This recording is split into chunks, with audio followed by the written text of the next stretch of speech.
Good morning, friends, followers, channel members. Oh, I love it when we get to do a morning stream. Do you know what? I'm just having one of those days today. I'm really chilled. I'm not pushed for time. Wife's on the school run later.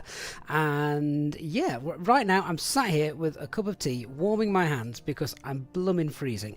And we've got all the time in the world. Sadly, I didn't have enough time to get all the way across the Atlantic. So, Barry, I've just seen your comment. I never said we were going halfway across the Atlantic Ocean. Barry's just put up, Ponta Delgada is not halfway across the Atlantic. No, you're right, Barry. It's not. I said we're going almost halfway across the Atlantic. In fact, you know what I'm going to do? Barry, I'm going to have to do to you what I do to my kids. You know when they don't listen? And just show them the evidence. Where are we? Hang on. Yeah, there we go. That is what I put. Where did I put it? Yeah, there it is, look. We're going to head almost halfway across the Atlantic for our live stream. Yeah, so sorry, Barry, just to do that to you, but you know, I have to do it to 4 kids on a daily basis when they don't listen, so why should you be any different? Anyway, guys, yeah, good morning to all of you. Yeah, we've got a really chilled out stream today. We're in Lisbon. We are Air Portugal, flight number 1861, and yeah, we're going to head to Ponta Delgada, Inabuild's airport. Now, Inabuild sent me this ages ago, and I've never had a chance to fly it. Today is the perfect opportunity. And do you know what? The flight isn't too long, like airtime. I think it's a couple of hours. So there is a small chance. I might even be able to do the return journey, but we shall see. Say, sat on the ground here at Lisbon at the moment. It's a beautiful sunny day. We'll go through the operational flight plan together in a moment. We're actually in a cold and dark aircraft as well this morning because I haven't done a cold and dark start for ages, and I can't actually remember what to do. We're always come in the afternoon, so. That's the aircraft's usually up, running and powered by that point, so we just do the sort of handover checks. But yeah, cold and dark start. This is our aircraft from the off this morning. So welcome everyone. Come on board. Come join us. And yeah, we've got more or less, I want to try and get as much streaming in today as we can, so we'll make your day go faster, particularly if you are working from home. So welcome to our amazing channel members, DC, Lewis, David, and Strico83 has literally just joined the channel as well. Strico83, thank you so much. Welcome to Captain Level Membership. Make sure you get on our Discord server and into the VIP room as well. Check out those members on the streams too. J-Hog is here as well. Clever's just about to go out. Unlucky Clever. Andy, good morning. Barry, good morning, mate. Good to see you on board. Von McClay, hey Von, not seen you for a while. Hope you're doing well. Kevin Booth, good morning as well. Lewis also here. Barry, yeah, depends on my definition of almost. Yeah, I'm probably about an hour out from being halfway, aren't I? I think if we look at it. David English, good morning. DC is now off to work. Unlucky, mate. We might be here when you get back. Who knows? Strico83, no problem. Thank you so much for joining. Really do appreciate that.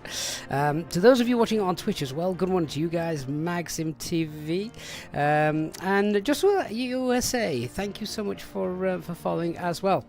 I've not even got out. I've not even got the operational flight plan up yet. I tell you, I'm in no rush today.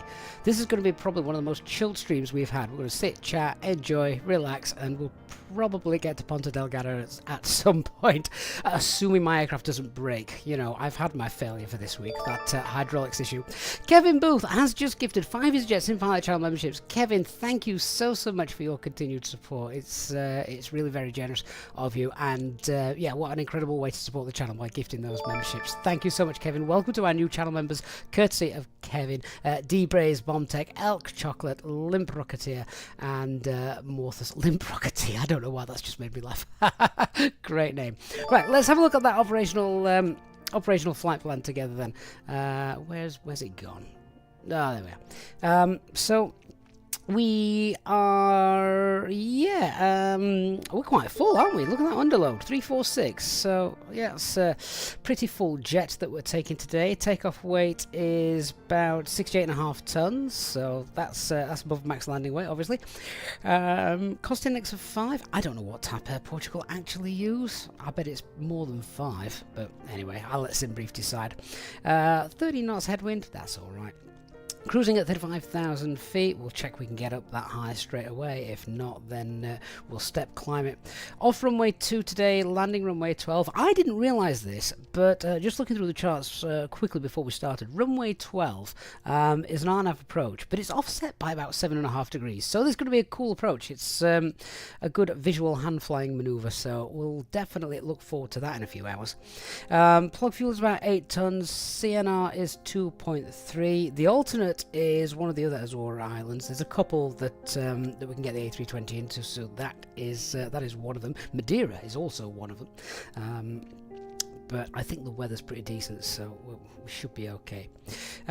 Quick look then. Oh, I didn't see the shear rate. What's the turbulence like? Ooh, 10.3 at Comet. We'll have a look where Comet is, so we'll have to let cabin crew know it might be bumpy. Now that is actually going to be really interesting, because the shear rate there at 10.3, that suggests it could be a bit bumpy. Now we are using active sky for our sort of turbulence settings today. So where is Comet? Let's have a quick look, see where that is. So that's about 48 minutes into our flight. So once we start the timer, we'll have a look, and yeah, when we approach Comet, we'll see if it gets a bit bumpy. At that point then, we're into Santa Maria Oceanic airspace as well.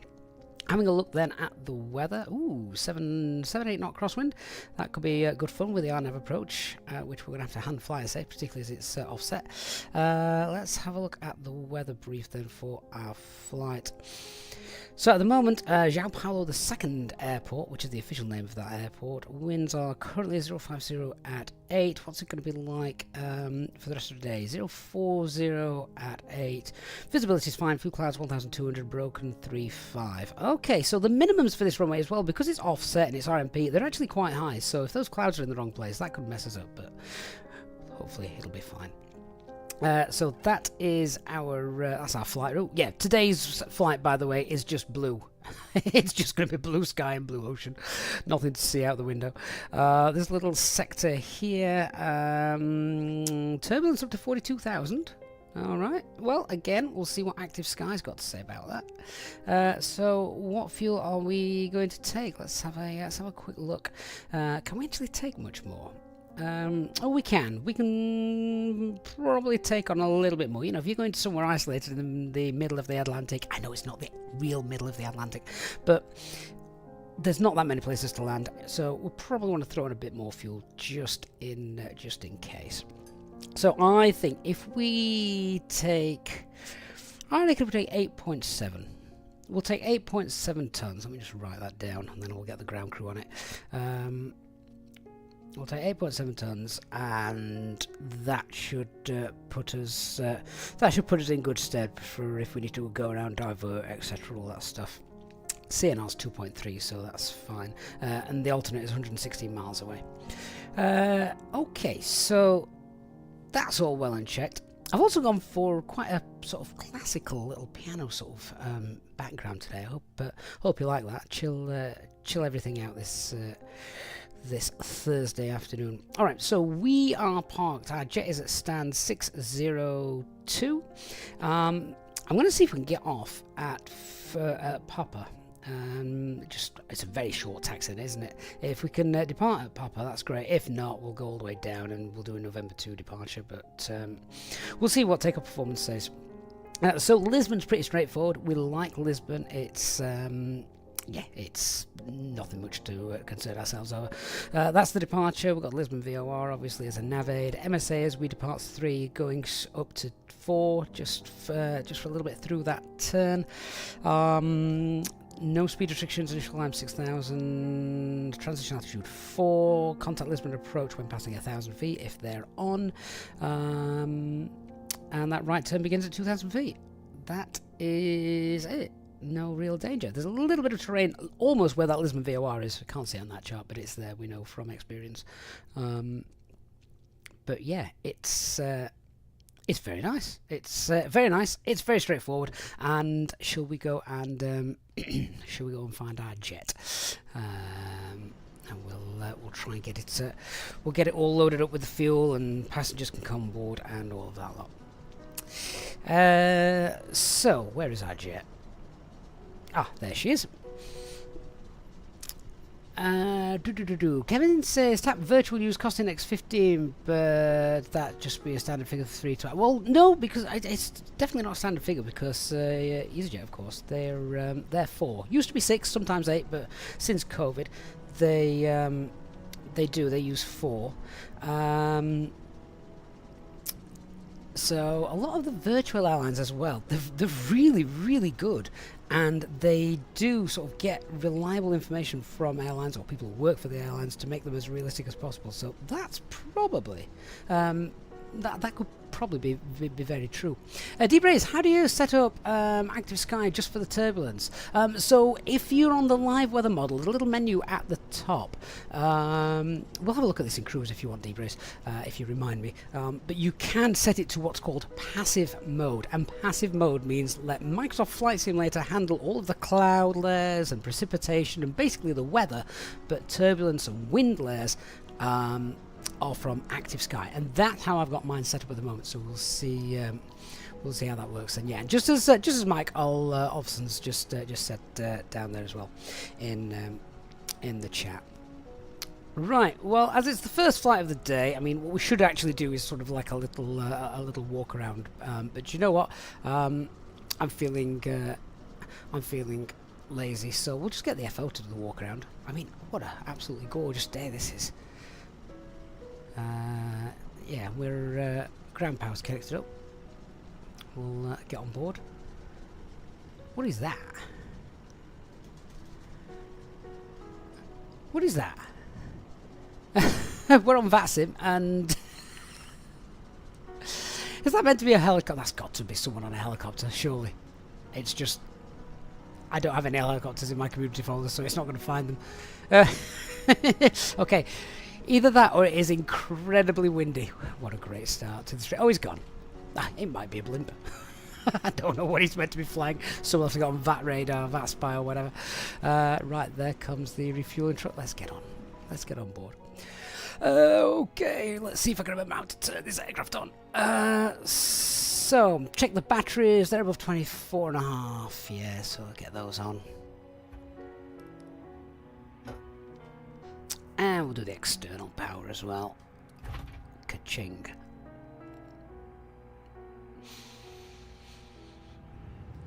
And APU fire test.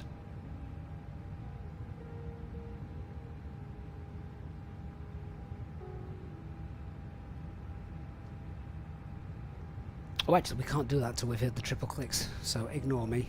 Ignore me. Love how all the screens flash when you first turn this on.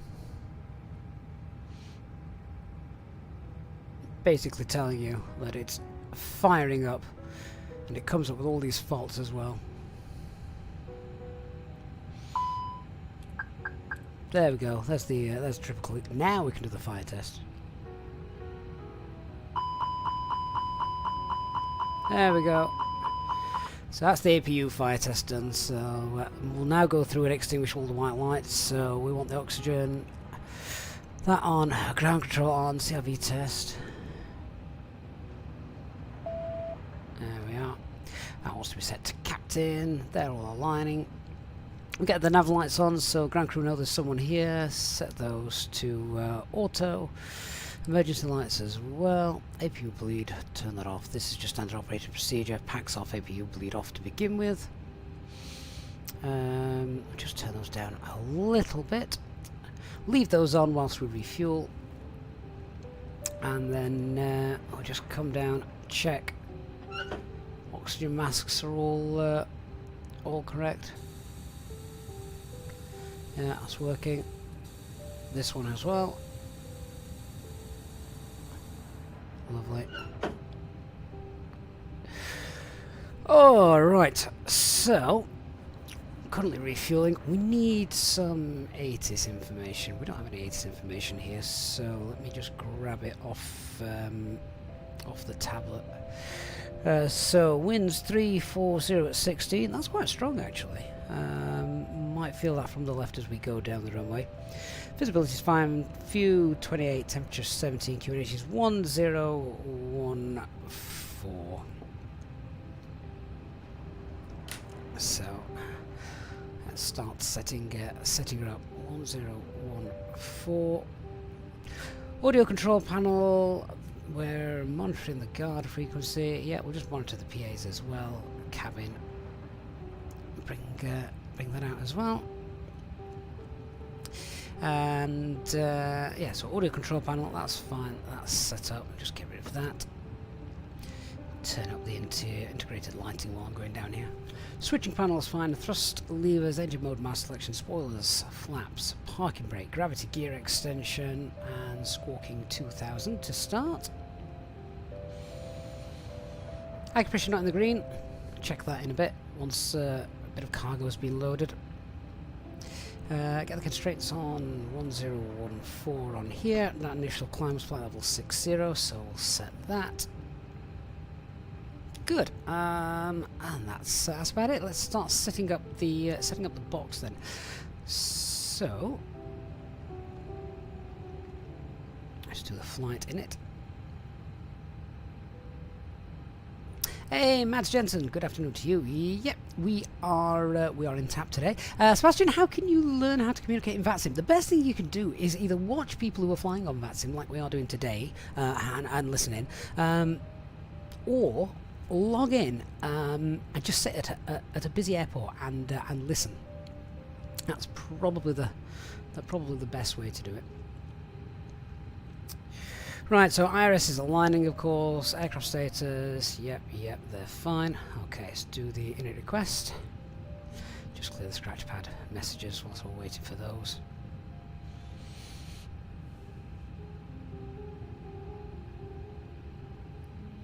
Okay, so our call sign today is Air Portugal 1861. This flight, I think, is almost there in real life. Cost index of, was it 15? Oh no, 5. It should have been 15, shouldn't it? Yeah. Okay, we'll stick with the operational flight plan for now. Cost index of 5, temperature 16. And the tropo, oh, that's pretty close, I'll leave that. Winds, download those. Iris in it is still aligning, so I will just wait for that to complete. And we're going to be flying today 350 at 55 degrees. Okay, so the departure is pretty straightforward. Departure 02, bus in 3 November. And then we're going to be arriving at the other end. Ladies and gentlemen, welcome on board our flight. On the RNAV 12, I think it's the Zulu. I have to double check. Keep your small items under the seat in front of you. These include laptops, handbags, duty-free and loose items of clothing. Is it the Zulu or is it the Yankee? Let me just check. All of your items must be placed into an overhead locker. Oh no, it will be the Zulu. So, I mean, the Yankee is basically an AR approach, which means authorization is required. And they are usually a little bit more sort of spectacular in the way they work. We will probably just stick with the Zulu approach. TAP are more than likely probably authorized to do this. It's also more boring though, because it's it's less hand flying. You just let the autopilot fly it all. So yeah, we'll do the Zulu approach. So RNAV Zulu. What star are we on?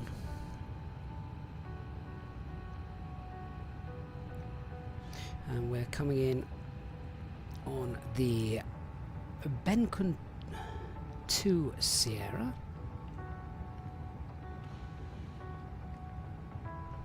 And that comes in with the initial approach fix is 452. Alright, so the box, how many miles has the box got? 846, and OFP is showing 848. That's fine. Right down page, Lisbon. Passengers bus is coming. Onto the Unit B then.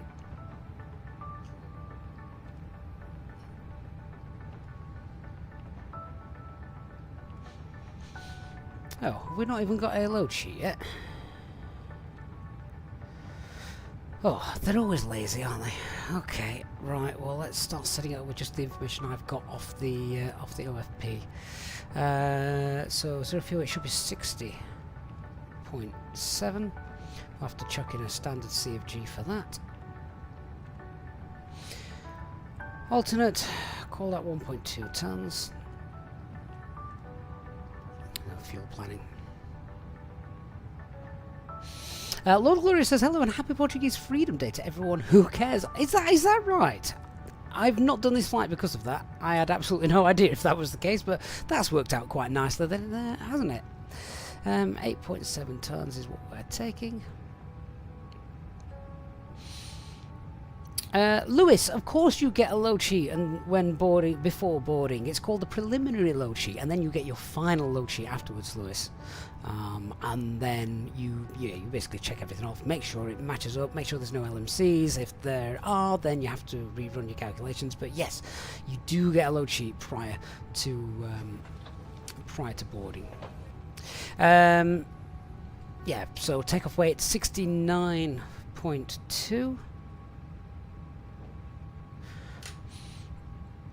And I can't yet give us a takeoff CFG because my ground crew are lazy. I could request it, Lewis, but no. We're in Portugal and we're having a relaxed day. The ground crew also are having a relaxed day, clearly. Whilst we're just sat waiting for that. What I will do though is I'll just go back to the nav screen and check. Yeah, now we've got 3 nav greens. Also going to have a look and check our IRS in it. 38463,982. That's fine for stand 602. Yeah, so I'm now just waiting for the loading to finish.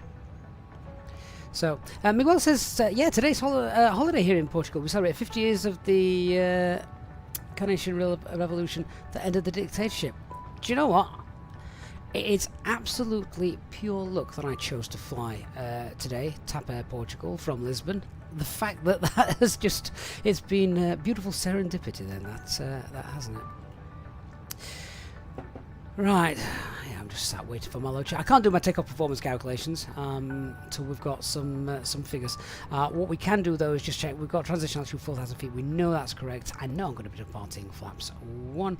Let's have a look at our thrust reduction acceleration values and all that stuff. So LPPT, we're off runway 2.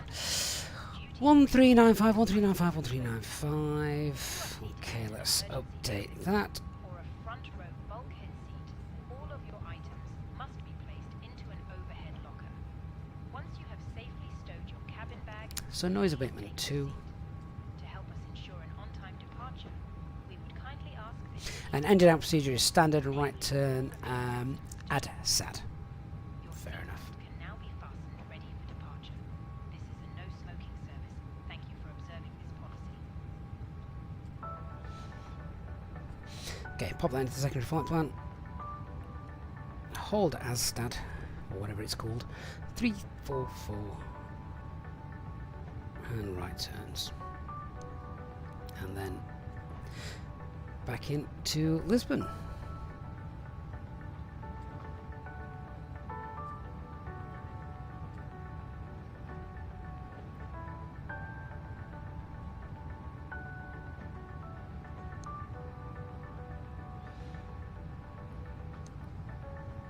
Check that out.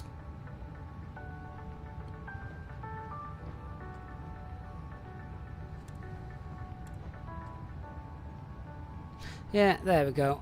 Right turn, hold at Assad, and there the approach is back in.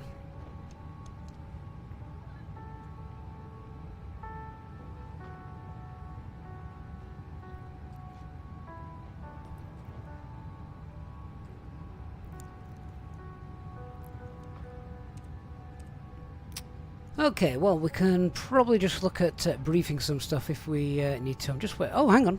Oh, I've got a load sheet. Let's have a look. There we go. There's our preliminary load sheet. Okay, so I'll pop some figures in now.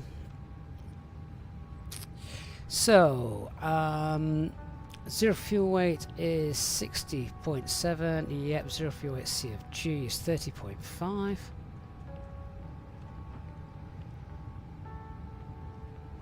Oops.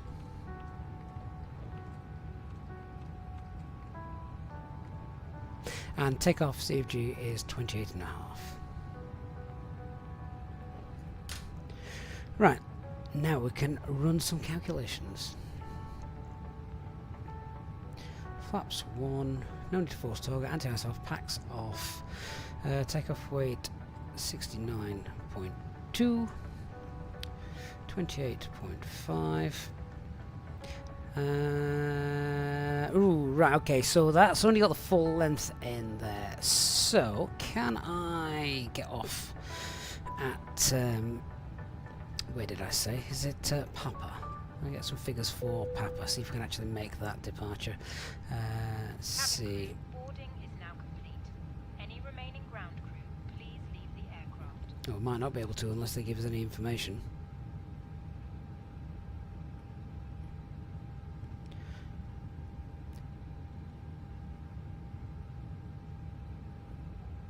Oh, I'm looking at the wrong chart. I'm thinking, there's not much there for Lisbon. There we go. Let's try this one. Here we go. 02, Papa is... Oh, 3,007 meters. Oh, easy. 3,007 meters. So, dismiss that. Add custom intersection. 3007. Oh, this doesn't work. I'm using it on my iPad. Hang on. It doesn't work on the iPad. It's a pain. So, hang on then. I have to do it this way. Just a little bug.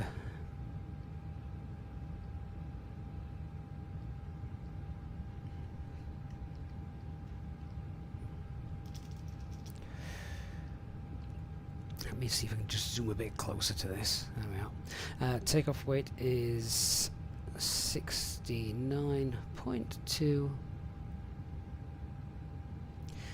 28.5. Add custom. 3007. Save that. ID missing for intersection. Oh, okay. Let's call it. It was Papa, wasn't it? There we go. Save. There we are. Right, I'm just filling this in on the box. So it's 151. That seems fast. 151 and 153. And flex is 58. Awesome. All taken care of and done. Looks like we get to do the short taxi. Okay, so yeah, let's. We've been through most of the stuff, but let's just sort of do the official brief before I do that. We just want to check that there's no ATC around. No, there isn't. Let's get the APU started then. Then we'll be ready to go as soon as we need. All right. So then, first flight of the day for the aircraft. Weather, we've got a bit of a strong 16-knot wind from the left as we depart, so we'll just be aware of that. All our weather en route is fine. Probably about 40-50 minutes into the route, got a bit of turbulence, so we'll expect maybe a bit of chop. Let the cabin crew know that that might be an issue for them. And the weather for our arrival is looking fine. A few clouds may get in the way, but fingers crossed it will be favourable for us when we get there. Aircraft is type A320. Interestingly enough, this flight is usually always flying by an A321neo for TAP, but not doing that today, obviously. Fully serviceable with the exception of the weather radar, of course. So performance for the aircraft will be is all fine. We've got no faults. Nothing else is in op yet on the aircraft. No times that affect our departure. Threats to be aware of here in Portugal. We've got a very short taxi, and we've got a little terrain just north of our departure, but again we're turning the opposite direction, so that should be fine. Let's have a look at the taxi and where we're going then. So yeah, it's going to be taxi on Fox, uniform 1, hold Papa, Papa intersection, departure runway 02. It's noise abatement 2, departure. Straight out, right turn 2,000 feet. Initial climb is flight level 60, transition altitude 4,000, MSA is 4,000, then back to 3,000. No speed restrictions, clean up as we go, and yeah, straightforward. Any threats or error management? There really isn't here, apart from that short taxi time. It's really a very straightforward departure, so we're not going to overcomplicate it. The engine out procedure is standard, so if we lose an engine, it's straight out, pull the heading plug, and once we're above 1,900 feet, then it's a right turn to the Assad hold, where we'll hold at 4,000. That's 1,000 feet above MSA. Cool. Okay, that's good. APU is up and running. Boarding's completed. I think we've just got a final load sheet as well. Uno TV, thank you for the follow. Appreciate that. Hope you're having a good day.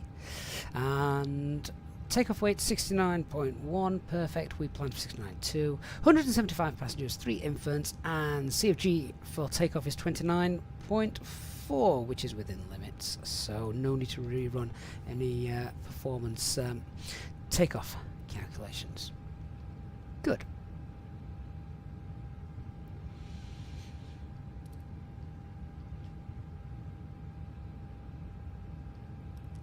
Right, get the APU bleed on, and refueling's completed. 8.7, that's balanced. Get the pumps on. Seatbelt signs can come on as well. And disconnect external power.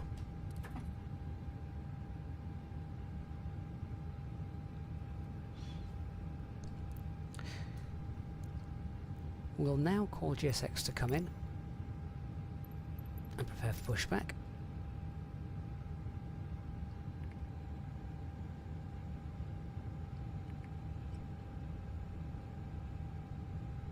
And the cockpit preparation checklist then. So aircraft acceptance has all been completed. Fuel quantity is 8.7 tons balanced. Seatbelt signs are on adheres. We've got 3.5 greens, and the barrel ref is 1014,350 feet. Hello, Captain. We are ready for pushback. Shockwave, why are we holding after the departure? We're not, my friend. That's the engine out procedure. So if we've lost an engine, then we will hold, whilst we troubleshoot and decide what we're doing. I'll tell you now, we're not going to Ponta Delgada on one engine. I've already decided.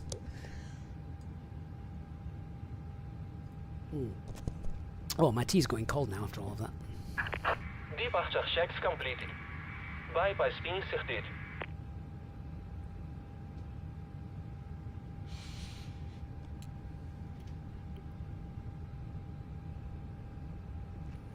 Obviously, it goes without saying, I didn't brief it, but we're not doing a single engine taxi. We'll also do the flight control checks as well once we've pushed.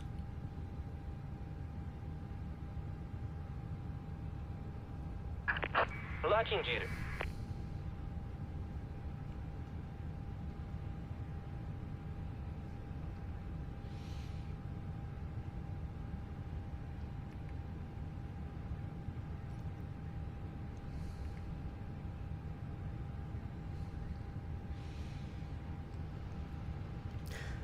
Lisbon traffic at Portugal 1861, stand 602, pushing back facing west on Foxtrot.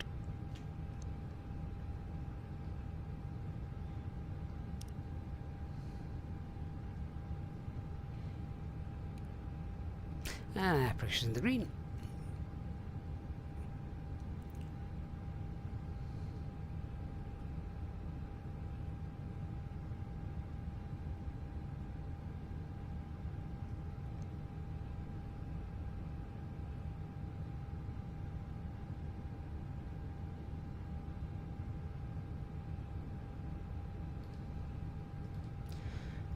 GSX menu was just flashing up a minute there.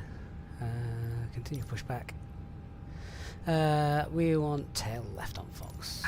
Release the parking brakes, please.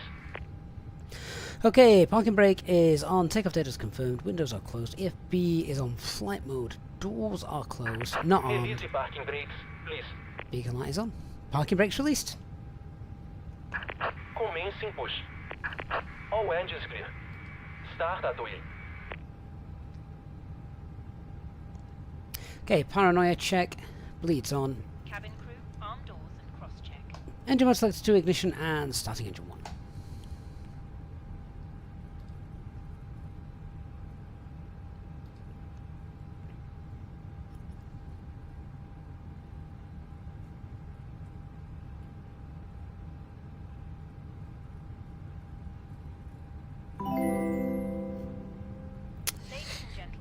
Nolex, Dan, so mate, thank you so much for your €5 donation super chat.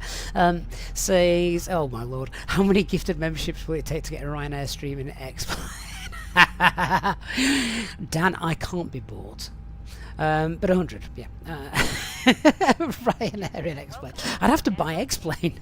I don't have it. Pay attention to illuminated signs and crew instructions. You and your Ryanair flap rings. Right, engine 1 is available. Important information about exit routes, oxygen masks, life jackets, and the brace position. And starting You engine 2. must dodge if you hear brace, brace. There are 8 emergency exits on this aircraft. The cabin crew are now pointing out the exits nearest to you. Please be aware that your nearest usable exit may be behind you.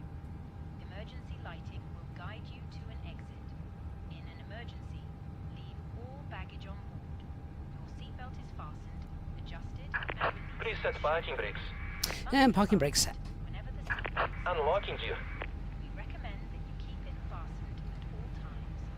If the air supply fails, masks will drop. I'm going to have to get another cup of tea later. This one's freezing.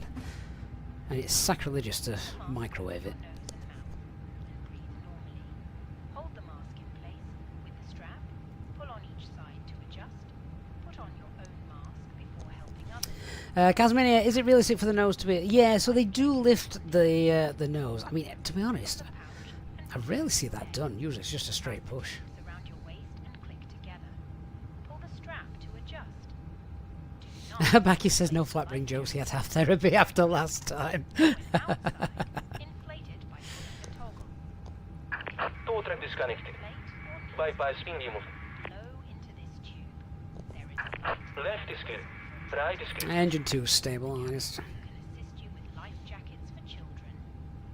Your tray table must now be stowed, armrest down, window blinds open, and seatbelt fastened.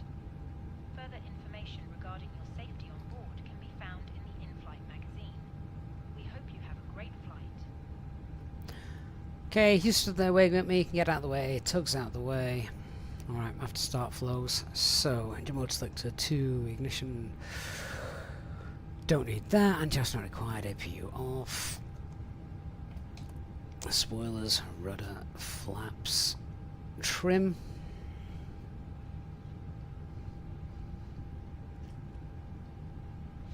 And they have to start checklist. So anti-gas is off. Ecam status is checked. Just pack 2. Pitch trim is 29.5. No, it isn't. It's 29.4. And rudder is neutral. Okay, let's do a flight control check then before we go anywhere. Like I say, it's a very short taxi this. Full left. Full right. Neutral. Full up. Full down.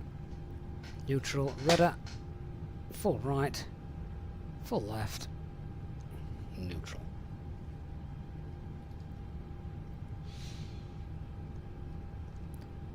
Lisbon traffic, Air Portugal 1861, taxi via Foxtrot, Uniform 1, holding Papa, runway 02.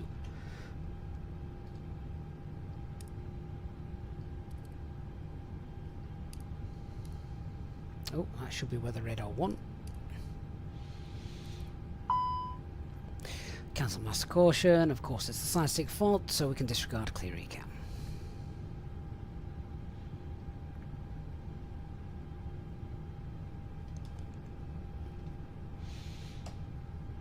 Right, let's go.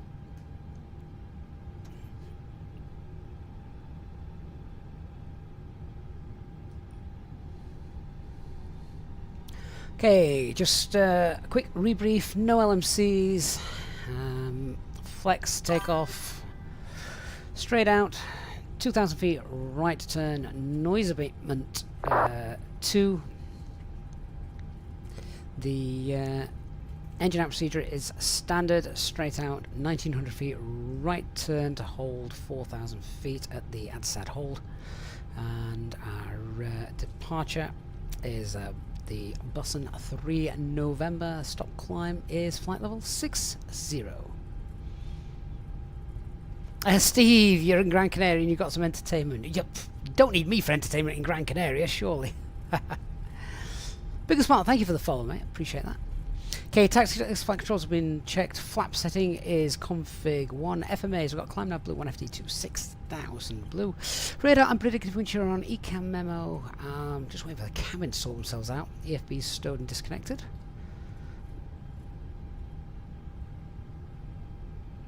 Told you it was a short taxi. Come on, cabin crew. Get yourself sorted.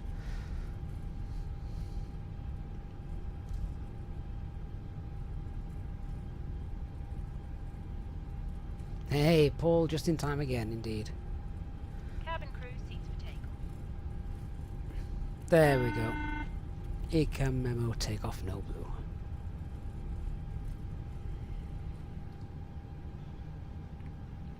Hi, Captain. The cabin is now secure for takeoff.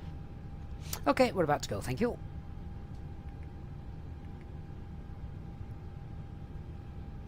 Okay, approach path looks clear. Lisbon traffic, Air Portugal 1861, lining up runway 02 at intersection Papa.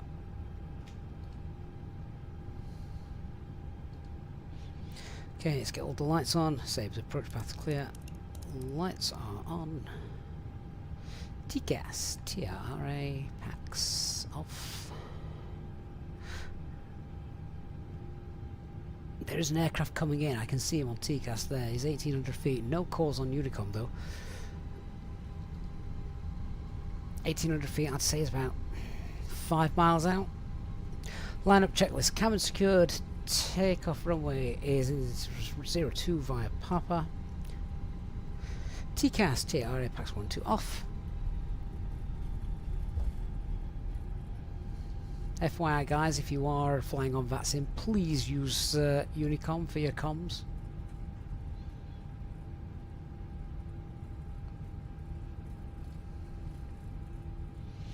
Okay, takeoff. Let's go.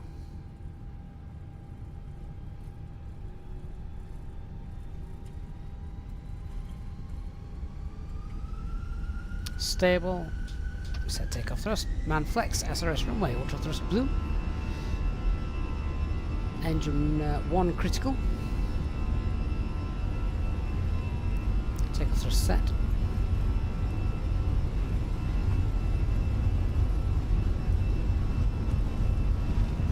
knots.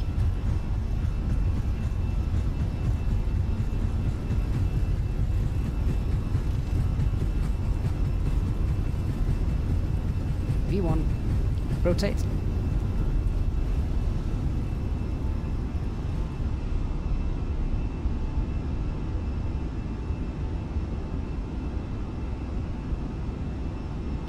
Positive climb, gear up. And nav.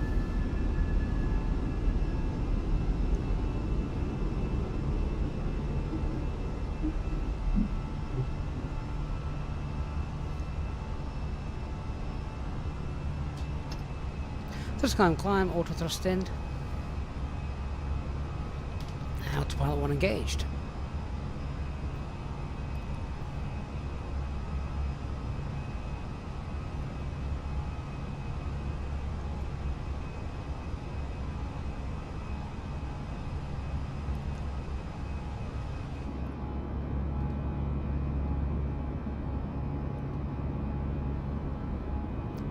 Look at the smiley face there. What building's that? I've never seen that before. There's that aircraft that just landed.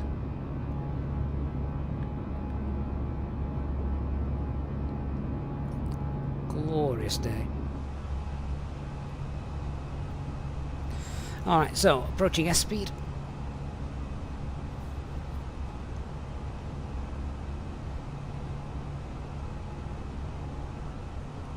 There we go. So let's clean up. Flap 0. Spoilers disarmed.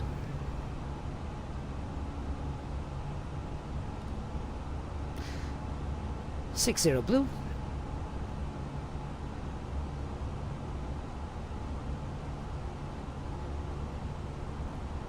Cabin crews released. Hey Da Vinci. Good morning, Squire. Hope you're well.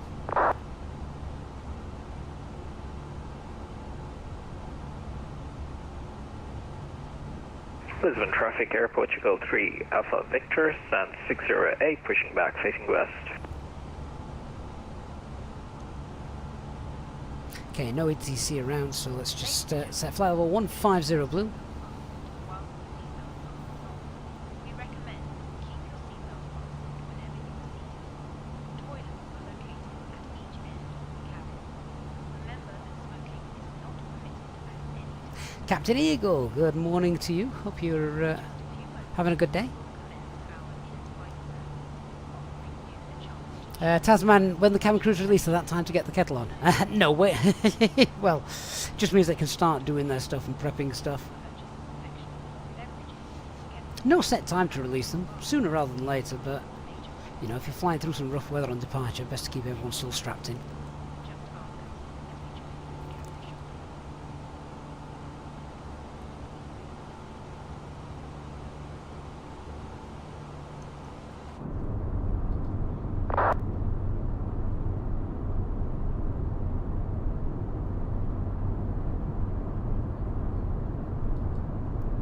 Da Vinci, I've not even done the acceleration flow yet. So, yeah, I normally do that probably about now, actually, before 10,000. But yeah, you know, spoilers, flaps, gears up, lights can come off.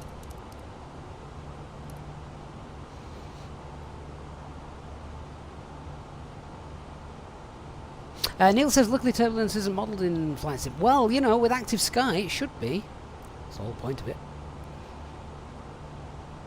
Captain Eagle, yes, this is on VATSIM. That's correct.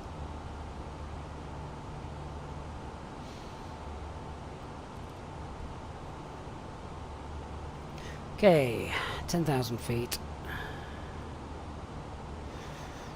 Clear out the radnav. 350 is going to be fine, so we'll go for it.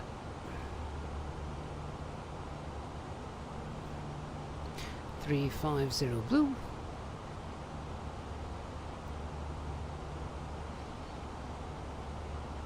Zero the cost index. And secondary flight plan. I'll leave the secondary flight plan as is because the hold's only there. So for the moment, if something does go bang, then it's probably a good place to pop the jet. Seatbelt signs off. That's it. We're on the way to the Azores, somewhere I've never been before, real life or in the sim. So, looking forward to that.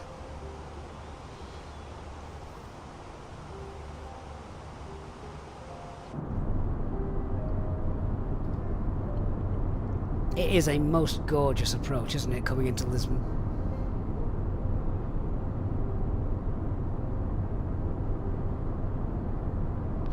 Paul says the smiley face is real. Sounds like a Portuguese Banksy of some sort. Well, fair enough. I've never seen it before when departing out of out of Lisbon. If anyone in the chat ever departs out of Lisbon, sit on the right side of the aircraft and you might get a chance of seeing it. Still some terrain issues, aren't there? I mean, what's this? That's not actually there in real life.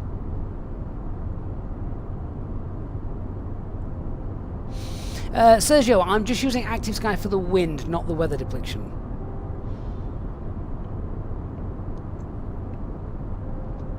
Oh, Captain Eagle, glad the videos have been of help.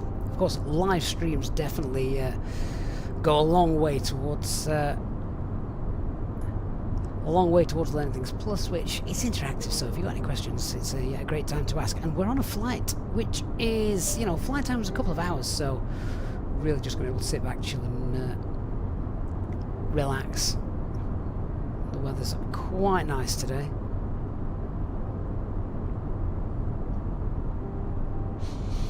But, I mean, this is going to be our view, basically, for the next couple of hours. That is it. We're over the Atlantic Ocean.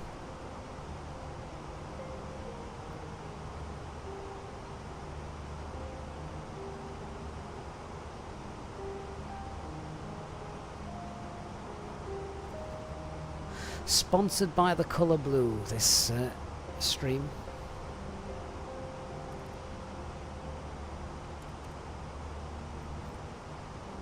So obviously we're climbing at the moment, so it might not be quite accurate, but looks like we're going to get there in, yeah, it's about 2 hours. About 2 hours from now. Flight time. And then we've got a really interesting on-nav approach with a 7.5 degree offset, so looking forward to that. Oh, right, I'm going to start drinking this tea now, but it's freezing. The main reason I have a cup of tea is not just to warm myself through, but just because it's so cold at the minute. At least it is where I'm living, Yorkshire, yeah, centre of, more or less the middle of England. It's freezing. I mean, just in the chat now, just type in what is the temperature where you are right now, outside obviously, not if you're in an office or at home, but what is your outside temperature? Because I swear global warming is not doing what I expected it to.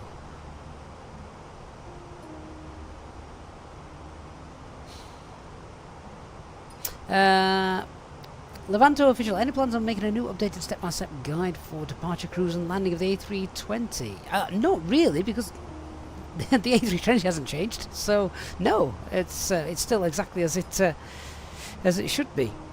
Piers Randy says 22 degrees Celsius. Yeah, that's not in the UK, is it? It's not that.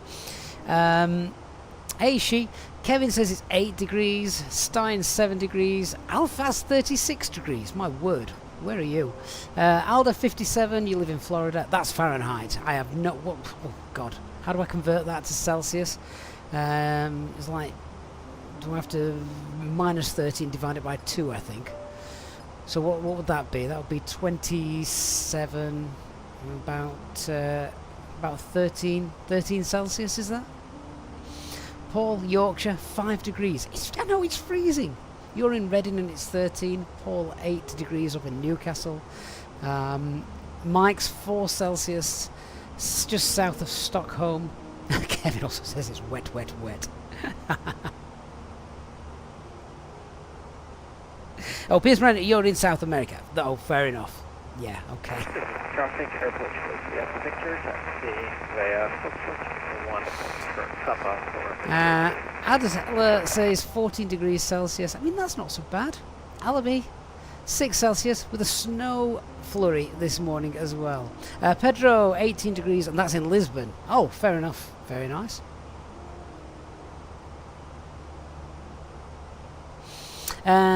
Z, where do you divert to when going to Ponta Delgada? So there's a couple of airports to the north, one to the north, one to the south. Name of them escapes me. I'm not too familiar with the Azores, to be fair. It's not somewhere I usually fly to. But you've got Madeira, and of course one of the other alternates is back there in Lisbon, if we can make that there. Christian says it's Christian says it's 11 degrees in London. Aviation Diary, thank you for subscribing. Michael, 8 degrees and underwater. Underwater? Bit like Dubai then. Sean, 12 degrees, that's Northern California. Casmania says 20 to 25 degrees is ideal for you. Yeah, me too, Casmania. That's my perfect weather. Just right. But it's not that at the moment. That's the reason I wanted to do a long flight today. Nothing to do with entertaining you guys. I just wanted my PC to warm my room up as the GPU overheats. Ballad Jurassic says 18 degrees, and that's in Perth, West Australia. Nice, nice, nice.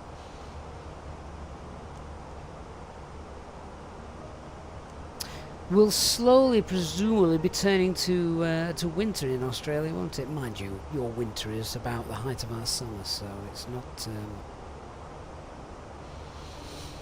exactly it's not what we would call a cold winter.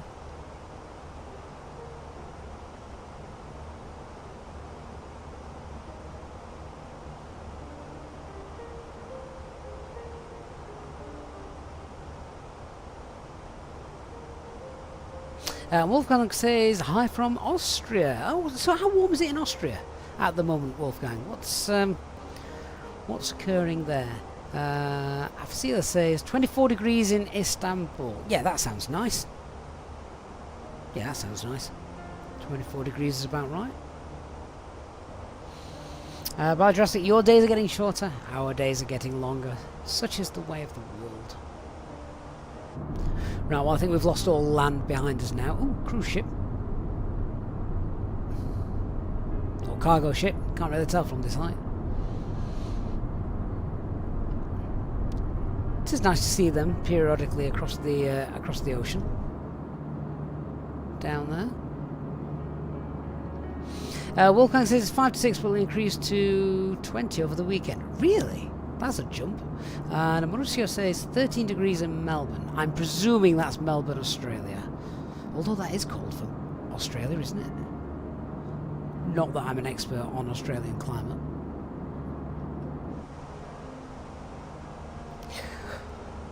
Oh. So get up to cruise, and then this is the point where pilots just sit back, relax, discuss whatever we want to chat about, make the time pass. LH Virtual, good morning to you. Thank you for the follow. And 97 Fidixum, thank you as well for the follow. Hope you're doing well. All right, well, we've got top of climbing about 60 miles or so, and then we'll do the usual stuff. We'll grab some. I was going to say grab some en route weather as well. That's the thing with this flight. There's not really many places to delve into if something goes wrong.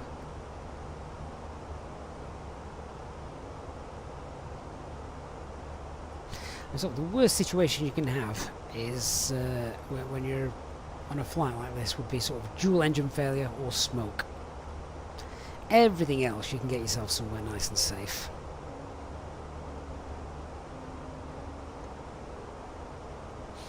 What is interesting is working out where's that equitime point.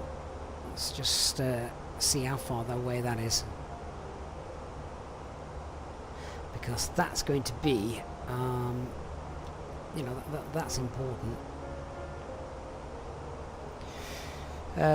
So our equitime point is 11:59, so in about 45 minutes.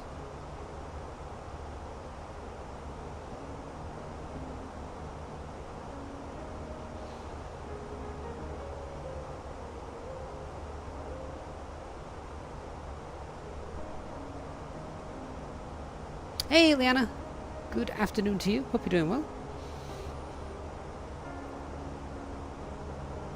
Casimir says IAE seems to climb quicker to cruise than the CFMs. It all depends on your cost index as well. Remember, it's not so much the engines, but if you've got a lower cost index, you're going to climb quicker than you are a higher cost index.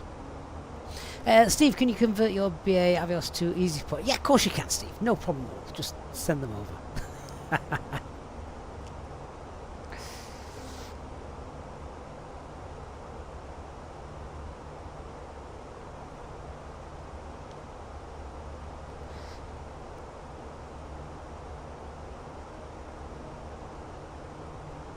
So I just want to have a look.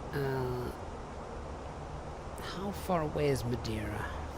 461 miles away.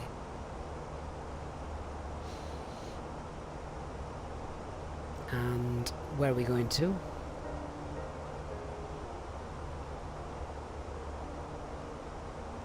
Yeah, so it's probably worth just throwing that in there. So Madeira is is closer to us.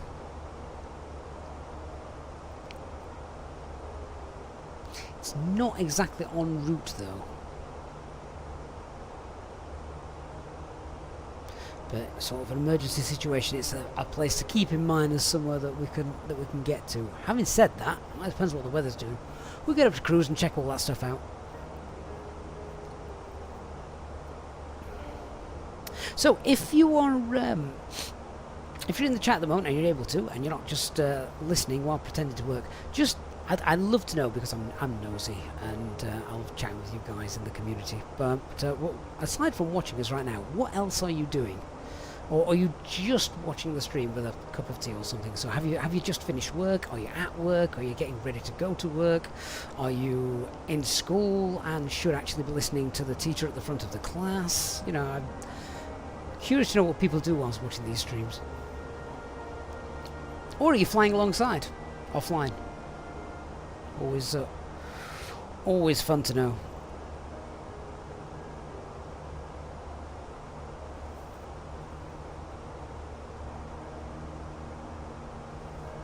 Hendrix Tech Aviation Channel. You had made a video ILS problem fixed where you flew from Dusseldorf to Dusseldorf. The FMS said Frankfurt asked you to come, and how were you introduced Charlie Waypoint? I'm really sorry, I have absolutely no idea what you're talking about. I don't think I've ever flown to Dusseldorf, have I? I might have done. Honestly, can't remember. It's not somewhere we normally fly to. And as for the Charlie Waypoint, I'm not entirely sure what that is. It would be on a chart, presumably, if it is there and it's real. Alphaz is also flying to Ponta Delgada as well. Von is hoovering his desk before. Hoovering your desk? How big's your desk? Or how small's your hoover? Clever Drawing says working from home, simming and watching. Now that's the thing. Working while simming. Yeah, the work from home culture. What a beautiful thing it is. AG is cooking. Andy is watching the stream. Medically retired after a stroke, Andy. Oh, I hope you're okay, mate. And things are looking positive. David is flying to somewhere. I have no idea where that is. Hendrix, my video was some time ago. I honestly don't remember the Charlie Waypoint. Or the stream and the flight, I'm afraid. Bally Jessica says it's dinner time here, cooking chicken and mushroom pasta. Oh, I don't like mushrooms. I can't stand mushrooms. Von, your desk is huge. Well, fair enough. No one is just sat literally watching at his office. Should you not be doing some work, Noah? I'm assuming you're in an office for a reason. David, oh, is that Lanzarote? Is it? Oh, fair enough.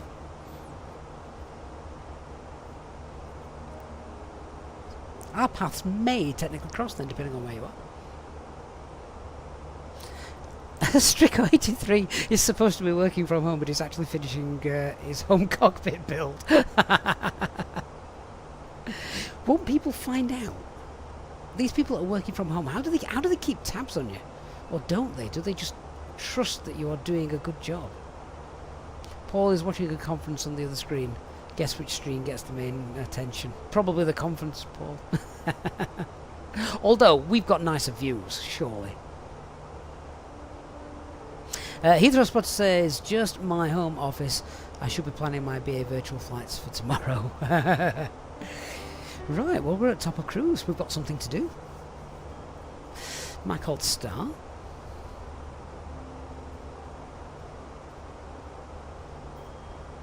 I heard of something the other day. I have no idea what it is, but you guys are going to tell me in a minute once we've just done these checks.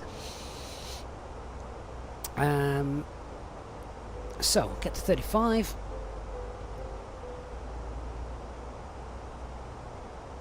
Macau cruise. So we'll set that to below. Cost index of 5, set that back. Now let's go through the SD pages and make sure nothing's broken. We'll do a fuel check as well.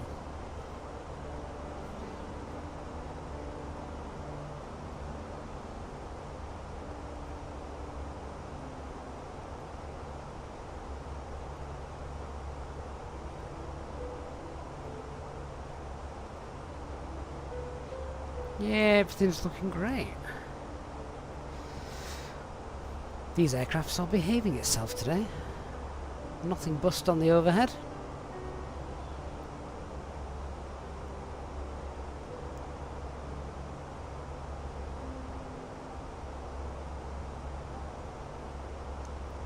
Beautiful. Okay. We're going to do... Right, we'll do a fuel check when we get to Tabax.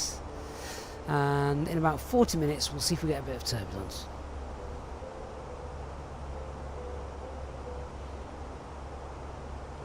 Heathrow, you want to know if Easy operate any old jets with some analog? They operate them certainly with this, yes. Yeah, so they have this. Not seen an analog standby. But certainly the old sort of VOR pointer.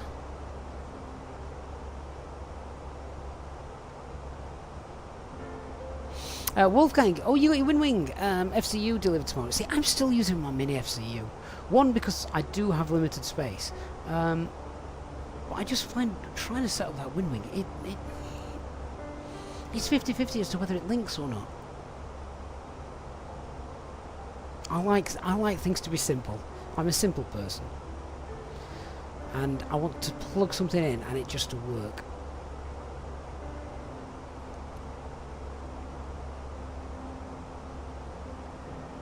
Sean Kelly also says he's trying to fall back asleep in the middle of the night here in California. Sean, I will help you. J-Hog, you're back. Power cut again last night and today. What are they doing in where you live? How do they keep cutting all the power off there?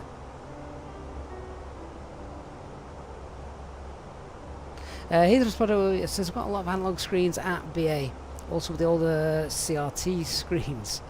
Well, they've got quite an old 320 fleet, haven't they? I mean, they had them. They've got them for years. Must be nice to fly something a bit different, a little less modern.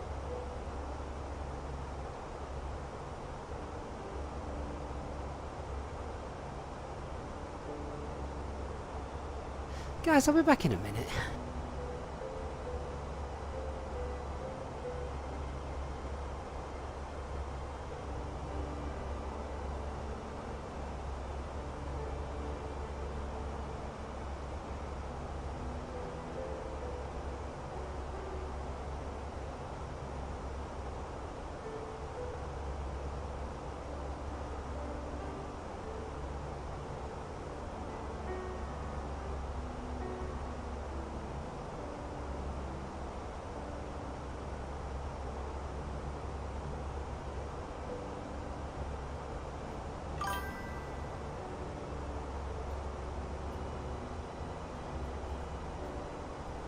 Oh, okay, back with you. Yeah, sorry about that. Had to mute the mic. My wife literally just come in and said, "Can I have your clothes?" Shit. I thought she was putting a wash in.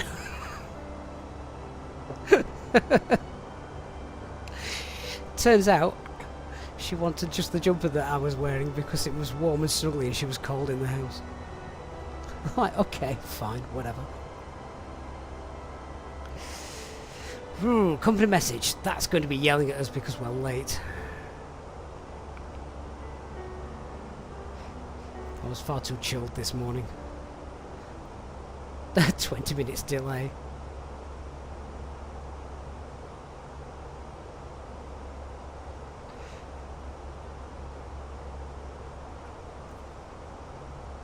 Hello, Dark Fury. How are you?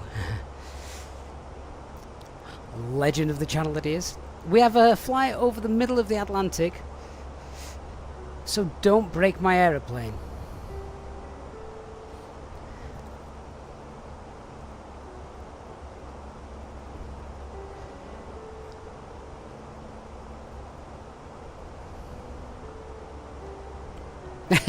J-Hog, no. Hell no, it's far too cold.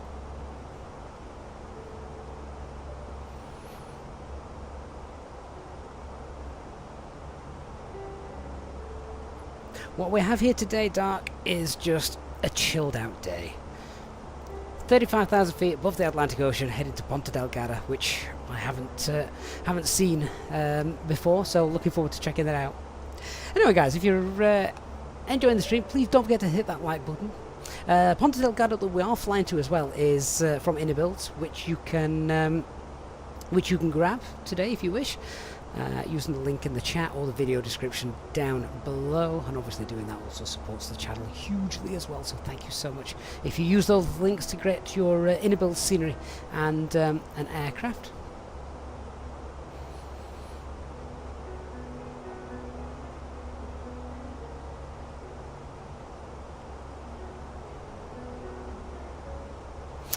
Dark Fury has just got home from work, mate. That must have been... You either started really, really early or you've just had a very, very small shift. The Atlantic, the American Sea. The Americans can't start renaming oceans. So is the Atlantic now the East American Sea, and the Pacific, that's just... Forget, no. New name, it's the West American Sea. AJ, what airline are we flying? We are flying TAP Air Portugal for our real flight today. Here it is.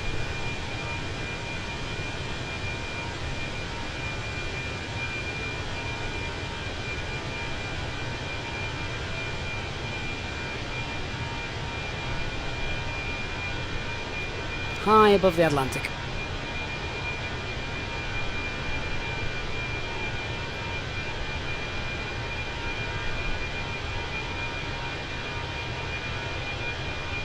We've lost all sight of land now, so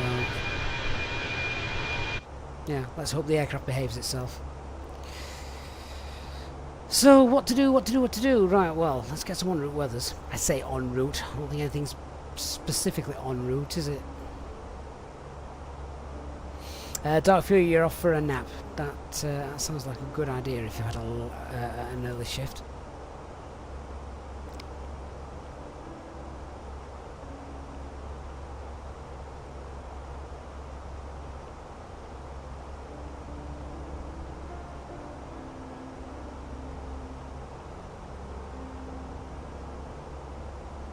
Okay, so we'll just check out what's happening in Madeira and Ponta Delgada itself. Not too many places to go to. I'll admit the contrails look terrible.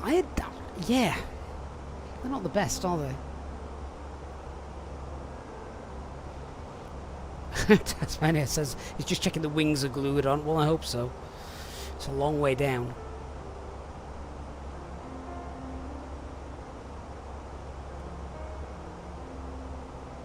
Headwind, it's not helping us today. 62 knots from the right. The equitime point is now on screen, as you can see that. Tabax is coming up for the fuel check.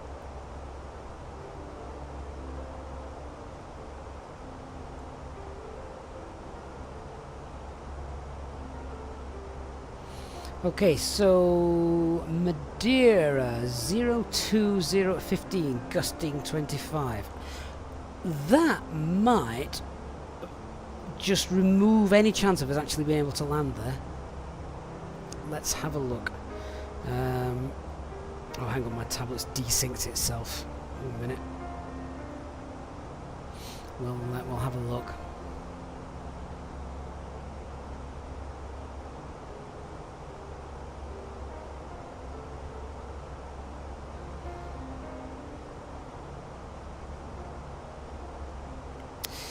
So let's have a look at Madeira, shall we? We'll just sit and gaze out the window while we do this. So, where are you?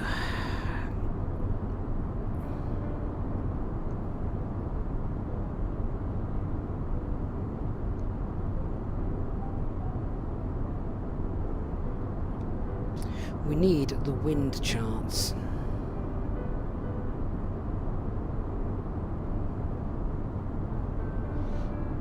I can't remember.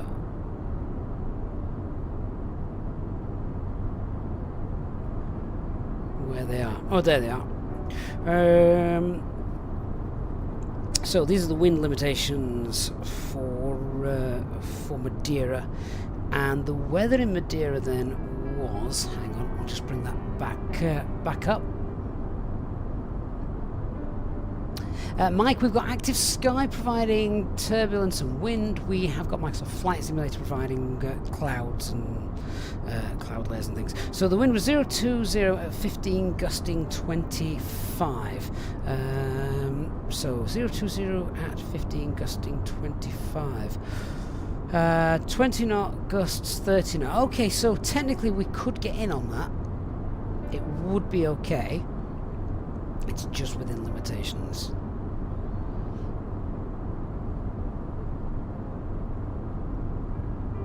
So that is possible. But obviously if that gets any higher, then we can knock Madeira off as being a chance to use as an alternate to go there. Hey Mona, good to see you.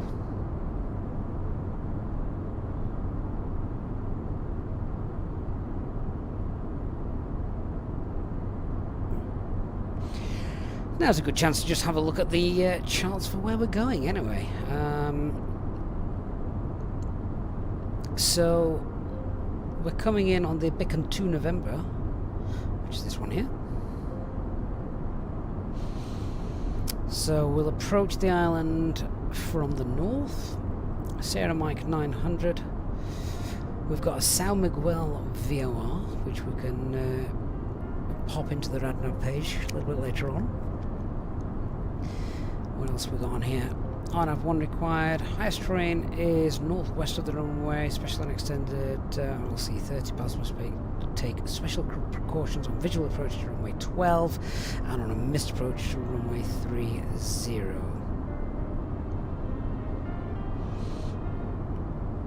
Okay, so that doesn't look too complicated. That's just straight in. This is where the fun stuff comes then. So we will come in here at 452. Now 4,500 feet there at 452, and then we've got to drop down to 2,200 feet at 454. That's mandatory. 2,200 at 454. So that's not a lot of time to get down there, is it? I've got to lose 2,300 feet. So I don't particularly want to be flying along at 250 knots down there.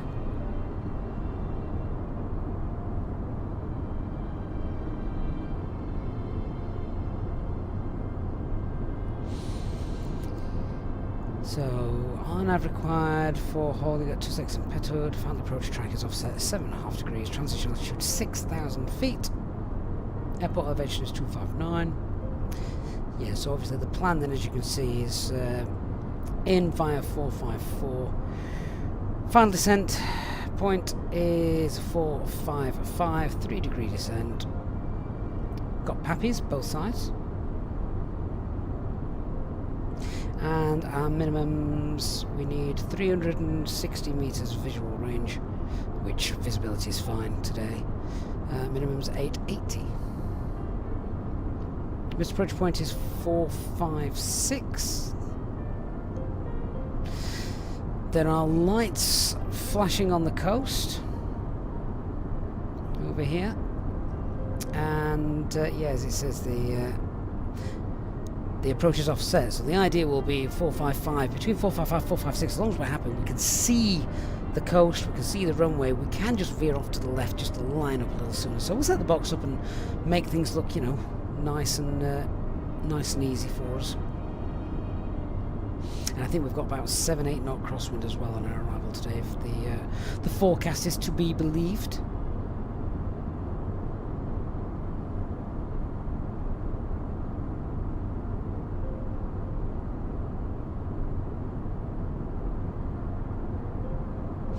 The go around then is right turn to Pitwood, climb 3000 and join the hold. Okay. I mean, that'd be straightforward. Then we'll just do another approach, coming in this time from the south at 453 and have another go. And also we'll keep an eye on our fuel, make sure we've got enough fuel to do any extra attempts that we need. Oh, let's just have a look at the airport itself, because I've never been here before, so I'm not quite sure what we've got. Aircraft above 80 tons must turn around within the turn pads. We're not going to be above 80 tons.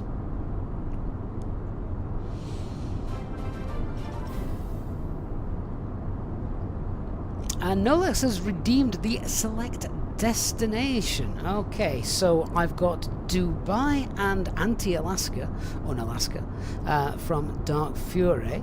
Dan, where do you want to go? Please say Ponta Delgada. Please say somewhere sensible.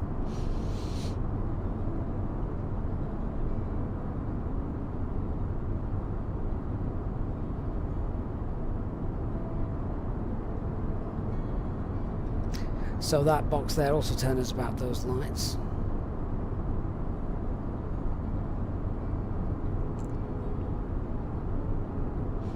How wide's the runway? It's 45 meters, so that means we can turn on the taxiway. That's fine.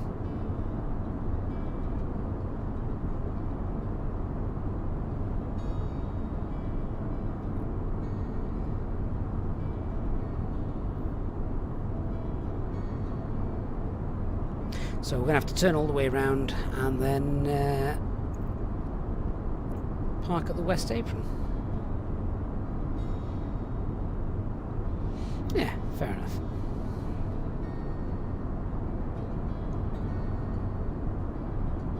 Right, we've just passed Tabax, so let's just do a fuel check then. Nolex, you're rubbing your hands together, don't you? Send me somewhere an A320 can land, Nolex. Not like Anti-Alaska. Right, what fuel did we take? We took 8.7, so it took about 600 kilograms extra, 200 kilograms extra with the contingency, so about 800 kilograms extra. We've just passed Tabax, so we should have about 6 ton in the tanks. And we've got 6.2. Brilliant. We're good. Fuel check is complete.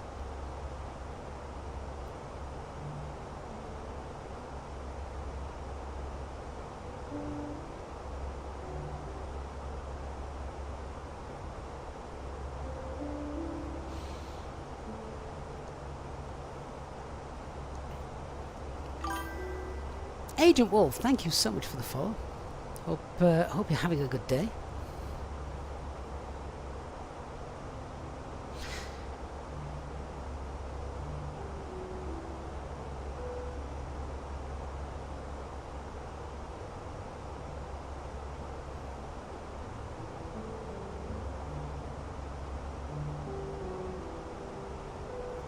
So Madeira is 352 miles away, and we've got Ponta Delgada at 589. At the moment, I'm guessing Lisbon would still be closer.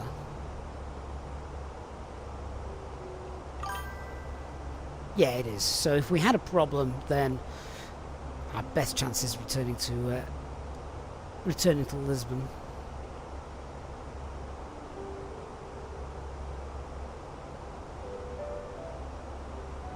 All of these airports here, LP, CS, ST, SC, I have no idea where they are.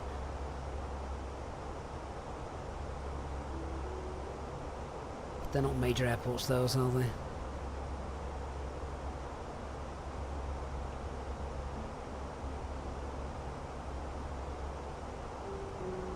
Learning to fly, thank you for following as well. Hope you're having a good afternoon now, is it? Yes, well, it is where I am.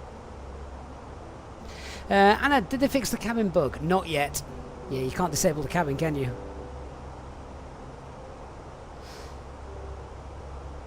J-Hog is saving your points to pay for more staff at the electric company. Have you been told what's going on in the area then, or have you just been left to sort of fend for yourselves when the electric goes off? Can't see any ships. No ships.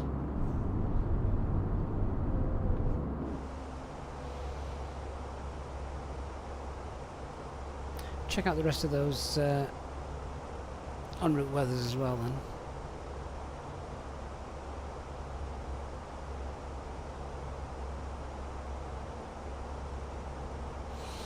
then. So what's happening here at the moment in Ponta Delgada? Wind 020 at 11.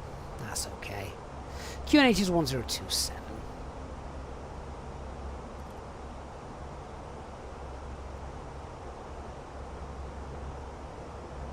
So that's about 300 feet difference. It's not major. It's not a major jump, but it is a jump. I think as well, Ponta Delgada, isn't it an airport where I want to say a Boeing 707 or something like that, or even an A340. I don't know if it had an aircraft with 4 engines.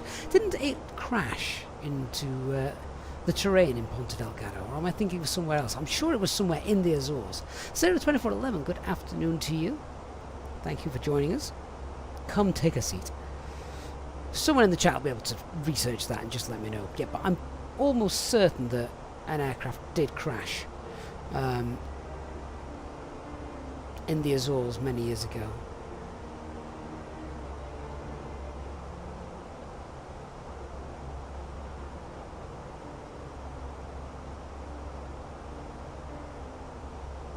J-Hog, I need a first officer with a chocolate milkshake. You're too right, I do. It's lunchtime. Cabin crew's here and she doesn't bring me things, she just tells me that she needs that top for the wash. So, doing the washing at 35,000 feet. We've got 54 knot headwind. I'm just going to look through, see if we can maybe climb a little bit, reduce that headwind, get there a bit quicker. Hey Kojak, good afternoon to you. So we're at Conut at the moment, or Comut. What, 35,000 feet? Winds 340 at 53. It's a little bit stronger. Oh, actually, no, it's not. Ooh, I wonder if we can climb. If we can climb, we might save a bit of time and fuel.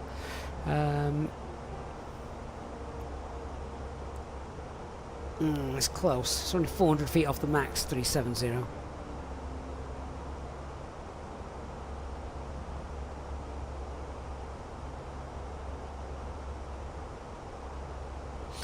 J-Hog, you need to get your own generator. I think you need to invest in a petrol generator so you're good.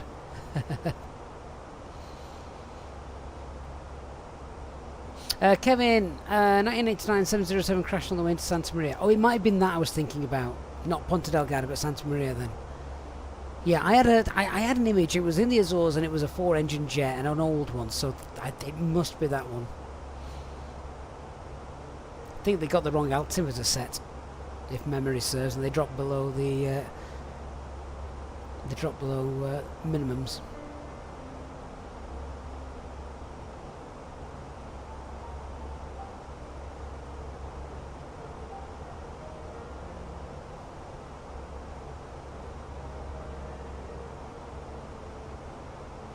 Kojak, one question about the settings of the WinWing FCU. Your WinWing displays flicker with DX12. Yeah, it doesn't like DX12, doesn't work properly. Change it to DX11 seems to fix the issue, but due to frame generation, your FPS drops by 50%. Yeah, that's a tough one. I mean, I'm not using the WinWing. I've got it as a piece of hardware. It's great. It looks great. It feels amazing. But I don't like the driver of it because I think it just... Yeah, it's upset a few things with my PC. It's installed stuff that I didn't need or want.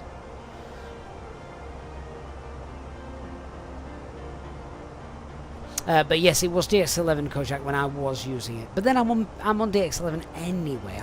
I've not changed that, so that wasn't a problem.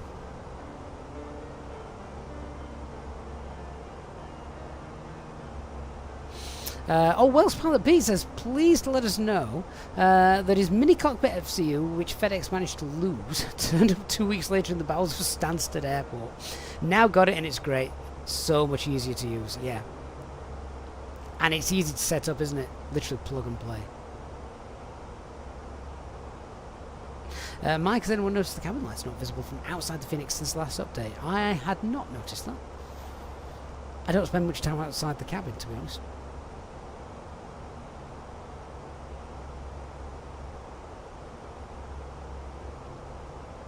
AV8 says, thinks DX12 with Flight Sim 2020 is a lost cause, hoping for DX12 with 2024.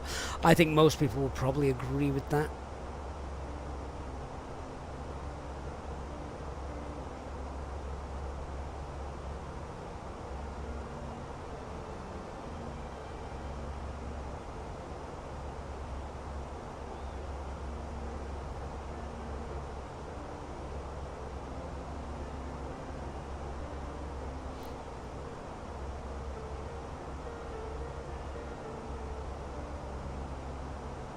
So I'm just looking to see if there are any NOTAMs for João Paulo Airport.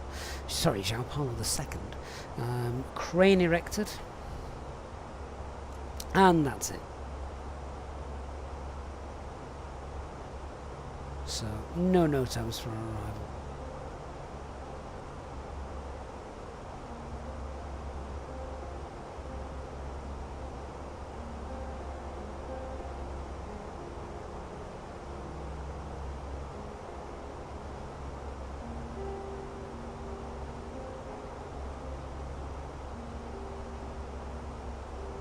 Kojak says, though, regarding the WinWing A320, it feels and looks great, but the software is terrible. No, yeah, I agree. I really want to use it, I really do, but every time I put it in, it's 50-50 as to whether it's going to connect or not.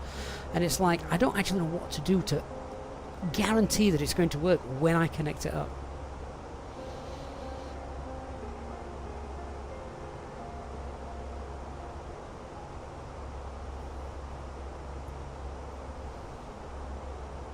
Anne says we need a competitor for the Fenix because under 25 to 30 FPS on the ground is terrible with DX11, great with frame gen, but a lot of crashes with DX12. So I'm not using DX12 as I say, so that's not actually affecting me. But I don't know, the last update the Fenix gave, it seems okay. I mean, alright, I can't really say anything at the minute. I am in the middle of the Atlantic Ocean. There's nothing around us, so of course I would expect frames to be good, and obviously they are. Paul Newman, good evening, mate. Hope you're doing well.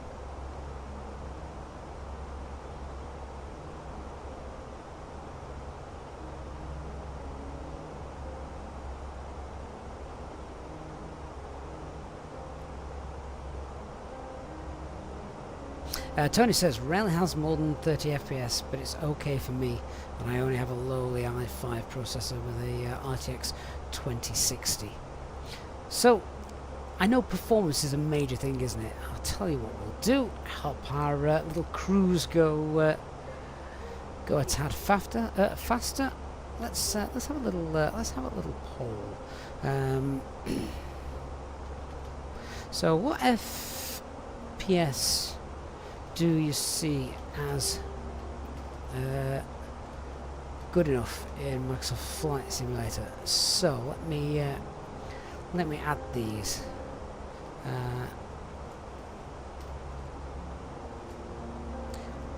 create some of these.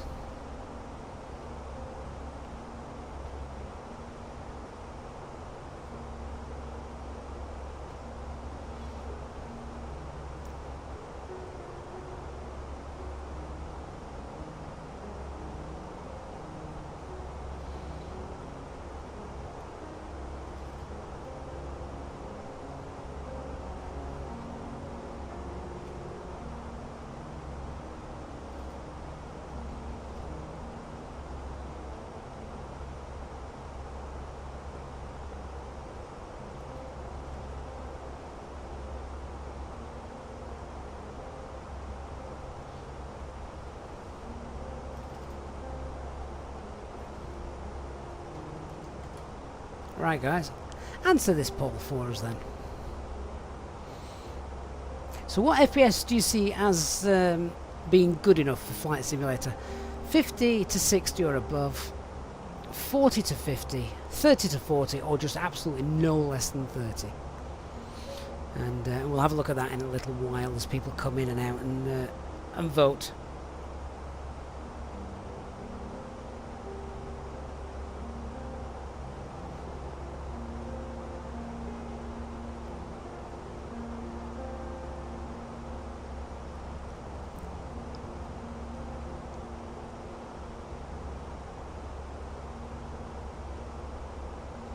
Strico, does anyone have an issue with the Mini FCU with large jumps in the digits when turning the knobs? So I didn't until the latest Phoenix update. It always was absolutely bang on, and then the latest Phoenix update, I do just occasionally, it'll be like 1 or 2 degrees off. If I'm tuning the heading bug, it'll be a couple of degrees off, but then it will right itself. But yeah, it just doesn't seem as bang on as it was pre-Phoenix update.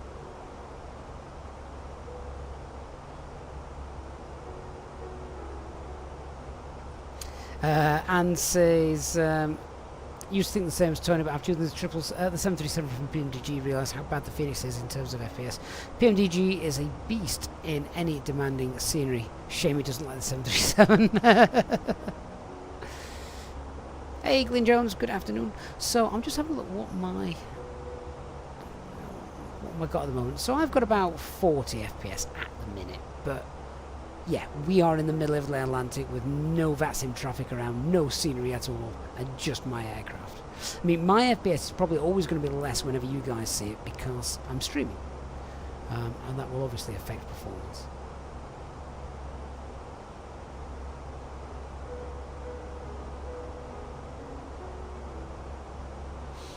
Paul says I can't wait for the 321 and the 319 from Phoenix. No, that would be really nice, won't it?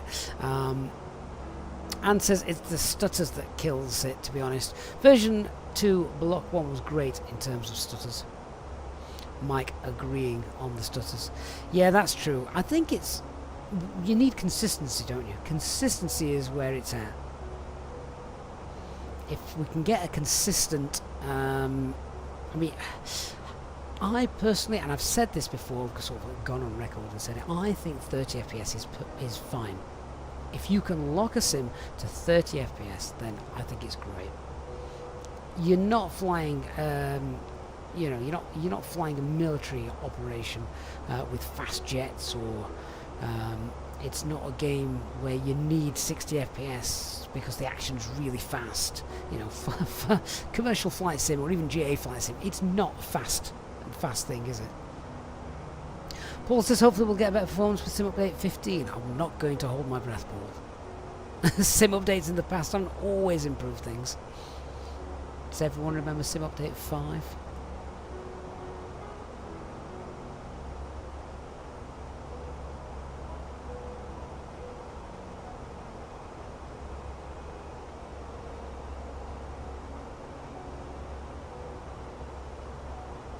I do keep meaning to go back and watching a stream pre-Sim Update 5, which is when the Xbox gang joined, to see how things were.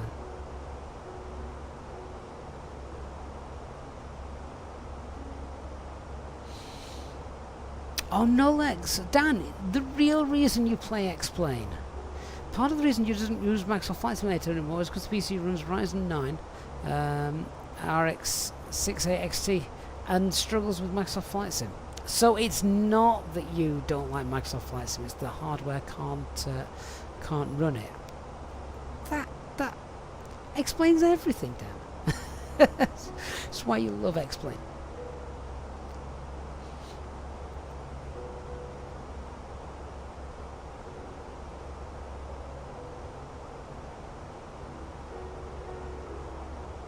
Jayhawk, when is the update? I don't know. They keep pushing the date back, don't they?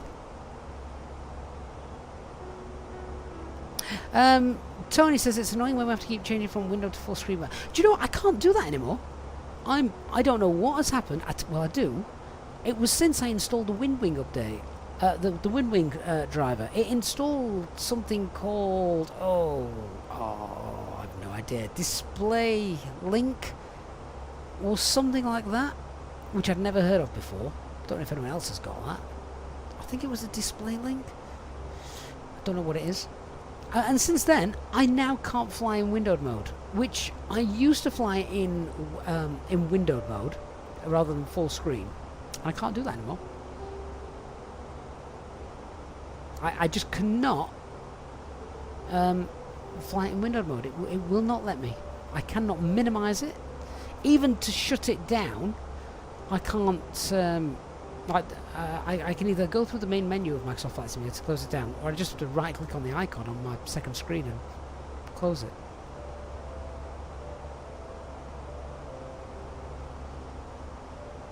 So, yeah, a bit annoying. Something else that annoyed me about the WindWing.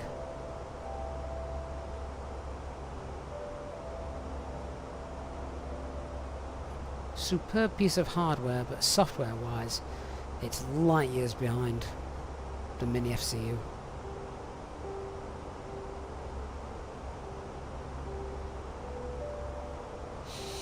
Jayhawk, yours is the other way around. You can't fly full view. You have to do it all 10 to 1 in the sim.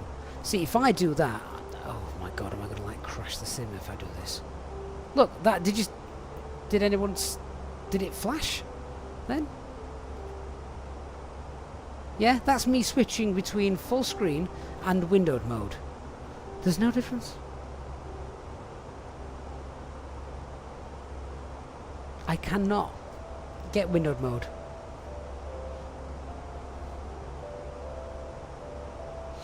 Jayhawk, I'll blame Dark Fury if it crashes. Like I always do. Whitson Williams, so far, WindWing or Mini FCU? That might be our next poll. Speaking of which, what's happening with that one?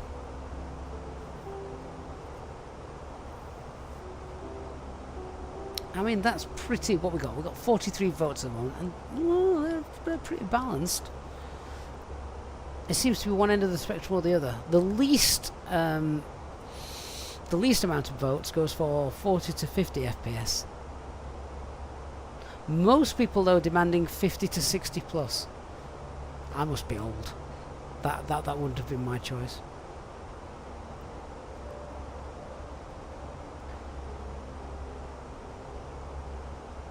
Alphas, do I have FLS enabled in the Fenix settings for this flight? No. No, we're not going to fly an FLS approach.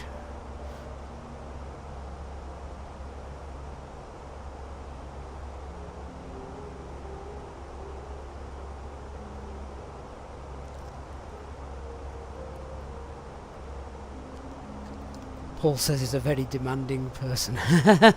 Something unpredictable. Good morning.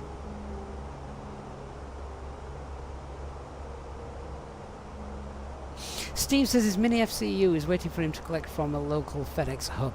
Fortunately, it's a 24-hour petrol station, so at 3 AM tomorrow morning I should finally have it. Why would you be passing it at 3 AM in the morning? I mean, fair play to you, but... right, so we've got Lisbon 371. Madeira is now closer. And yeah, so our closest airport now presumably is Yeah, Madeira. Good place to dive into if we need to. I say good place to dive into. I mean, it's still 45 minutes away. And windy. So it's not the easiest place to guarantee getting in. But I guess if you were on fire, you'd probably go for it.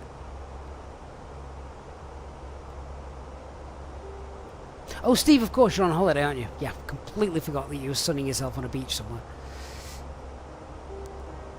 You must have good hotel Wi-Fi if you can watch the stream whilst here. So are you literally now, I'm trying to picture this, are you literally now just laid on a sun lounger, phone in hand, headphones in, just oblivious to everything around you, and mentally over the Atlantic Ocean with us? What a way to spend a holiday. Your last day of your holiday as well.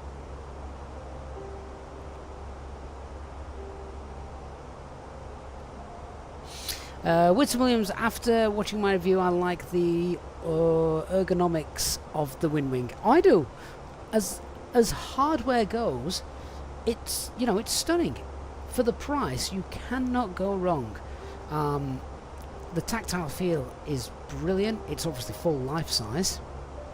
And it works as it should. You know, all the buttons work, customizable if you need to. All of that is brilliant. But the software is a pain in the naughty word.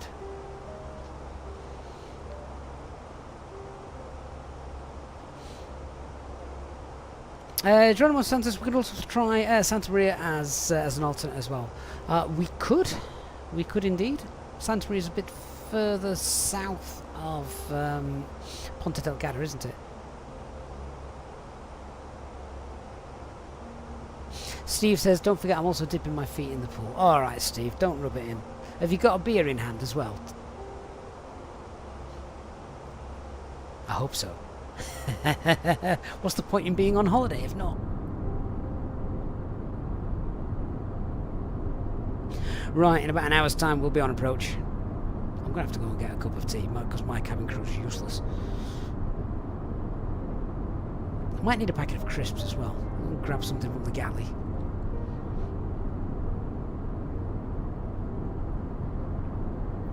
So if we land in about an hour, let's call this, I'm using local time here just for my own sake. So if we land in about an hour, that's going to be just gone 2 o'clock. Get back on the road again by... Okay, so there's a chance we might get the return in. Would anyone want to see the return flight back to Lisbon today?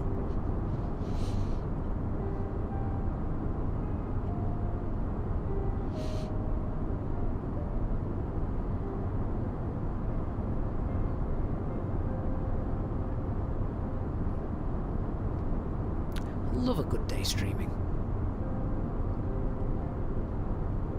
Don't forget to hit that like button if you're dipping in and out as well today. Dipping in and out like Steve is with his toe in the pool. Steve, of course, you've got a bit of... Yeah. I'll tell you what, guys, in the chat, let me... If you've got a drink right now, Steve's going to win this hands down. If you've got a drink in your hand or on your desk right now, what are you drinking? What are you drinking right now?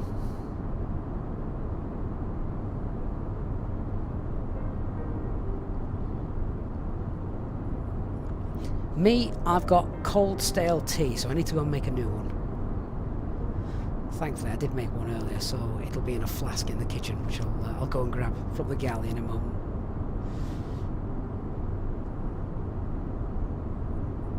Something Unpredictable says, could use a long vacation from work, thinking about a UK trip in August. Great place to come. August is the best time because it's about as warm as it gets. Sean's drinking tea, J Hod's drinking berry juice. What's that? Or is that code for dark fruit? Something Unpredictable is jealous of Steve. I think we all are. Strico, does the juice from a pot noodle count? No. Legal blind flies. Coffee. Fair enough. Nolek says he's drinking nothing as of now, but might run over to Costa, covering for someone at work, and there's a Costa next door. Fair enough. Malek is drinking a Monster Energy drink. Oh, don't drink those. You don't need that amount of caffeine.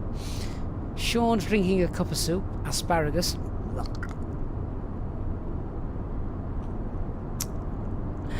Man the Man, thank you for the follow on Twitch. Hope you're having a good afternoon.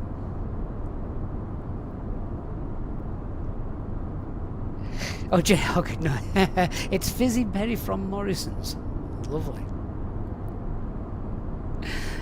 Nolek says Dan says they need to make a pot noodle drink. Do they?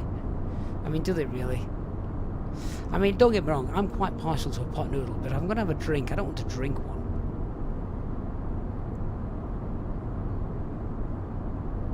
Sparkling water and a black coffee, Wolfgang. Yeah, there we go. I don't like sparkling water. I don't actually like water. But sparkling water, tonic water, I just can't stand that taste. It's awful.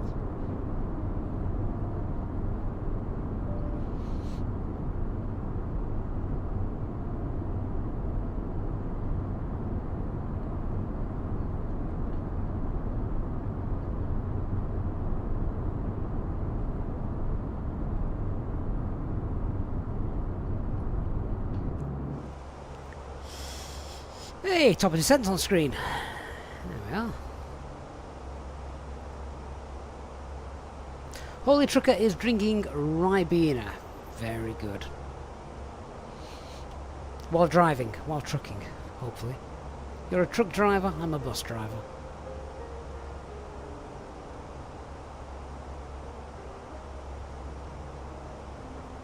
Well, I've not felt much turbulence on our flight today, so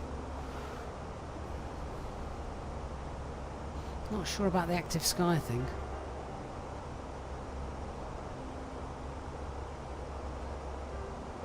Steve's now going back to the room for a duty-free Malibu and Coke. Oh, Steve.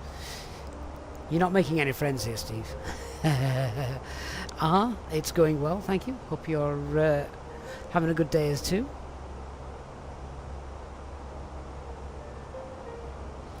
Ooh, I'd drink some relish, J-Hog. Got to be Henderson's relish, of course. Not that Worcester sauce rubbish. Says he uses real turb, it's super... Well, a few people have said that compared to Active Sky. Well, the thing I don't like about Active Sky is it using meta injection. I want worldwide coverage. Hey, Ghost Rider! And I want to see the clouds in front of me getting closer, literally, and heading towards them.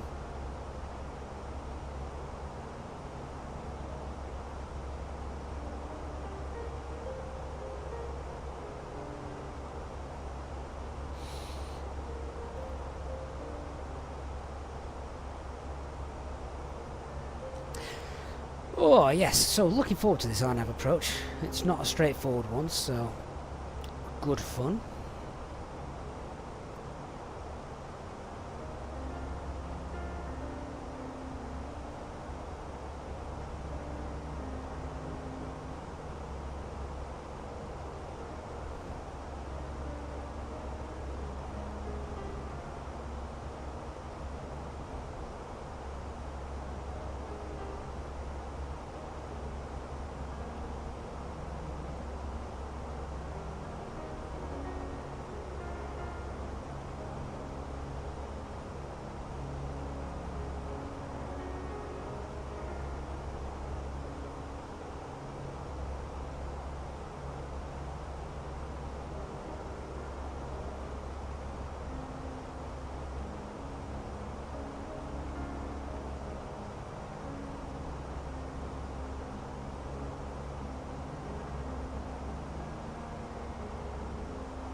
And Christian's in the house. Good afternoon, Christian. Hope you're doing well.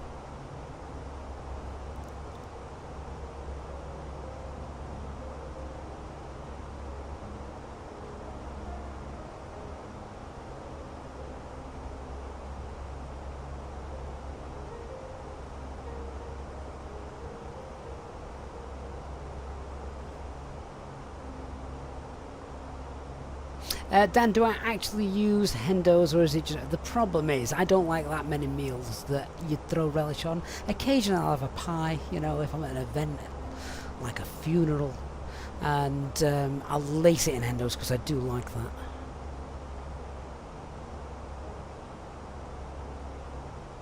Do I think there will be a performance increase in Flight Sim 2024? I hope so. Hope so. Guess we'll find out.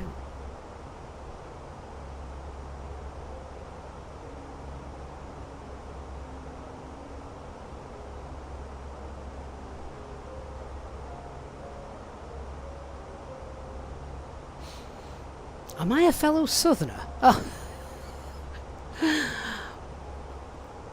Do I sound like one? If you're from Scotland, yes, I'm a fellow Southerner. I'm going to take that as a compliment, if you don't think I sound northern.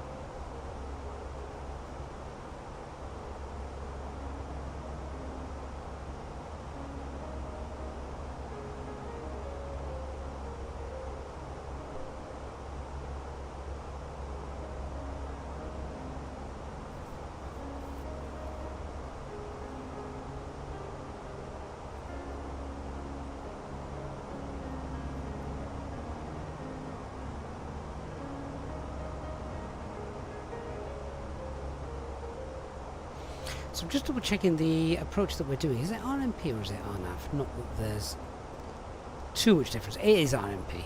There's not that many RNAV approaches around anymore.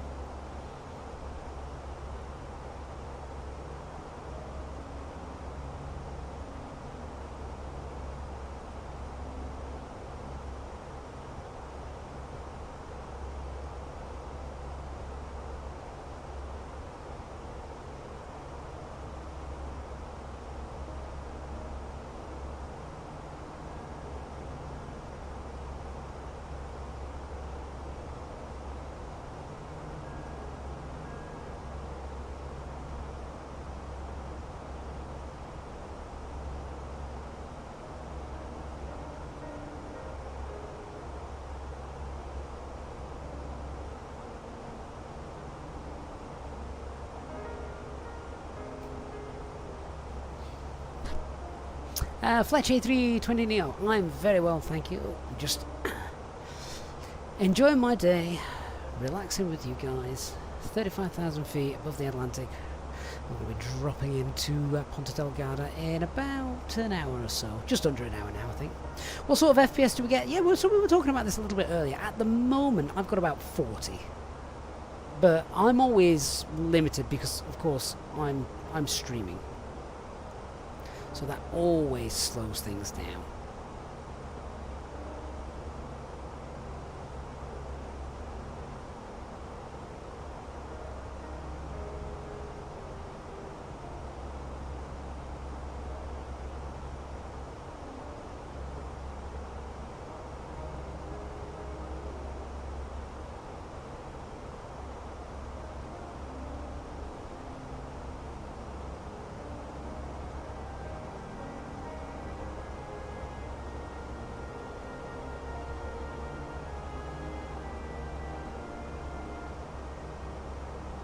So I'm just reading through the stuff here. We're doing, we're obviously doing an RMP approach, and it's technically a visual approach because it's offset. Just going through, make sure we've got all the stuff we need. One FMS, which we do. One GPS, yeah, or 2 DME, yeah, they're all working. Basically, our aircraft is not messed up, so there's nothing broken on it today. Looks like Dark Fury did a good job fixing it the other night. I got distracted. I said I've got about 40 FPS at the moment, but I'm usually limited because, of course, we are streaming. And Fletcher's just about to Brussels on his way to Dublin. See, Dublin's an airport I never fly to. They don't like EasyJets at Dublin. Although, did you? I was a few months back now. They bought a load of slots, haven't they? Don't know what they're going to do with them. probably bought them just to wind up Michael O'Leary.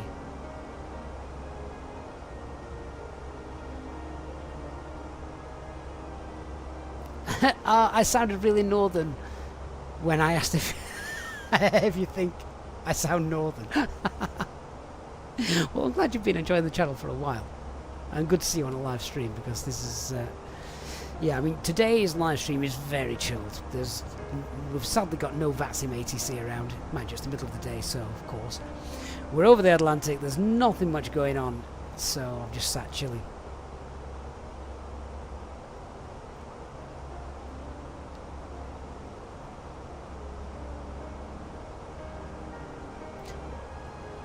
My plane's definitely not broken. No, it's all working. Nothing is broken. And that's the way it's going to stay. Excellent maintenance crew at Air Portugal.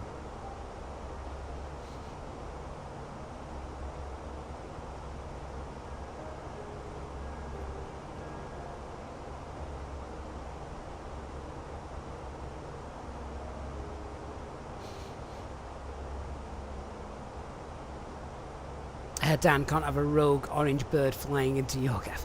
Well, that's it. They bought the slots though, didn't they? I mean, maybe they just bought them. Maybe it was a bit like stock.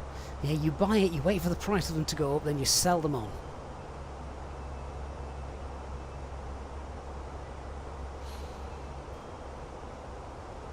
I was just wondering if for the last sort of half an hour or so we can get a bit higher. So normally you want to be about within 1,000 feet of the max. So 137, but let's just check the winds then at this waypoint. And I wondered who that was then. I thought, have ATC just come online? No, they've not. But Everground has just dropped us a nice message. So hopefully his airport's not too busy.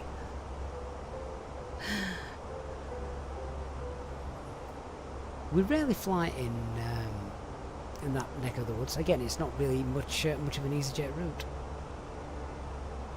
route. So just having a look at the waypoints that we've got now. We're just coming up to 38 north, 20 west. We're at 35. If we can get up to 30.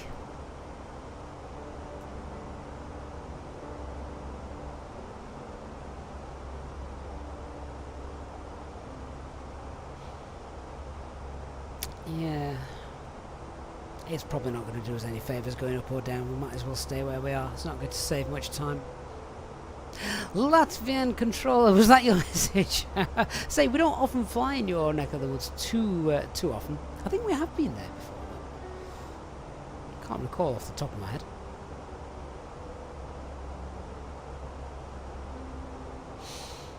R says I haven't flown on VATSIM for about 2 years, so nervous to log back. Oh no, you should log back on. Nothing's changed.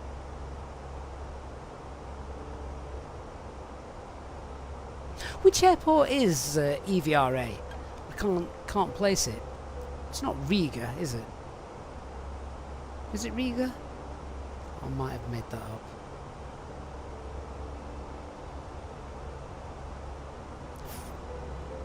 Oh, it is Riga. Oh, pulled that out of the knowledge base somewhere in the back of my mind.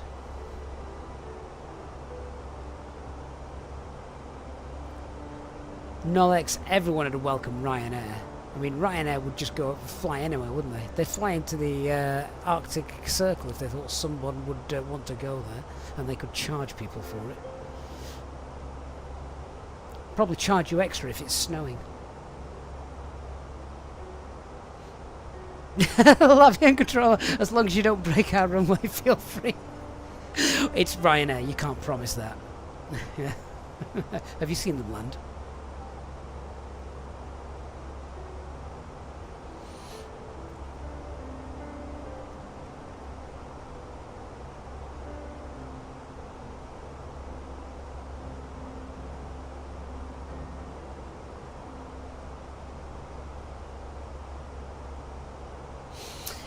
You're so bad at taxiing. Okay, Gatwick, but struggle with some ground charter. See, to be fair, Gatwick can be confusing, so I think if you're okay at Gatwick, you'll be fine anywhere else.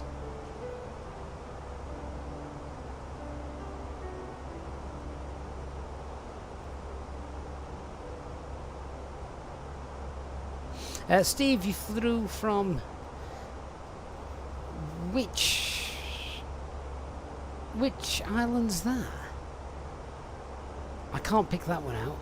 Golf Charlie Lima Bravo. Which Canary Island's that then?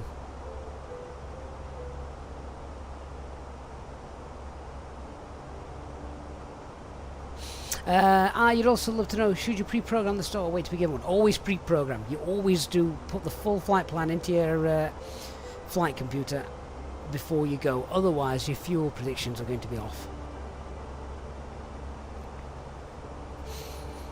Right, let me just check that our planned route here looks like it should do. We'll start setting a few things up.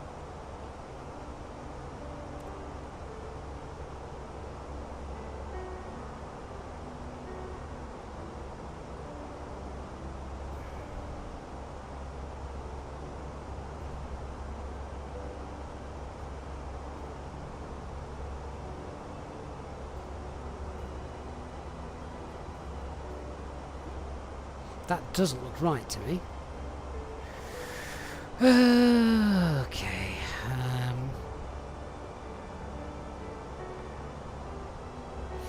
So we're on the 2 November arrival. I'm sure we are. Double check that. Oh no, we're not. We're on the 2 Sierra arrival. Ah. Well, we're on the 2 November arrival. I'm going to change that. I want to do the 2 November arrival.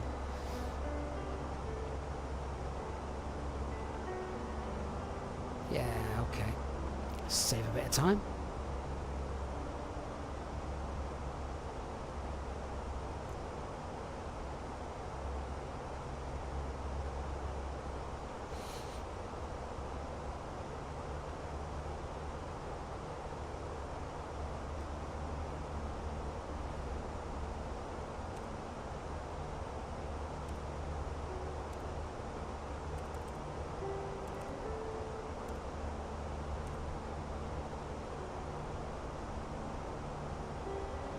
Oh, I've still just put the wrong one in. I put Bavas in instead of Beacon.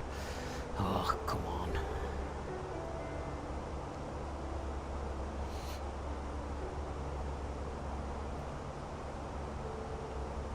Beacon, 2 November. Via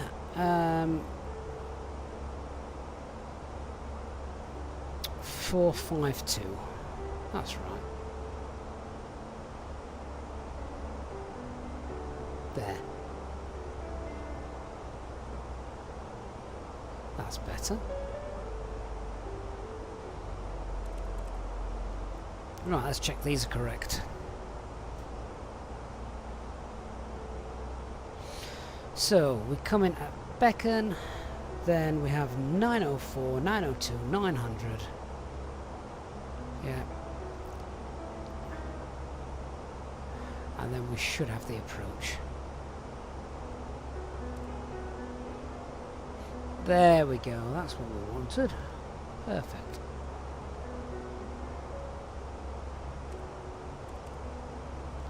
Coding's all correct then. So let's also start putting another few things in the box. We've already looked at the arrival. It's pretty, I'd say it's pretty straightforward. So I've got, let's just jump to the flight plan. We spoke about there being not too long to lose a couple of thousand feet from 452 at the top of the chart there. So 452, what speed's it got there? It's got 250 knots in the box. So I am going to just edit that. And let's just pop in there 220. Because at that point, if I need to, I can start getting the flaps out to slow us down, which might just affect where we start our top of descent. So that's now coded in, and I'm happy with that. We're also going to go to the fixes page, and pop in the runway, LP LAPD.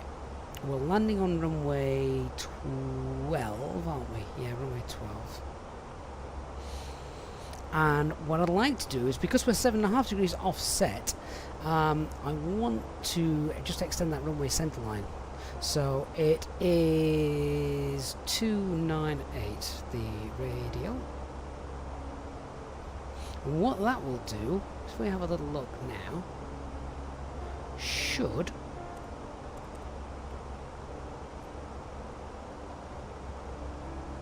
there we go. So now you can actually see the difference between the approach we're going to be coming in and the runway center line. So once we get to 455, we'll be able to just deviate left, as long as we can see where VMC conditions. We'll be able to deviate left and line up with our runway visually. So this is going to be a hand-flown approach, which is always good fun to do. So that's nice.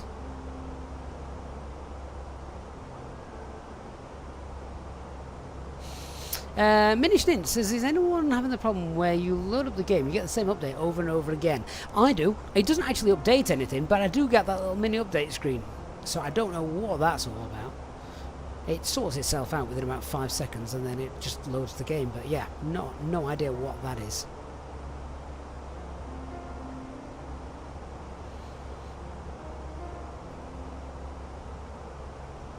So that's the runway track set. Gurkhan, mate, thank you so much for your channel membership. Really kind of you to support us. Obviously, if you're on the Discord channel, make sure you get into the members lounge as well. Check out the members only streams. But yeah, really kind of you to support us. I do appreciate that. Okay, well, the RadNav, we've got the VOR Victor Mike Golf on the chart, so we'll pop that in.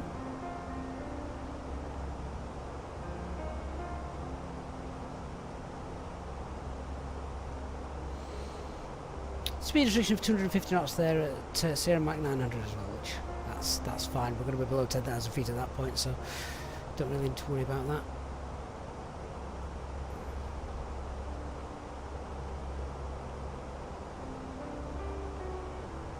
$215 miles out to the runway threshold. Cost index of 5, yep. And we're going to send off the latest weather, we'll get that in a moment. Our landing weight is going to be, let's have a look, 63. Well, that's interesting. Are we going to be close to our max landing weight?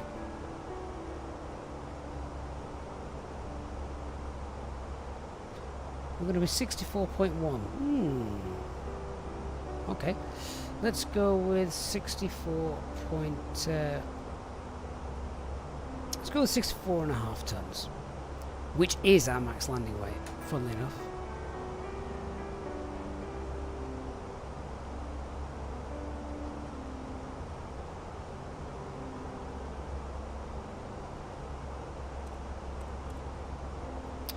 Right guys, here's what I'm going to do. I'm just going to send off for the weather. I'm going to grab the cup of tea I made earlier, and then we'll be back, ready to brief the approach, fly the approach, and land at Ponta Delgada. Should be there in half an hour.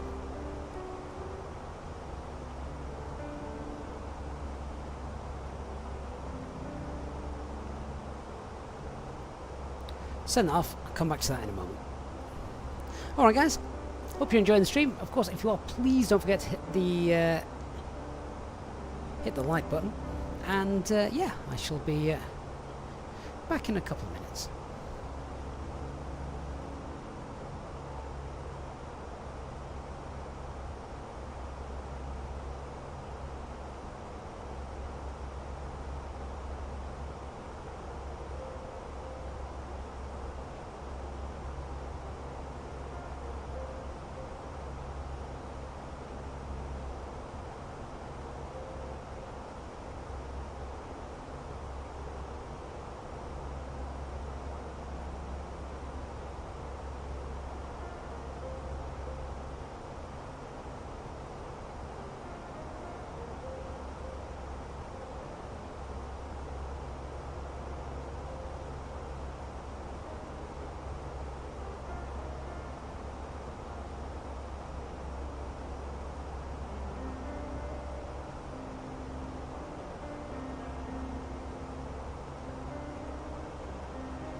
Hey guys, back with you. Decided I need to go and needed to go to the galley and grab some food before we landed.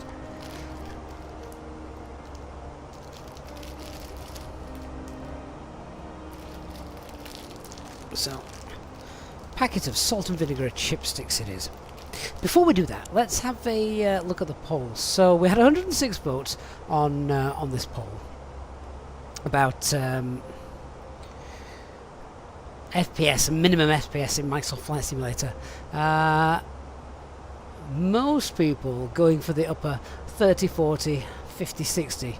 A few people saying no less than 30. So yeah, decent results there. Now there's another great question someone asked a few moments ago, which was between the Mini FCU or the Wing. So, which is your choice?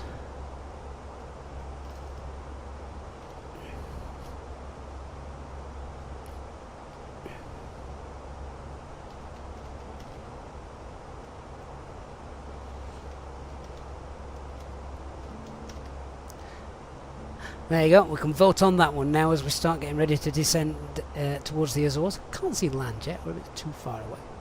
So, would you prefer the Mini FCU or the Wing? Off you go.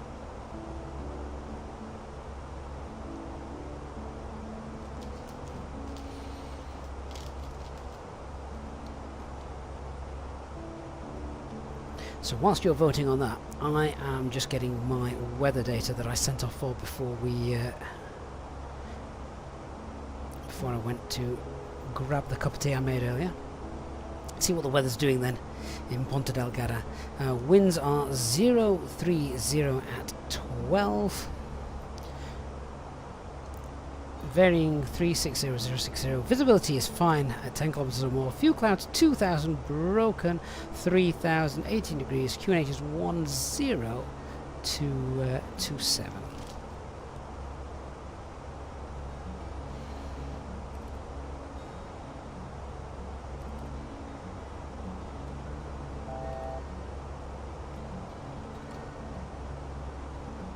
So with that, we're just going to fill in the arrival performance, and then we're going to do a landing calculation as well, make sure that we're good. Don't actually know how long the runway is in Ponta Delgada, but it can. I think it can take A330s and large aircraft like that, so should be okay.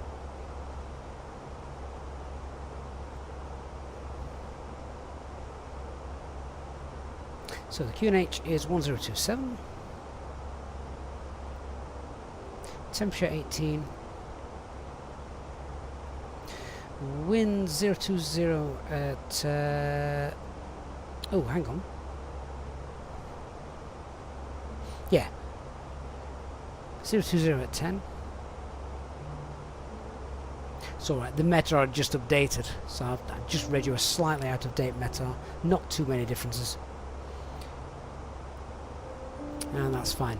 The minimums then, we'll have a look at the chart, and they are, for this approach, was it 880 if memory serves? Yes, 880. So that's all set. We'll see if we can get in on config 3, that's the plan. Oops. There we go.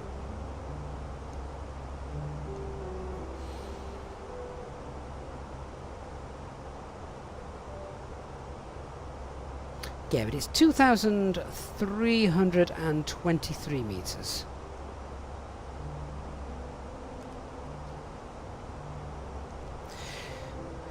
So it's dry conditions, apply the METAR, and our landing weight will go in max, which is 64.5.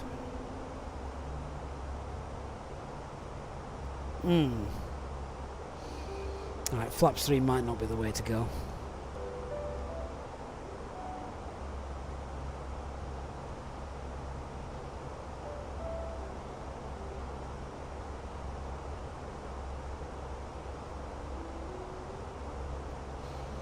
To be fair, that runway might have changed. I'm just going to have a quick look on Flight Radar 24 because I think with that METAR change, the wind now there is a tailwind look. Tailwind, 10 knot crosswind.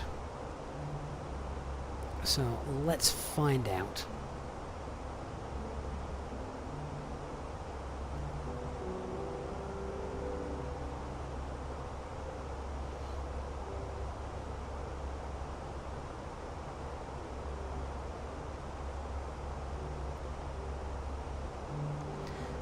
See what landed last. Oh, to be fair, the last landing was quite a while ago. That was this flight that you can just see there. How did that come in?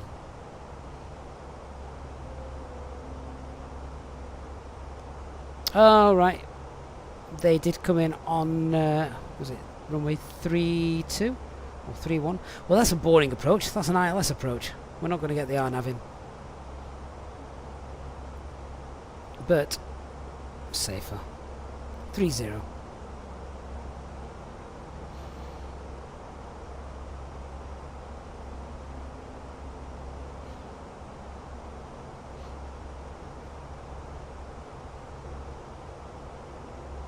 Right, let's change the approach then. Hey, Mads.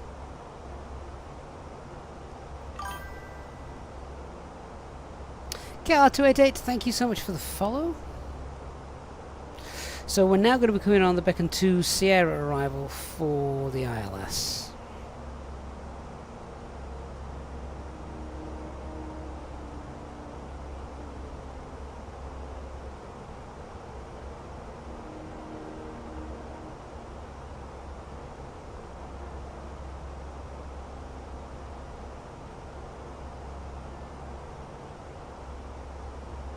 Just making sure we get the right chart.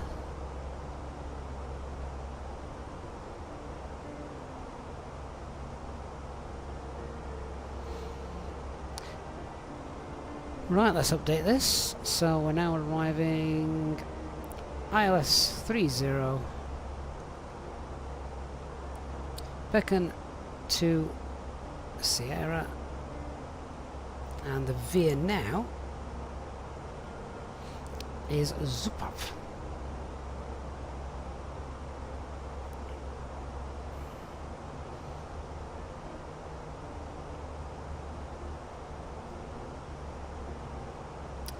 And there we go.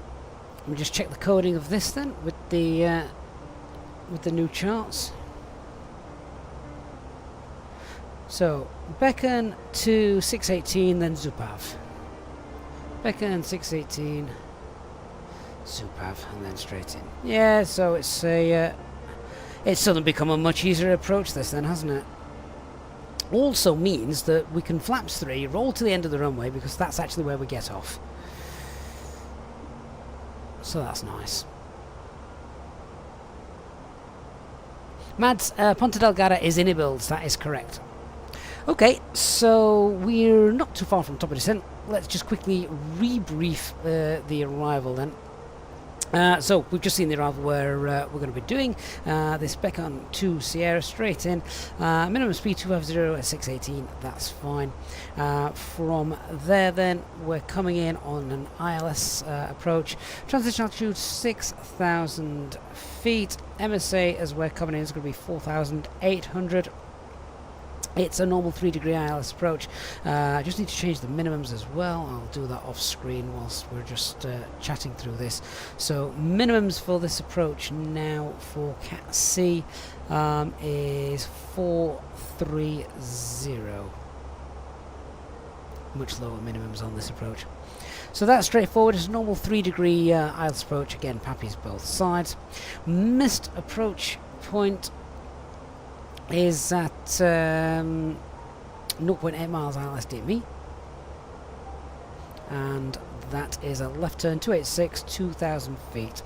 Then another left turn to Petto to climb to 3,000 feet. So missed approach altitude will be 3,000 feet.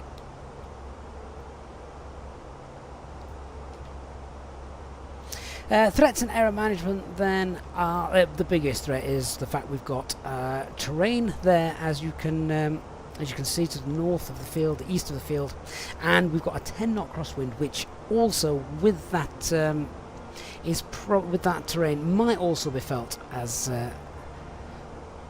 we come in on our final approach. Okay, so we've just hit our top of descent point. Thrust, idle, descent, and flight level 150 blue. Down we go. And just to solidify all of that then, as we've just done a runway change, we've checked the coding there, that's fine. Radnav's changed to VMG.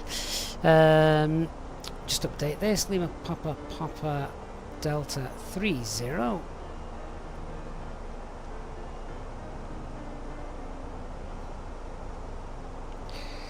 Everything's all set. Winds 020 at 10, so 10 knot crosswind from the right as we're coming in. That could be affected by the terrain because the terrain obviously is on the right hand side as we're coming in. VAP is 146, config 3 landing, and Barrow is 430. Landing at about 64.2 tons, and secondary flight plan will just update it. And we're covered. When we've landed, we'll roll right to the end of the runway, vacate to the right. Right, I'm going to have my crisps now. Quickly snack on these whilst we get down. I'll try and remember to mute the microphone.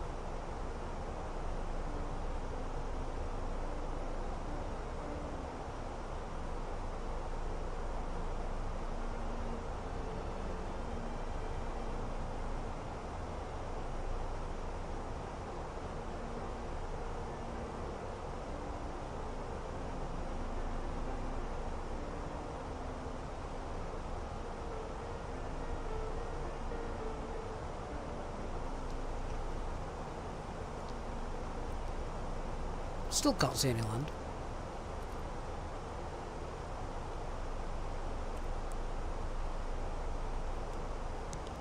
Can't wait until our weather radar works. Really hope Microsoft Flight Sim 2024 fixes that.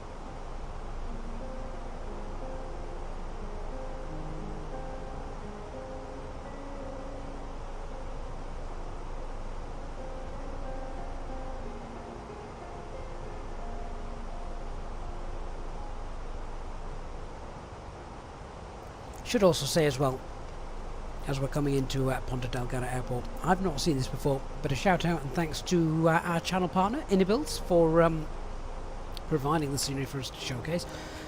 I did get this a long time ago, I've just not been able to visit it until today, so looking forward to that.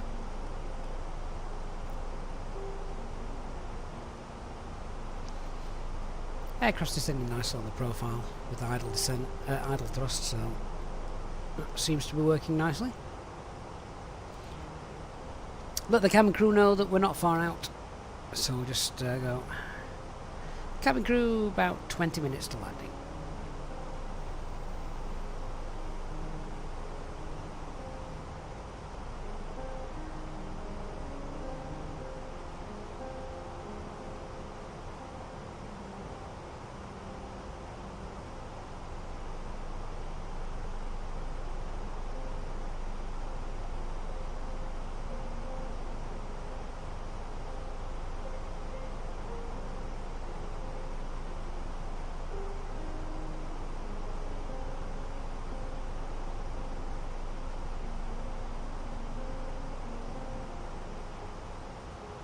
So, apologies, I am still munching my crisps, I'm starving.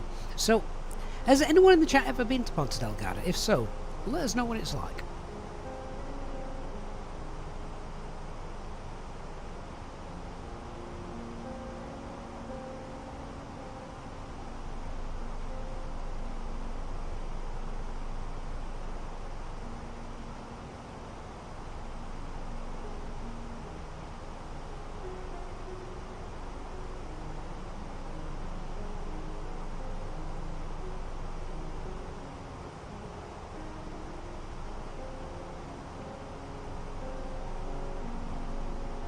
I was also just looking at the results of the poll at the moment. As it stands, just slightly more people still preferring the Mini FCU, which is very interesting considering that it is a lot more expensive.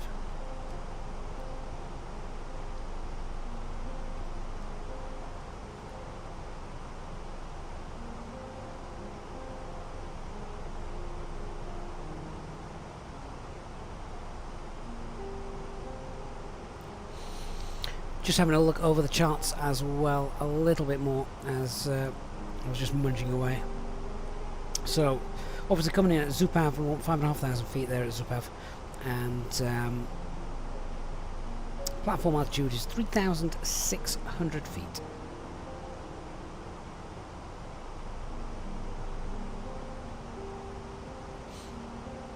Actually, that 5,500 feet at Zupav, we don't need to be 5,500 feet. That's if we're that's the minimum hold altitude.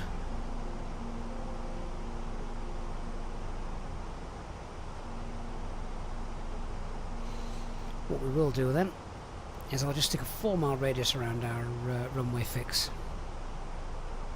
Intercept it at 12 miles out.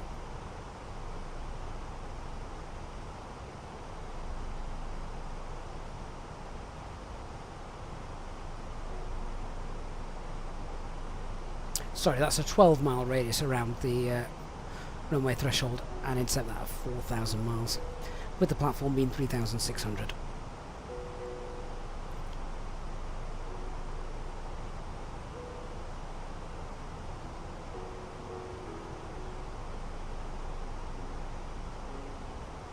Is there anyone, as we're obviously got the poll going at the moment between the Wind Wing and the Mini FCU, has anybody got both?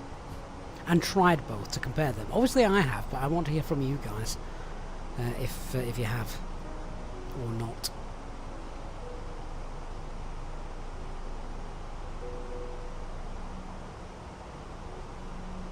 Should be an interesting landing this one as well. We're heavy, we're going to be coming in not fast, but you know, at a decent speed. 146 I think is the VAP speed.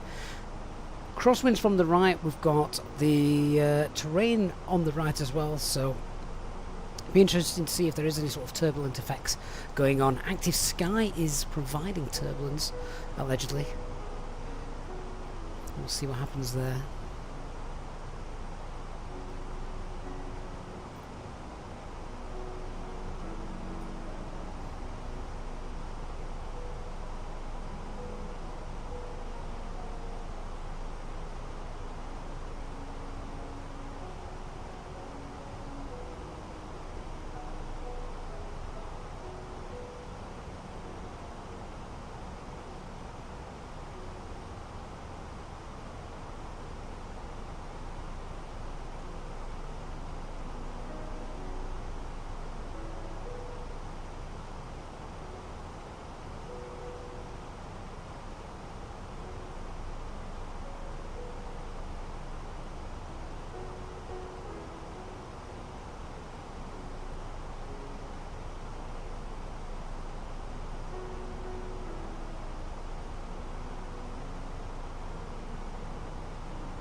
Okay, so just passing 17,000 feet, we'll get seatbelt signs on shortly. We'll start prepping for the arrival. I've now finished my crisps, so we're done with the long silences.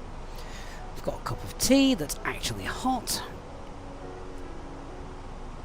and if we look out the first officer's window, we can actually see the Azores. Dr. Magic looks like I've arrived in time for the meal service. Dr. Magic, I'm afraid not. Cabin crew have just started putting things away, as we are now on our final approach to Ponta Delgada. Oh, that tea is gorgeous. It's just been stewed long enough.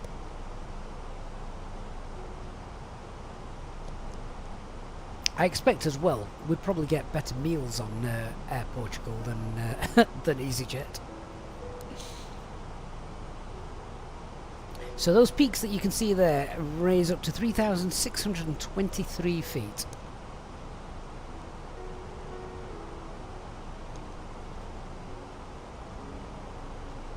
Joe Wilson says, I'm on my first day of line training tomorrow. You, Joe, you'll be fine. You'll be fine. Which aircraft? Obviously, you don't have to answer that, Joe. Just being nosy and curious.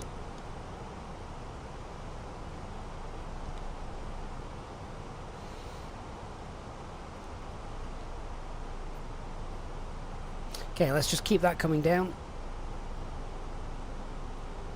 Thrust idle, descent, 80 blue.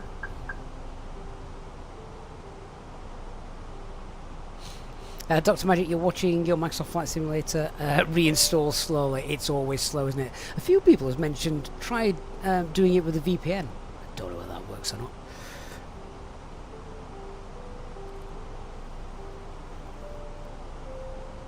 Joe, a 738 out of Luton, so I can take an educated guess. It's not going to be Wizz Air, is it? Oh, you'll know all about flap rings then.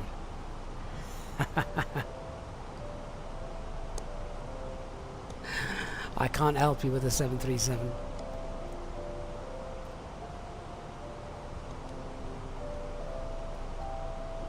But look at this handy tray table I've got just here, just that I can put my meals on, my tablet and anything else.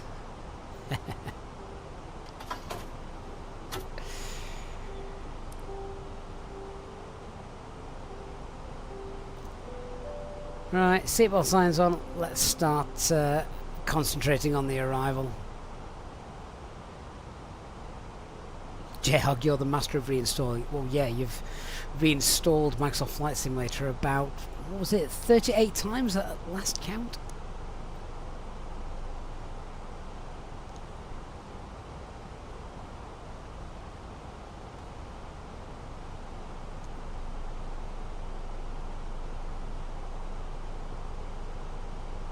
Okay, 4,000 blue.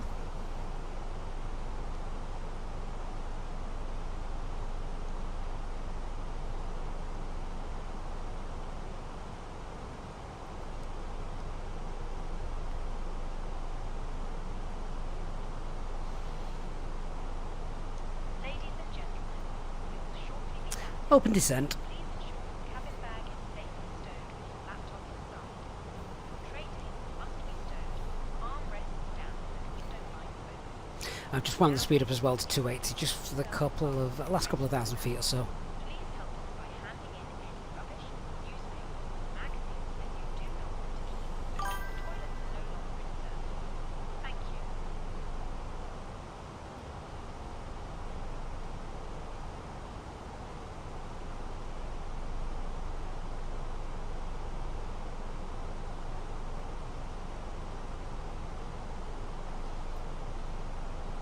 Okay, speed 250 as we approach 10,000 feet. We've got the lights on.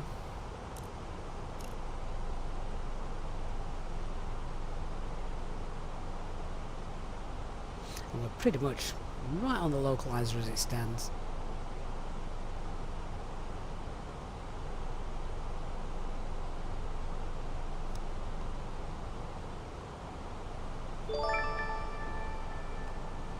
Panos, my friend, thank you so much for supporting us and becoming a channel member. Welcome to the First Officers Club.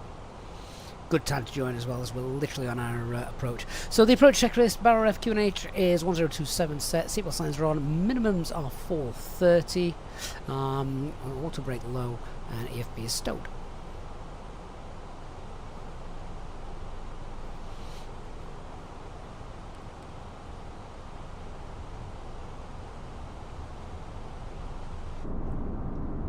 A little bit of spoilerage just to get us down there. Lord of the OG, good afternoon, sir. I'm very well. You join us literally as we are coming in on our final approach.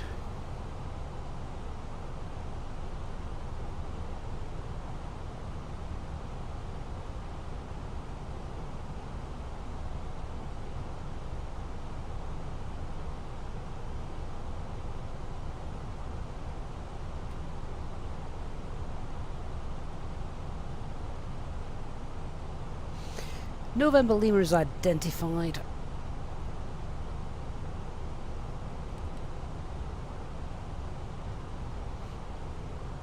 We're about to just head through this cloud layer as well. Check the temperature. That's okay. Anti-ice is not going to be needed.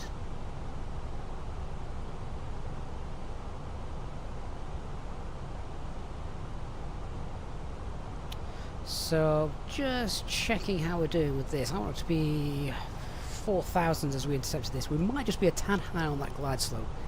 So just if we need to glide slope from above, we will pull VS, head down, flaps 2, and wind the altitude up. But I think we're probably going to be okay, to be honest, from experience. A lot of the OG, I tend to, well, I try and do both.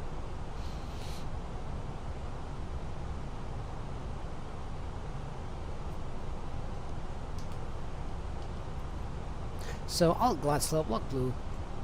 Oh, there we go. Alt glide slope, localizers captured. Cat 3 dual, autopilot 1 and 2. And let's start configuring because we are a bit high. Flaps 1, speeds checked. Flaps 1.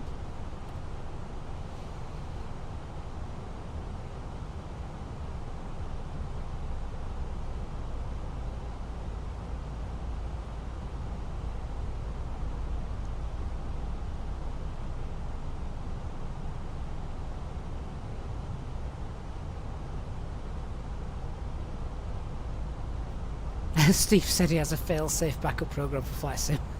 It's called Explain.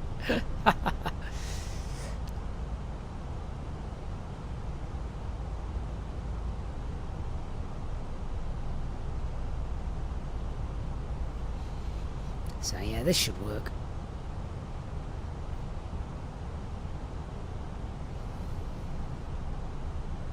Okay, I'm going to pull speed there, hold it at 190, flaps 2, speed's checked. And that extra drag will help us get down. Pop the spoilers away then. Don't want the spoilers as we're going down the glide slope.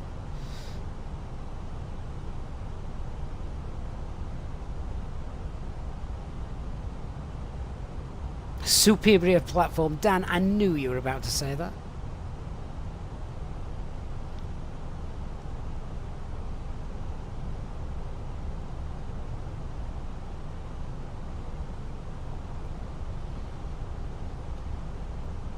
Platform altitude 3,600. Glide slope star. Alright, let's throw the gear out. Gear down.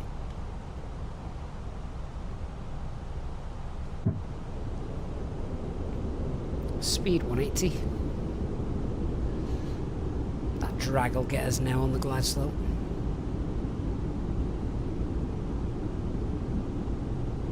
Ooh, watch VMO.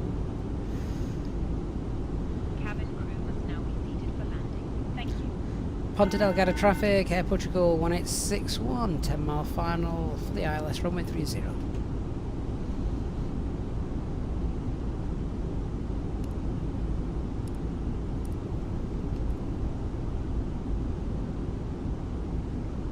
Hi Captain, the cabin is now secure for landing. Wonderful, thank you.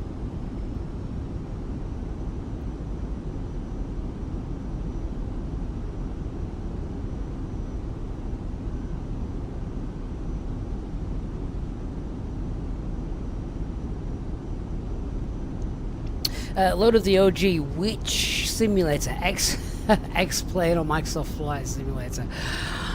You could ask 50 different people and get a 50-50 response for that. It's long been thought X-Plane has always been superior for physics. But not entirely sure that is the same anymore. Pierce Miranda, do I use Simbox for my lights? Yes, I do. Yes. And there we go. It's come into view. Right, let's manage the speed. And flaps 3. Speed's checked. It's dropping away nicely. 6 miles, flaps 3. 10 knot crosswind from the right. And Yeah, gorgeous. Not seen this place before.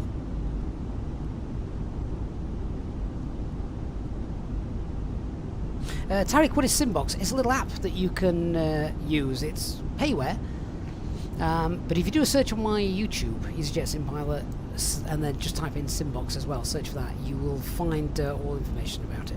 Alright, landing checklist. So our cabin is secured. Go around altitude 3,000 feet set. Eco memo landing, no blue.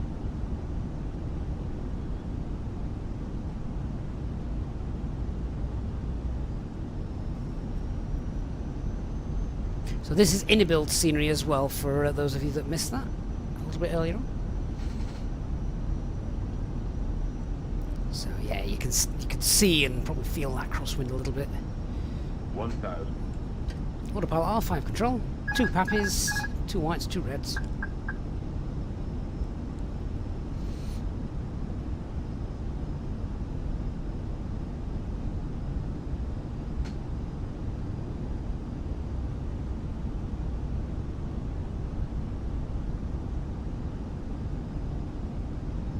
Slightly stronger crosswind than forecast there. It's 15. Let's just keep that nose coming down.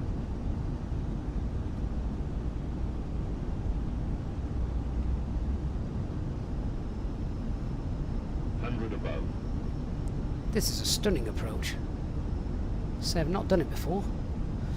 I keep trying to look at the scenery instead of the runway. Continue.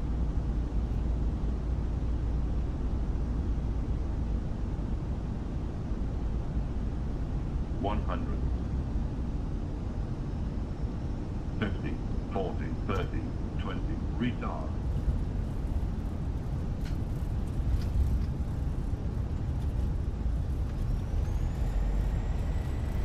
Okay, spoilers first green, decel. Manual brakes.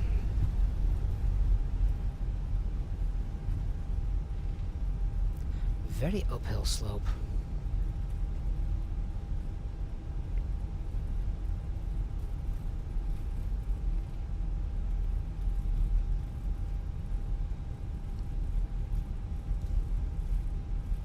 Roll off the runway at 30 knots just to help us get up the hill.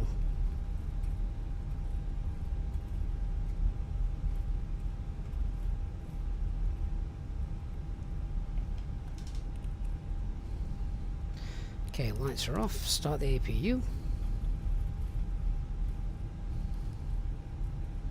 Ladies and gentlemen, the cabin crew will shortly be leaving their seats to perform safety-related duties. However, we ask that you remain seated until the fasten seatbelt sign has been switched off. Portable electronic devices for messaging, calls, or internet access may now be used. Please make sure you take all your personal belongings with you, checking in the seat pocket, underneath the seat, and in the overhead lockers. Do take care opening the overhead lockers. Before, of course, we turn towards the terminal, I just need to turn off the Smoking is not permitted weather radar. until you reach a designated smoking area. On behalf of the captain and the crew, it has been our pleasure looking after you today. Our ground crew will help you complete your journey. Slow the aircraft down before we do that, otherwise I'll end up probably cutting the grass. Weather radar and TCAS is off. 754. Is that what it said it was? 754. Jeez. Don't think it was that bad.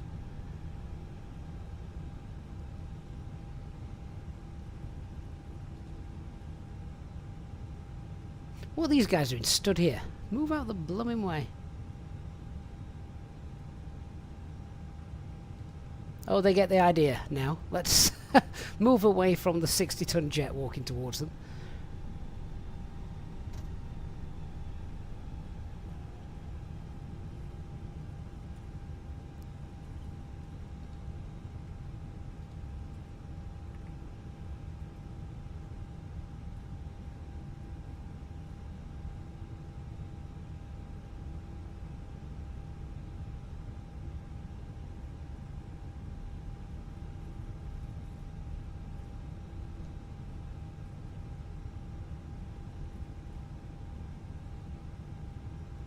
I have no idea which marshal I'm following here, by the way.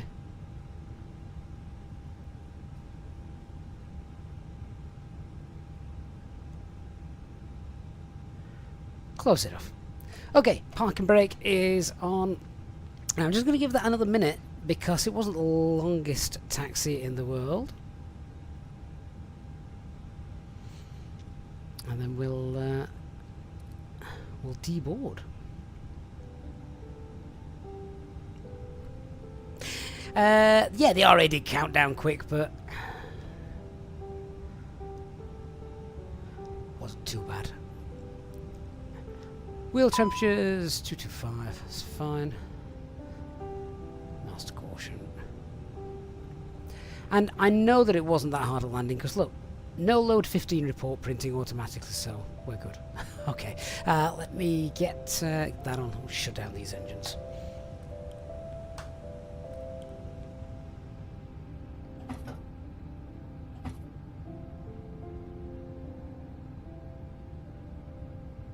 Cabin crew disarm doors. Okay, seatbelt signs are off.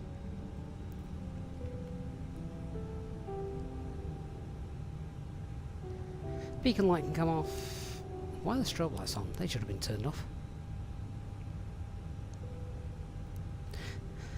External power connected. Pumps off. And Squawk 2000. Standby. How we can get these off as well. Shut the APU down. Good stuff. Well, as it was a rubbish landing, I'm not going to go out there and greet all the passengers. So the question is now, guys, would we like a return leg? Company message. See what that says.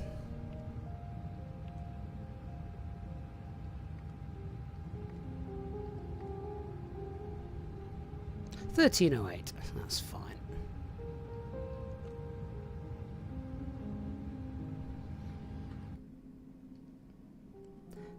Right, ground crew doing its thing. Whilst we just wait for that, shall we have a little look around the airport? Because, Ponta Delgada traffic. not been here Portugal before. 3 Alpha Victor on final Highlands runway 30. Just come off that frequency. Please take care and hold on to the hand.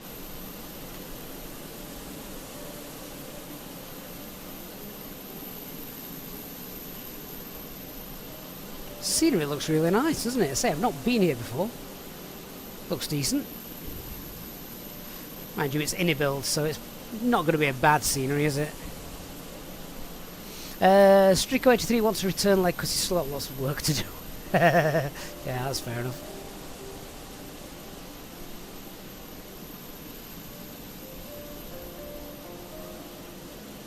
Doesn't look very sunny, does it? I imagine the place to be to have some nice weather.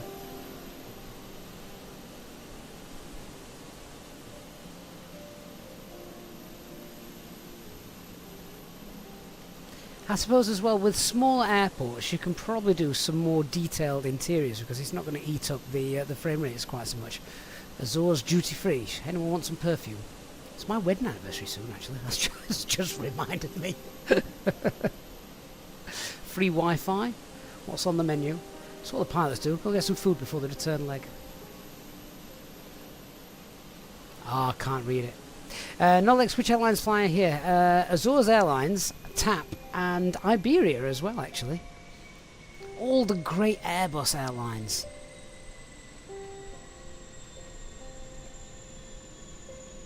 Oh my god, Ryanair also fly here as well.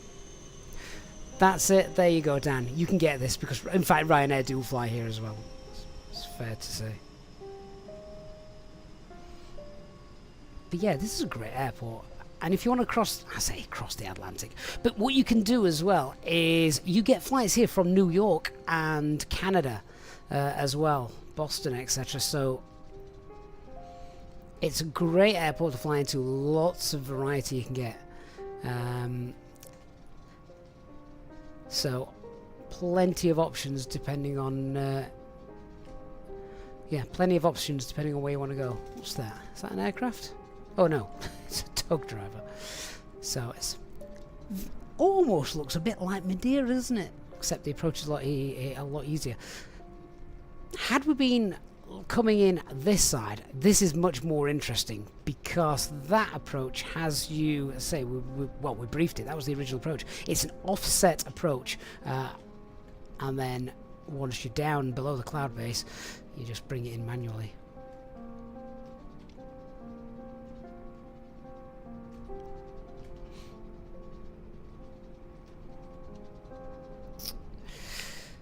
Go on then. Shall we head back to Portugal? Thankfully today I have got time for that. So I will leave you with our deboarding plane, and I will set up our return flight back. Stick with us, guys. We'll take you back to Lisbon shortly, after the engineers have just inspected the landing gear. I'll be back in a few minutes.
Ah, Dan.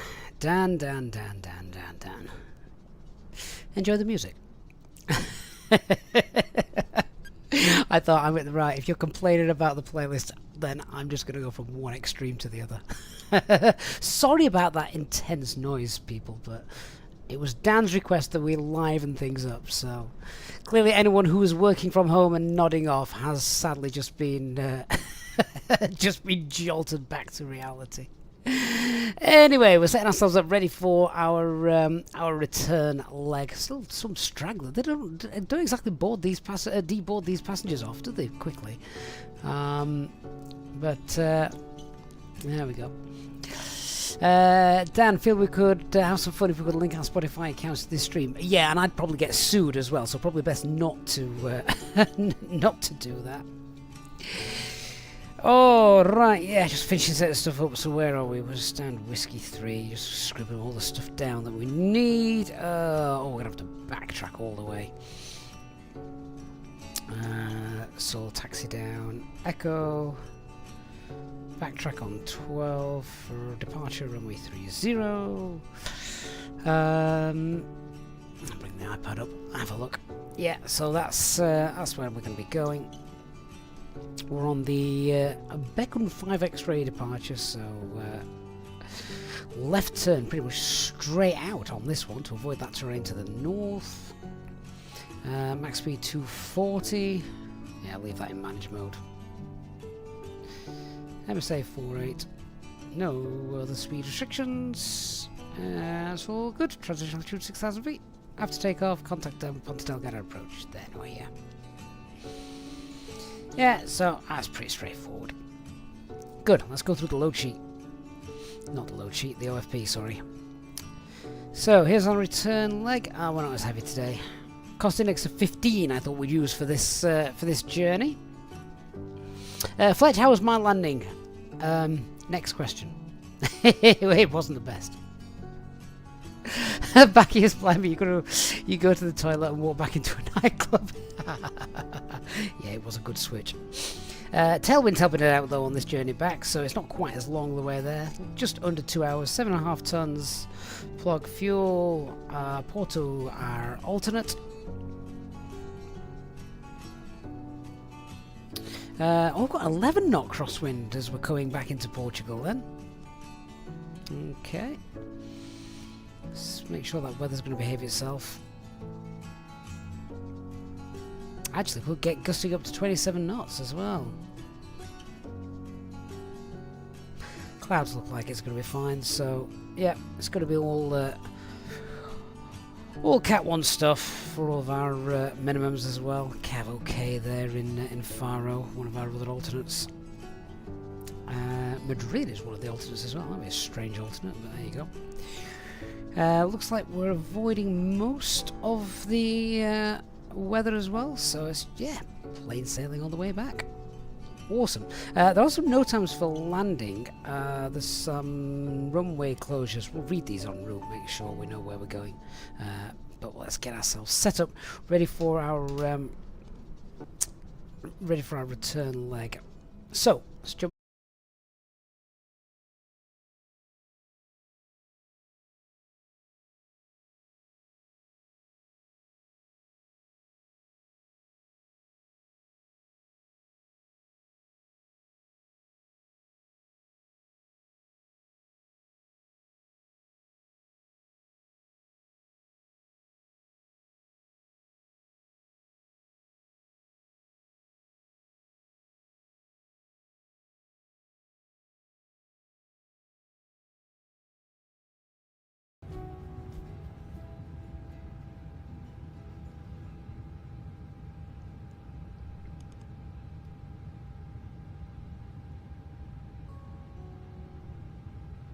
Okay, should be coming back online now. So hopefully you're back with us. All right, so we got so all fine. Let's start setting up for our next flight. Has GSX finished deboarding? Then we're going to start boarding for the next flight. I think it has.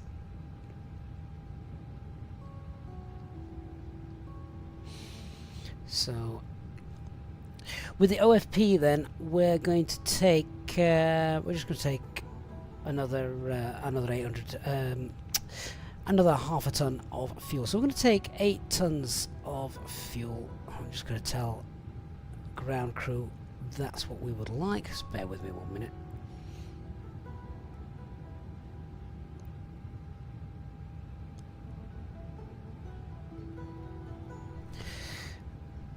Okay, ground crew doing their thing. Let's crack on. So let's have a look at the init page and bring that in. Cheryl, thank you for the follow. So we are, I was going to type in easy then. The return flight is TAP 1862. Cost 15. And the ground temperature is 18. Tropo is 42,202. Oh, it's not far off. Download the winds. And just want to check our IRS if we need a quick realignment. So it actually tells us up here. My God, his arms must be aching by now. Oh, I can't see. 3744.9. 3744.057 and 2542.7. 2542.7. Okay, it's not million miles away. We can do a quick realignment. I don't know if this works in the Phoenix actually. So we just do off, off, off, on. A quick realignment.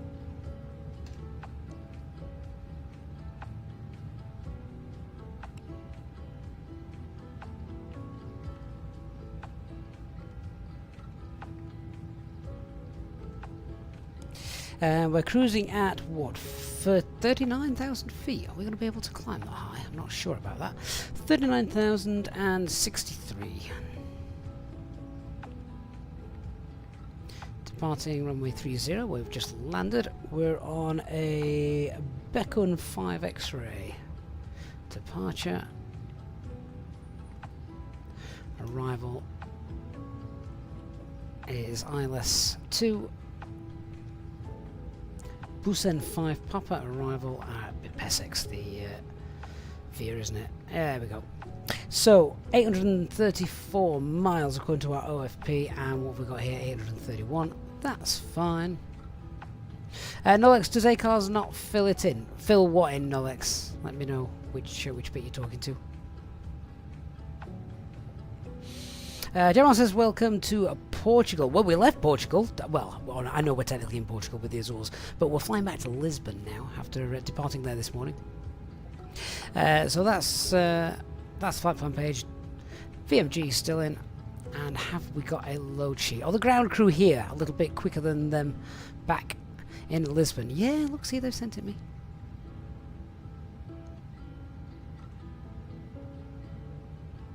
No, it's flight number cruise. No, it doesn't bring it in. Just as per real life, you still have to fill that in. Same with like the cost index and stuff. So we've got a zero fuel weight is going to be 54.7.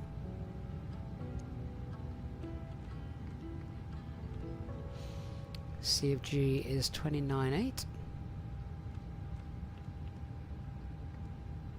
Alternate fuel is 1.5 tons. And see what it says. We're taking 8 tons of fuel. We took 8.7 to get here. 8.7 on the way back. It wants 7.9. We're taking 8 bang on. So a little bit more, like an extra minute. It's fine. Takeoff weight 62.5. And CFG is 27.8. Alright, takeoff performance then.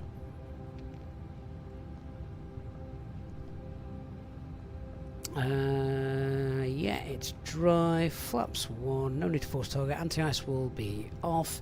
Packs off. Takeoff weight is 62.5 tons.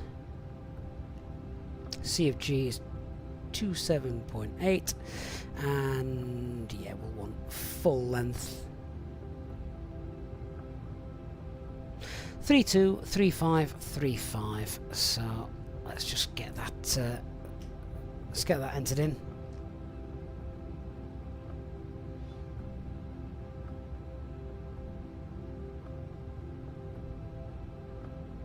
$32, $35, $35, flex 50.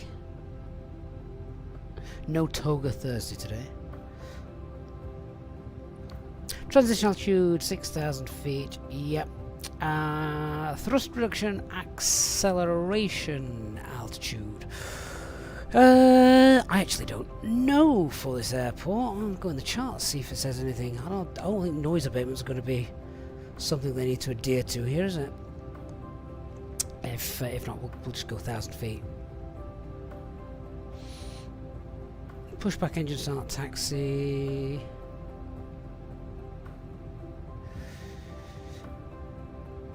$1187. Yeah, 1187 for the thrust reduction stuff.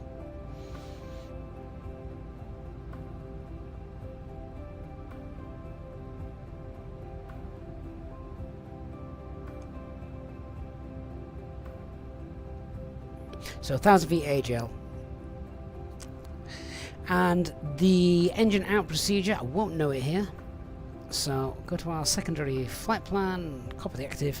Let's just have a look at the approach that we've just done. And it's going to be straight out. We're over the Atlantic, so there's no terrain to worry about. Straight out, and it's going to be a left turn, holding at Petwood, 3,000 feet.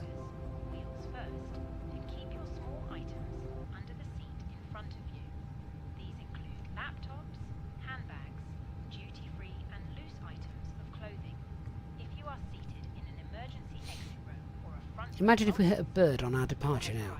Must be placed into an overhead locker. Once you have safely stowed your cabin bag, Inbound course is 012, right turns. we would kindly ask that you keep the aisle clear, enabling all remaining customers to board. As we are currently refueling, please ensure your seatbelt remains unfastened until the seatbelt sign is turned on. This is a no smoking. There we go. There's the hold. Thank you. Lovely. And then we'll be coming back here. If we've lost an engine, of course.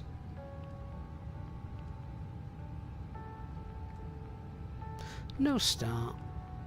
Zufap is a good veer to use. That'll do. Perfect.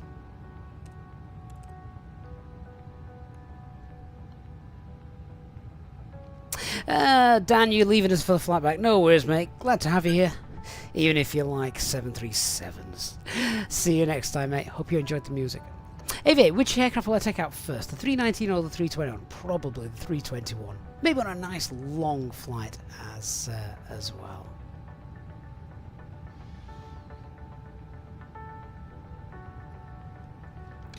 Okay, so yeah, I'm just waiting for... we're just basically waiting for the passengers to get on board. I assume. Are they online yet? Online. Are they in line yet?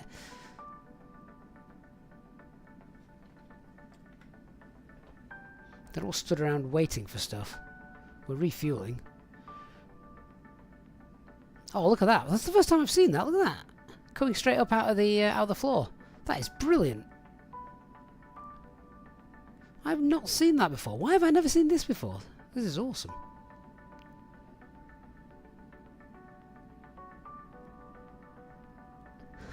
Nice.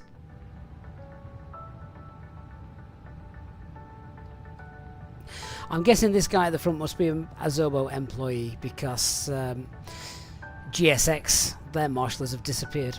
I think I've just seen the passengers starting to come out now. This is what I love. I do love GSX when it all works. Which it does seem to be at the moment. Flying Walnut, you're a 737 girl. Oh, why? I've got more Boeing lovers in my flight today than I've got Airbus lovers. Anyway, right, let's brief the departure then. I mean, this is going to be straightforward, isn't it? It's not difficult. So, obviously, weather as we're about to leave. I'll just see if we can just get the latest weather here. Make sure that's not changed. Oh, QNH is now 8 minutes ago. Yeah, 1026. Wind 010 at 11. So yeah, crosswind from the right as we're going. So we're taxiing, facing west. No, we're not, facing east.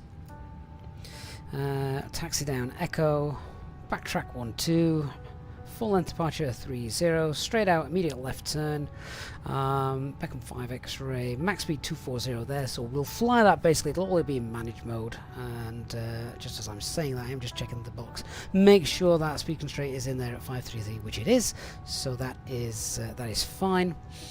MSA as we depart is 48, and yeah, that's pretty straightforward. The initial climb, do we have one?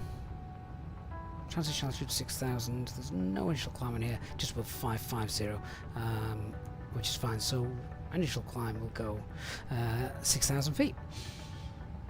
Good stuff.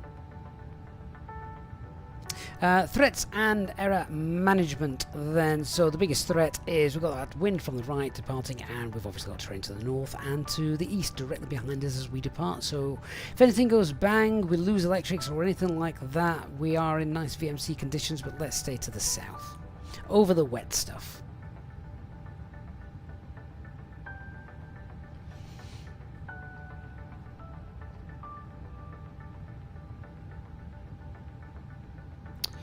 Right, here come our passengers.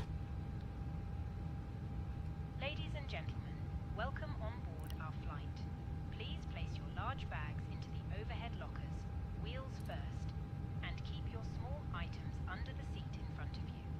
These include laptops, handbags, duty-free and loose items of clothing. If you are seated in an emergency exit row or a front row bulkhead seat, all of your items must be placed into an overhead locker.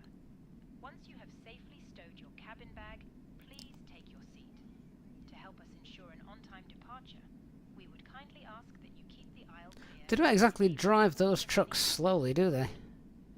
Your seatbelt can now be fastened ready for departure. This is a no-smoking service. Thank you for observing this policy.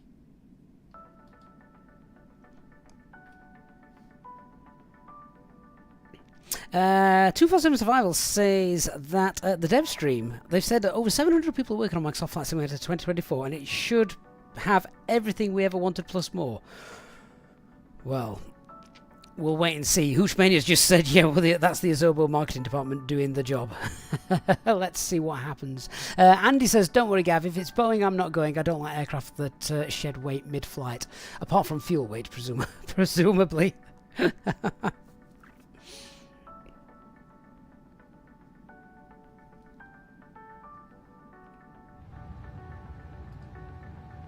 So hopefully we're nearly fully boarded.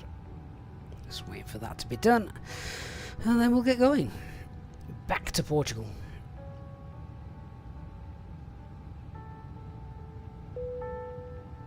That's boarding completed. Let's get the APU started then. Cabin crew, boarding is now complete. Any remaining ground crew, please leave the aircraft. If you are enjoying our return flight today, then please do me a favour, hit the like button if you can. It's not often I get to spend a day streaming, so it is quite nice to be able to do. Wonder how long that guy's going to stand there for.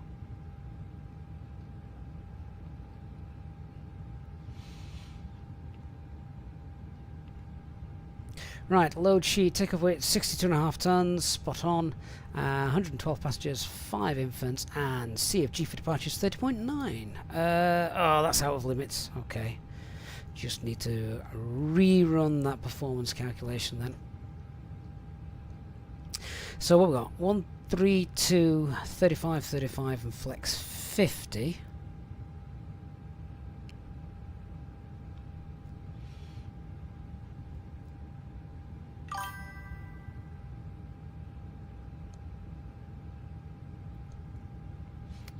It's not actually changed anything. 32, 35, 35, flex 50. Fine. Cool.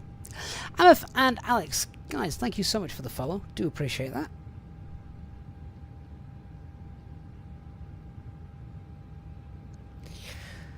Eight tons fuel loaded, balanced, and let's run through the checklist. So, cockpit prep checklist. Aircraft acceptance has been completed. Fuel quantity is 8 tons, balanced. Seatbelt signs are on.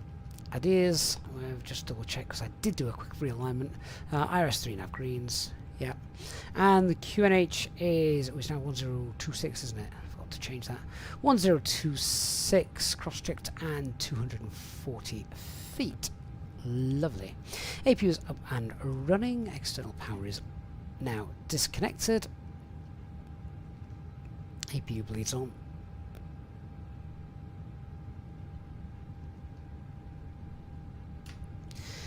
Let's get ready to go again.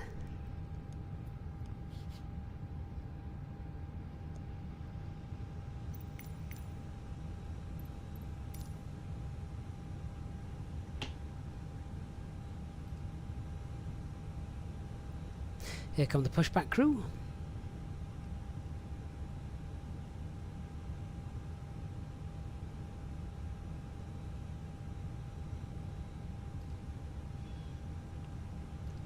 Hello, Captain. We are ready for pushback. It's Miguel. Amav says, usually watching on YouTube. Thank you so much. Yes, we're there as well. Really, really glad you're able to join us quickly for a flight back to Portugal. I know technically we're in Portugal, but mainland Portugal. Departure checks completed. Bypass inserted.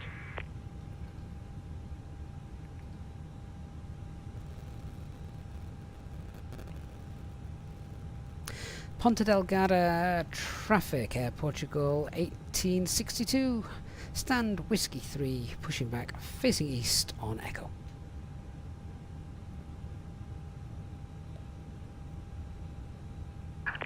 Locking gear.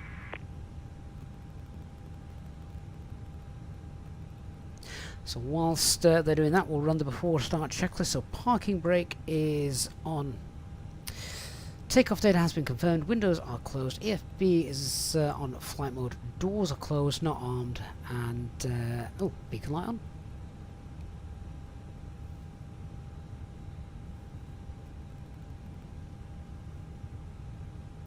And just so you guys can see, we're departing runway 30, Pascal 5 X-ray departure. Radnav's tuned to the VMG. 390 is planned. Optimum's 360. Yeah, we're not going to be able to get up that high to begin with. We'll sort that out en route. 132, 135, 135, 1187 for thrust reduction, acceleration, engine acceleration, flex 50, flaps 1. And a secondary flight plan is our engine out procedure, hold petted, 3000. Release the parking brakes, please.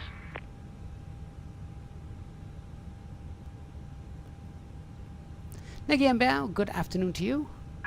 Thank you for joining us. Parking brakes, please. And parking brakes released. Commencing push. All engines clear. Start at wheel. Engine mode selected to ignition, and we're starting engine 1. Nosewheel steering was disconnected. Cabin crew, arm doors and cross-check. That was a pretty swift, quick turnaround, I think, wasn't it? Company be happy with that. This guy's waving at me again. God bless us, Zobo. Ladies and gentlemen, please. Nice scenery though, Innerbuilds airport scenery. Again, you can use the link in the video description and at the top of the chat in order to grab this airport. Thank you. Middle of the Atlantic, almost. And yeah, flights from America, New York, Boston, also Canada as well, Spain Gentlemen, and welcome Portugal. aboard our Lots of Airbus options. A320. Please pay attention And a gorgeous approach. and crew instructions. It was a really nice approach. Procedures. The safety card found in your seat pocket contains important information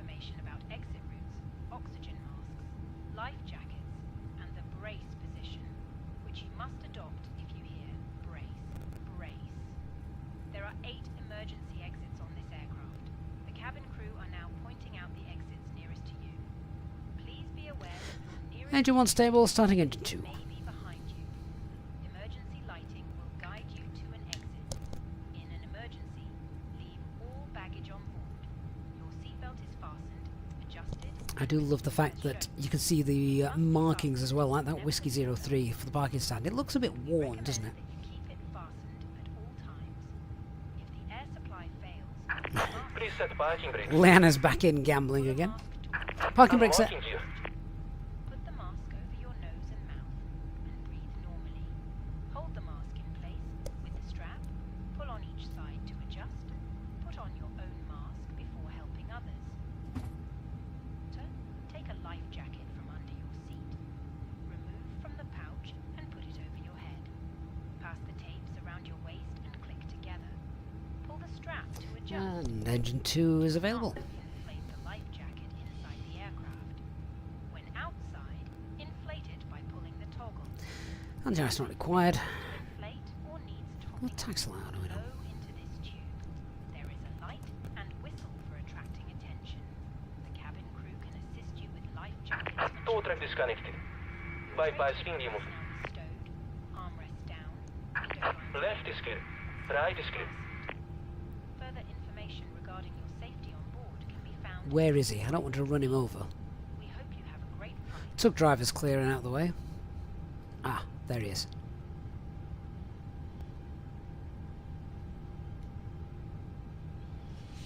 Heathrow spotter says, just found out BI also have seasonal flights here from Heathrow. To be fair, that doesn't surprise me. It looks like a nice destination for a holiday.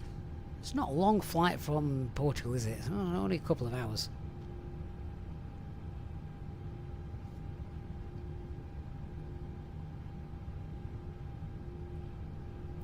Good stuff. So I'm just taking those brake temperatures. They're okay for our departure.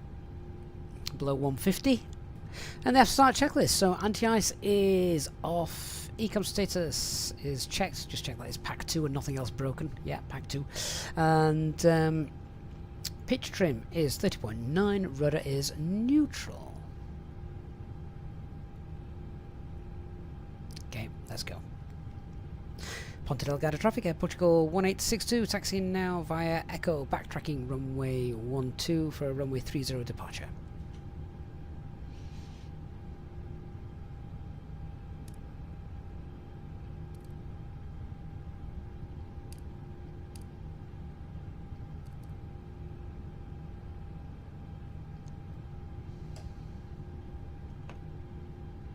Resident Omar says, just booked my EasyJet holiday to Corfu in September.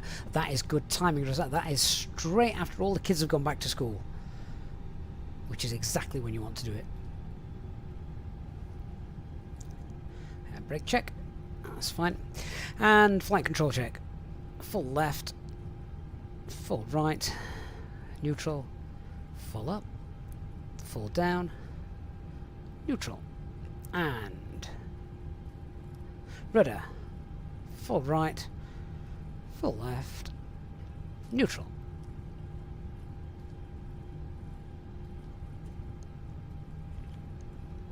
Okay, so our departure is straight out with a left turn, speed restriction of 240. We'll leave that in managed speed mode for our departure.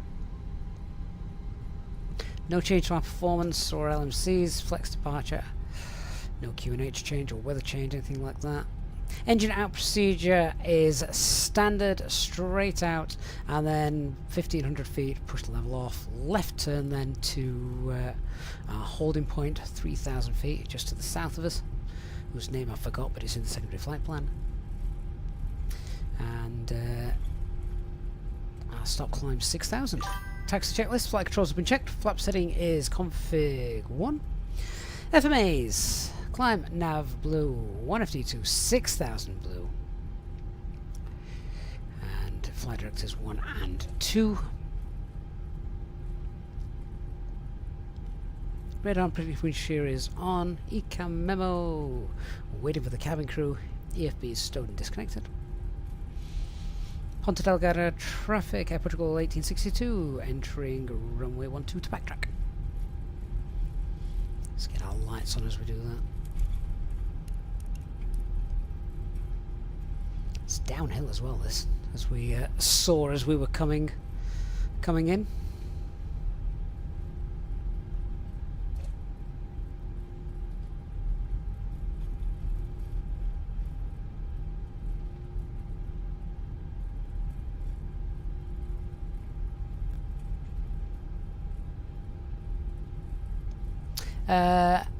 Bio, that's not the weather radar. No, that's the terrain radar. I can see how it would look like a weather radar, but no, it isn't. Come on, cabin crew. And Baines Plains, thank you so much for the follow. Cabin crew seats for takeoff.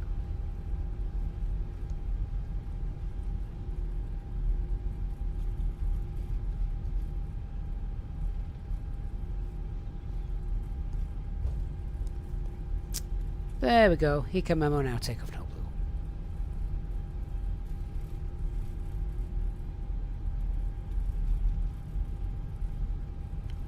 Oh, red eye. Yeah, it should still be warm at that time of year, I would have thought.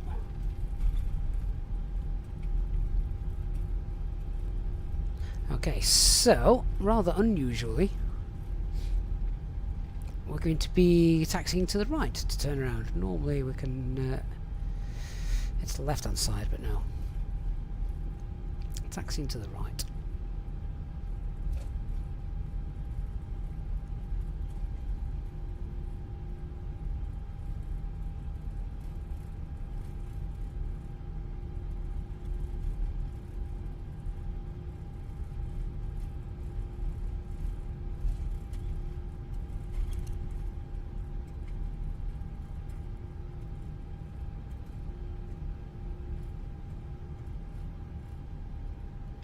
But yeah, what gorgeous scenery that is. Indibuild's doing another good job.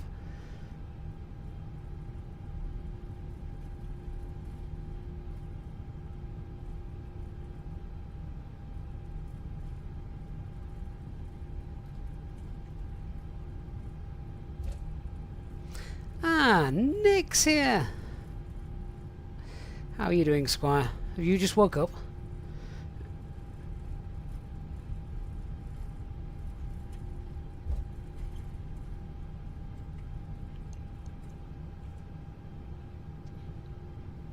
Okay, let's run the lineup checklist. So, cabin is secure, takeoff runway full length 30, and we'll set TCAS to TARA, PAX 1 and 2 off. Lights are on. Ponta Delgada traffic out Portugal 1862, departing now runway 30, beckon 5 X-ray departure to the south.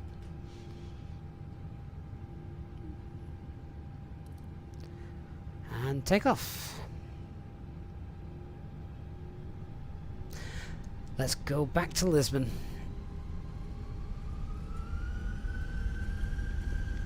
Stable. Manflex SRS runway auto thrust blue.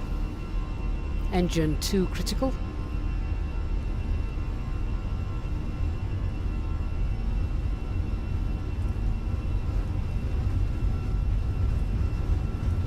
$100 knots.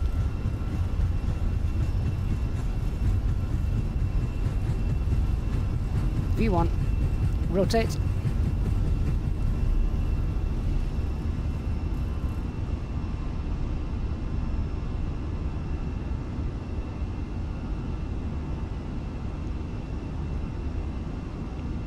Positive climb, gear up.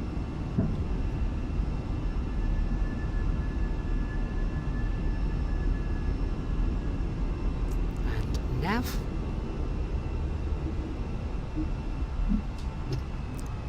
Thrust climb, auto thrust. Autopilot 1 engaged.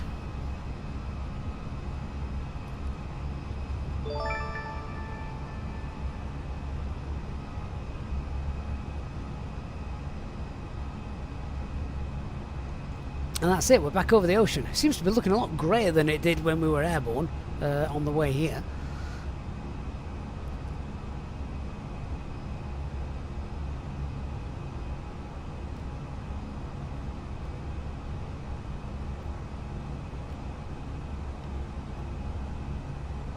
And S-speed, flap 0, spoilers disarmed. Let's keep an eye on the temperature as we head through this weather. Okay, and 100 blue, standard pressure.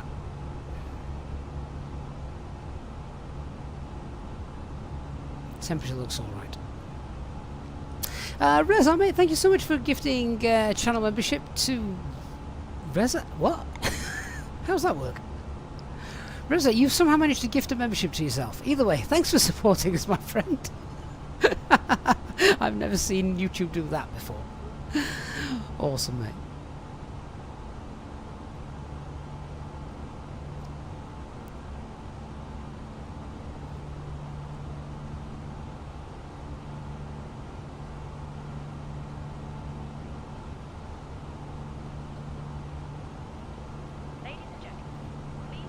No, we'll not make a PA announcement. They're making one.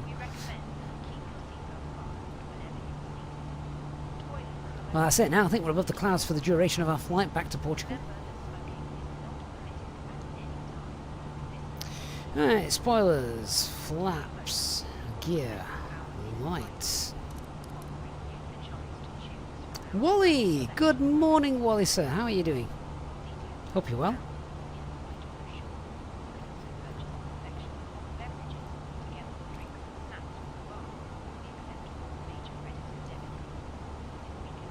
Okay, we're safely above MSA, so I'm going to do a little cheeky direct now rather than going all the way down. Let's get direct Navbo. Get that turning. Cabin crew released.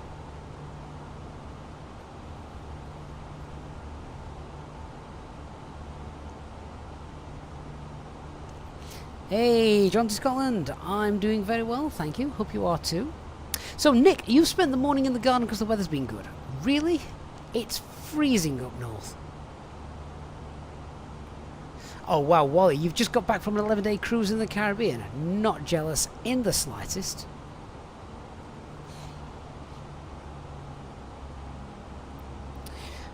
Okay, thrust climb, open climb, 200 blue. And 10,000 feet, still the usual stuff. See what signs they can come off. Weather's fine.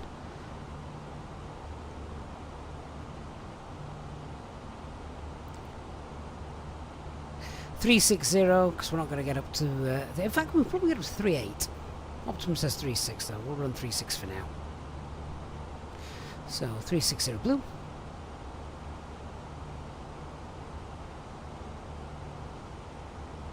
Cost index 0. And we will copy the active. Good. I know what I haven't done. That should be set to above. Forgot to do that when we landed.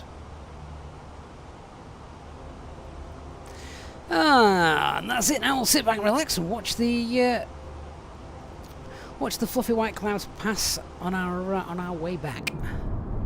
Can't even see our airport we've just departed from because of the cloud layer. Never mind. Howdy, am I in the EasyJet VA? No, I'm not, I'm afraid. Socratex says, good afternoon, good to receive you Wing FCU on Saturday. I hope it is great. Well, we've still got the poll running at the moment. I forgot about that. It is. Yeah, okay, let's close that up. We've got 136.78 votes. 39 votes, that's still climbing. I might just leave that in for a moment.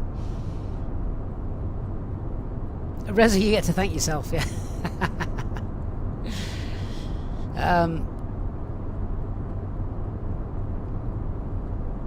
But yeah, let's end that poll then now. So we asked the question on the latter half of our flight into Ponta Delgada. What would be your choice, the Mini FCU or the Wing FCU? 53, I mean it was close. 53 said the Mini FCU. 46% said the Wing FCU. That doesn't actually add up to 100%. Maybe 1% abstained. So yeah, not too far apart. Those were they? 17 Phil, thank you so much for the follow, guys. Appreciate that.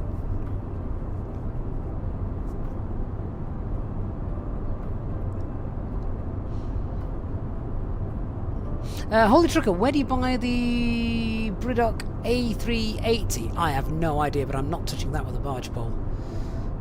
That sounds like absolute chaos. Is this Active Sky or is it Microsoft Flight Simulator? So it's both. Microsoft Flight Simulator is providing the clouds and precipitation and weather. The Active Sky is running in passive mode, and it is providing turbulence effects and things like that. Steve, 1% haven't got either. Oh, Steve's back. How are you doing, Steve? Got yourself another drink? That looks great down there, doesn't it? Do people who fly in Microsoft Flight Simulator, obviously, probably many of you do, or X-Plane, if you're like Dan and inferior, then do you like fly to places and think, God, I'd actually love to go there and visit that place in real life? Has anyone visited a place in real life because they flew to it in a flight simulator and thought, that looks great? I bet that's happened. You know, those of you that aren't married and don't have children tying you down. You lucky people.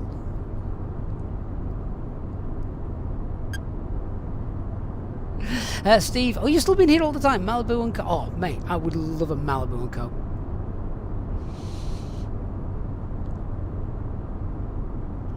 MTB, sadly no, because I don't have the money. Yeah, exactly. That's the other big thing. Microsoft Flight Simulator allows you to visit everywhere virtually, but going there in real life, that's a bit different. Andrew Edwards says yes all the time. Andrew, where have you been? I'm very intrigued.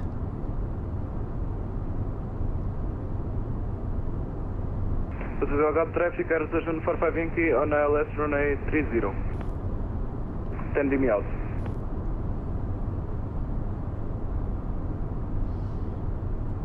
So just so you can see roughly where we are now, we just made that turn. We have just passed Navbo, and we're now direct to Bannock. So that's the terrain you can see there. That peak down here, 3,626 feet. Smoggin says Innsbruck has made my bucket list. What, to actually visit the place or just to do the approach? Doesn't matter which approach you do either, both of them are awesome.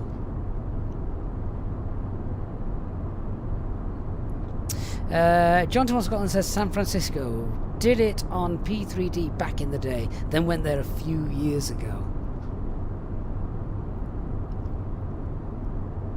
I'd love to recreate the flights that I did last year when I went up to Albany, New York.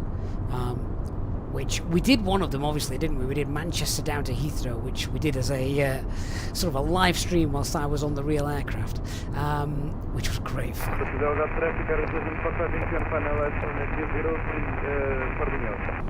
But yeah, so I did Manchester to Heathrow, but then I'd need a bit of time to do Heathrow across to JFK. It was meant to be Philadelphia, but BA cocked up, Nick. And then I had to get myself from JFK to LaGuardia. We've now got great LaGuardia scenery. And then LaGuardia up to Albany. So I'd have to pick up the Albany airport. And then I flew Albany down to Philadelphia. I've got the Philadelphia airport, so I could drop down into that. And then we did Philadelphia back to London Heathrow. So I'd love to recreate all those flights. Christian, long haul Thursday. Feels like it.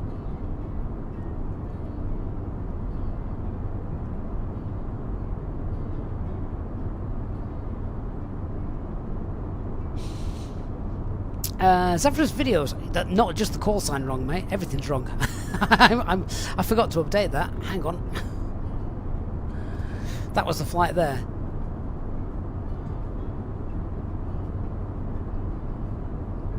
Try that. That should be a bit more accurate. So Andrew, you've been to London, Dubai, Amsterdam, Vancouver, Hawaii. Oh, Hawaii. that's a phone. Hawaii, Sydney, Brisbane, Crete, Athens, DCA, and in a few days, London City and Rome. Have you just been to the airports? That's awesome.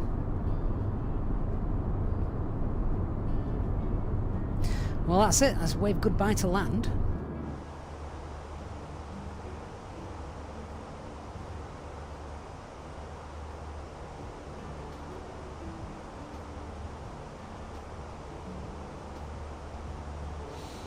Oh, I'm feeling hungry again now.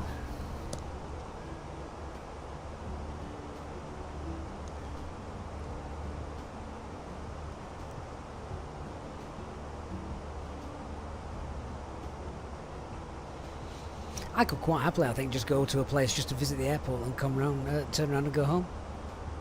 Oh, Andrew, if you work for an airline, yeah, that definitely helps. Definitely.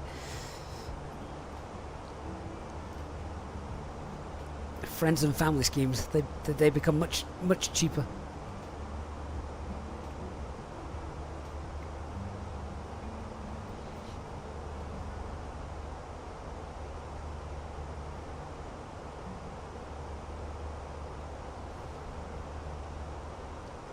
I'm still waiting for EasyJet to offer sponsorship to me and cheaper flights to all my followers.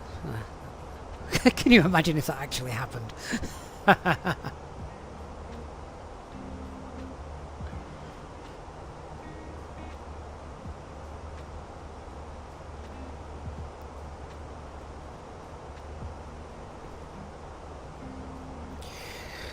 Okay, so as we're climbing out, obviously the closest place to us at the moment is back at Ponta Delgada. We've also got a couple of airports nearby. Santa Maria is not a million miles away, of course.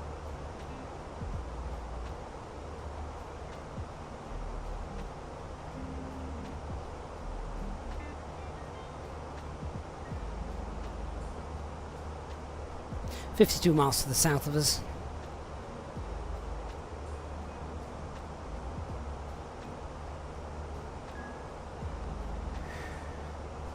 Our next waypoint is 66 miles away. We're going to reach top of climb before that, because then we can do a fuel check. Yeah, that's going to be good.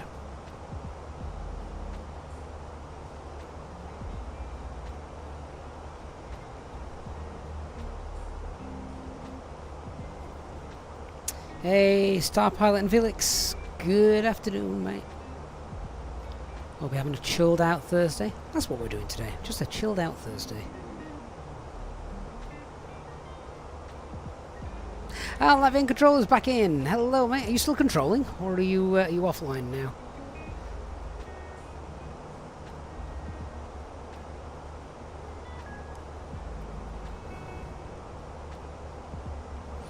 Christian, we could still divert to Madeira now. Why? Madeira's become boring now they've got the AR approaches. It's just straight in. I'd rather do a Tivat or Gibraltar. Reza says he desperately wants to go to Scathos and St Martin just for the aircraft. Oh, my lad.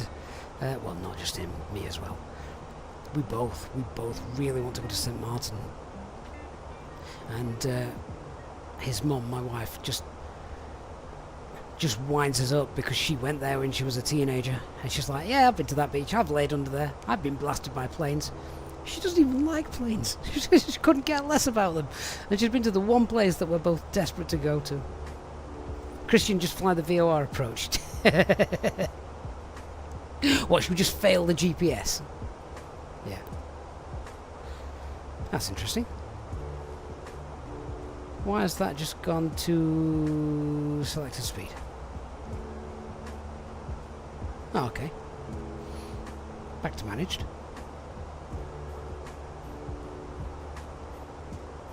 Fruitbat says, glad someone's having a chill Thursday. Mine's been mental. Hence on a lunch break at 15 at 3 p.m. What you been up to, Fruitbat?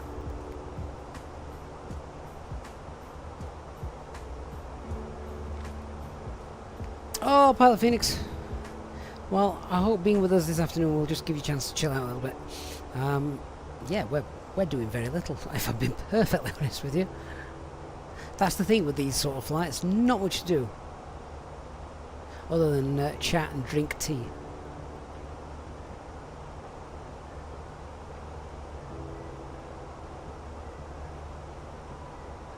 Christian says, tell Mark to get online at Gibraltar so he can give you an SRA approach.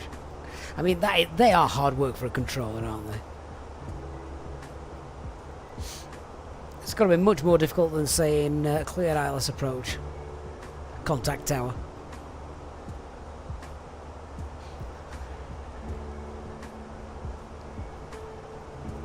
MTB, just wondering, is St. Martin worth it? I mean, I've wondered this. It's never going to be the same since the 747s don't land there anymore. I mean, what's the biggest aircraft they get now? 330s? Do they go there? Air France still sending those? You get the American Airlines sending 320s down, or maybe 321s.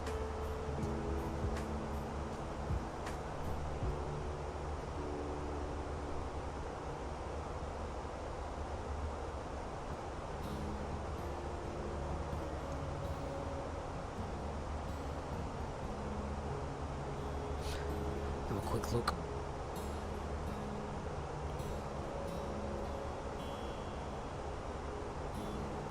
So let's just see what's coming in at the minute. So today then, we've had Miami from Miami a 767. Is that a cargo? Is that a cargo flight? Amerijet. Who are they? Never heard of them.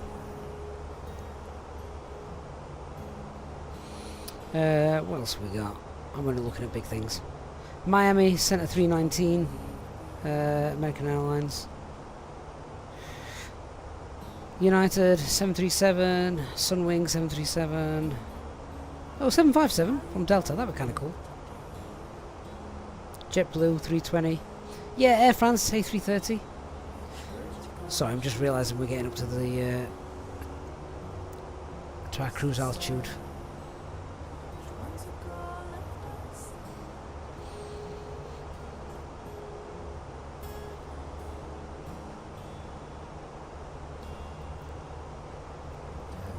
That 767 was the biggest one so far, then, wasn't it? Yeah, nothing much bigger than that. KLM also sending 330s down.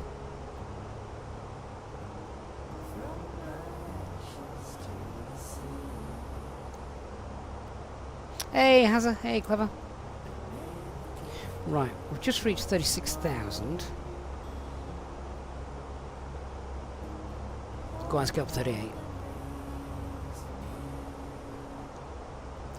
First climb up line 380 blue. Christian says it's a packed slot that's just for an hour. It is. It's quite busy. You know, they've got a flight landing every sort of between 5 and 10 minutes. So this time of year, it's really busy. Middle of the day. Just sit on that beach and enjoy.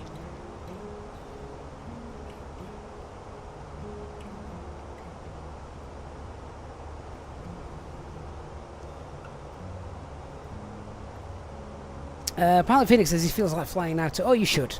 If you can, you definitely should.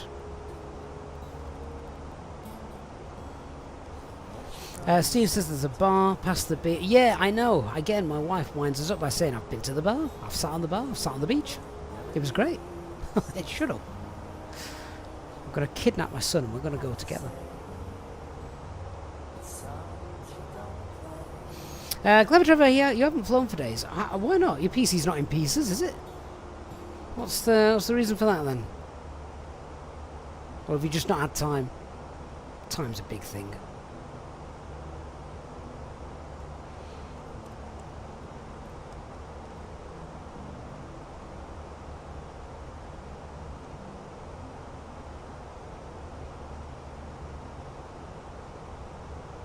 Okay, coming up 50380.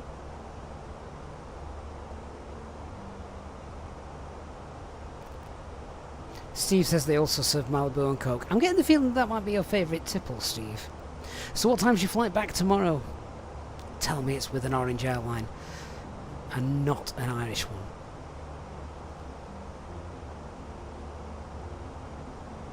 Is it my ears or can you hear Christmas music in the background?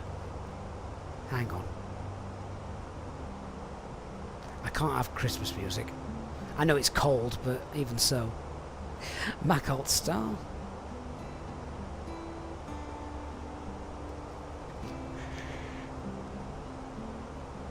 Ah, clever. Work getting in the way. That's the problem. Work gets in the way of flight simming.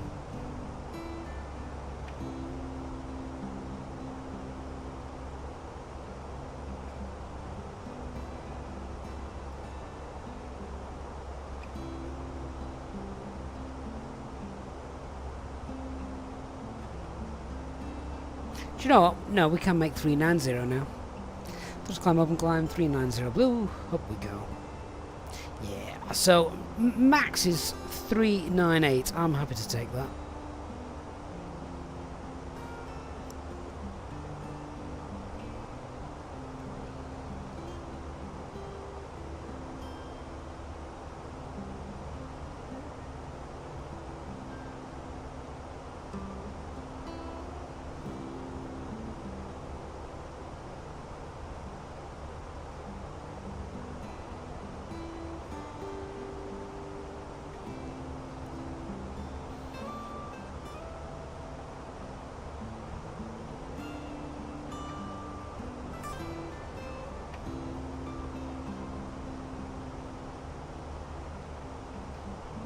So by the time we've done our stream today, we should have flown about 1900 miles in total. I say, I really wanted to do a full transatlantic crossing, but I just hadn't got 7.5 hours to spare in the air. Maybe one day. Mac Alt Cruise, lovely. So, very quickly, we've just passed Bekun. Let me bring up the operational flight plan and we'll just see what fuel is like. So we took half a drink, about 700 kilograms extra overall. Where's Bekun? So we should have about 6.1 ton in the tank. We've got 6.2. So we did do a little direct as well, which probably might have helped. Right, cost index of 15. Pop that back there because that's the yeah, that's meant to be the cost index for Portugal. Apparently, we'll cycle through the SD pages, make sure nothing's bust.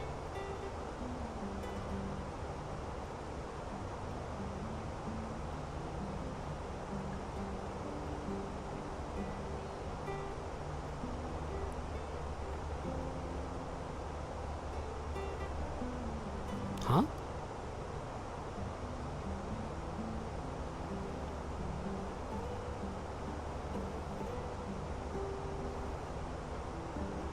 Huh.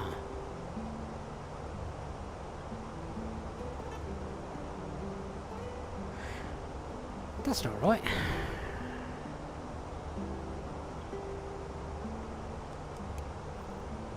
Has our APU just gone to pot?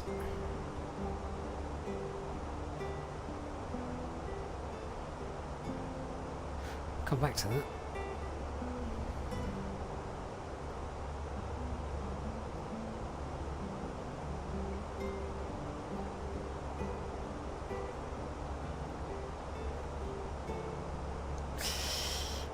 Yeah, so I'm pretty certain that should be green.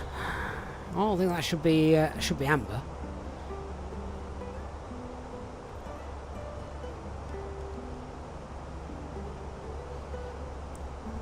$39,000 feet. We shouldn't start the APU at this altitude anyway, but.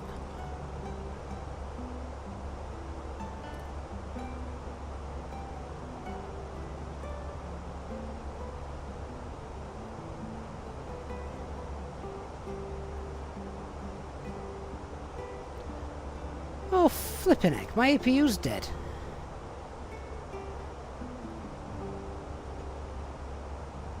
Or is it? Fuel low pressure.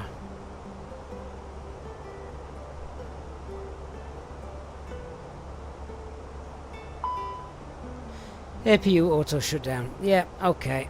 Cancel master caution. Guys, my APU's broke. Rubbish aircraft. Okay. We'll work through the books in a minute.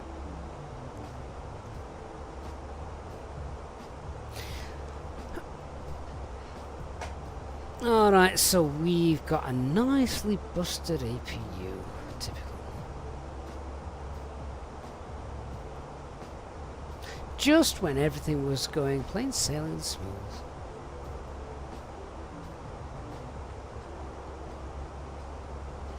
So obviously it doesn't affect the aircraft. in itself, you know, aircraft still flying. Doesn't affect any system actually.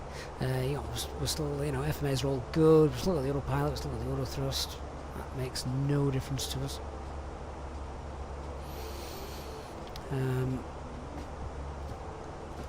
We have just confirmed that it is not a erroneous message.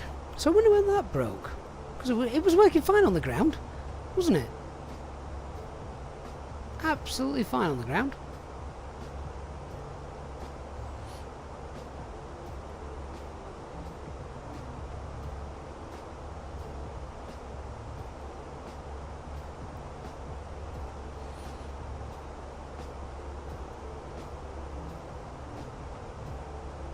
Well, it's not going to affect us flying.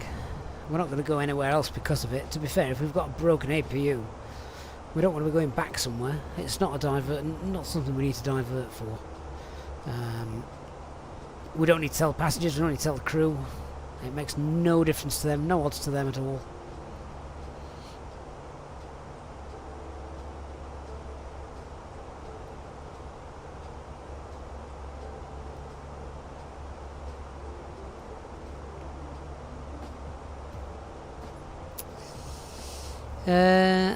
So, yeah, I'll just go through the usual sort of DODA stuff. Shut down the APU. There's no ECAM actions to really consider.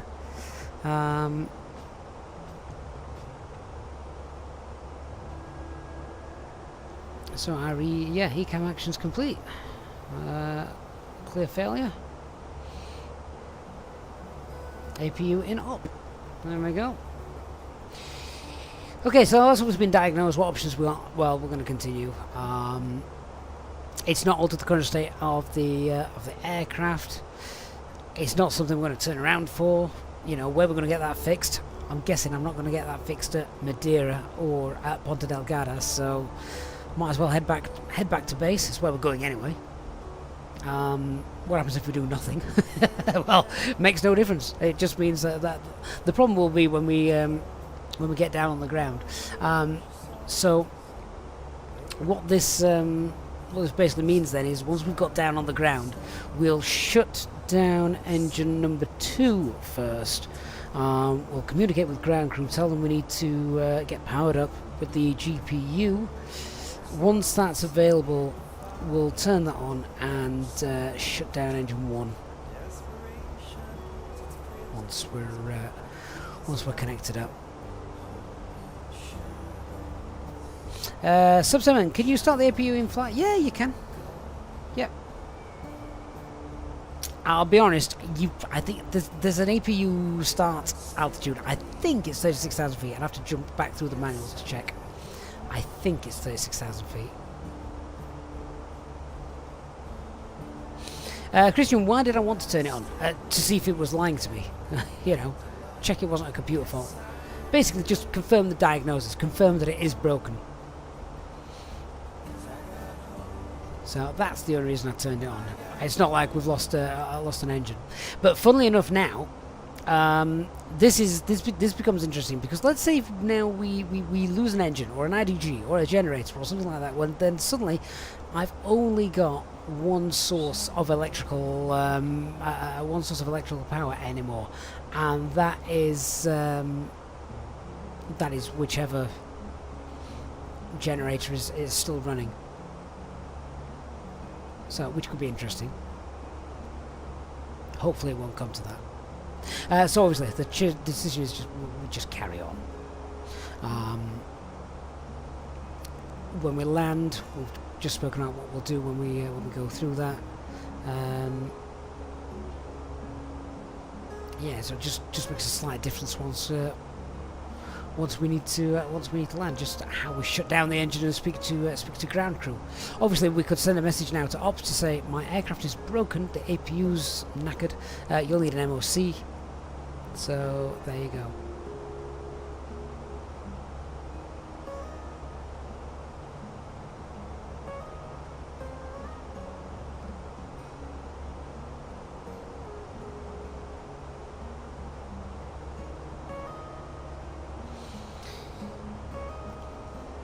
So it's only an advisory thing. There's no other secondary failures associated with that. Flew back to TAP use APU on landing. They use it after landing, just like every other airline, so that when they shut the engines down, the aircraft doesn't go dark and die.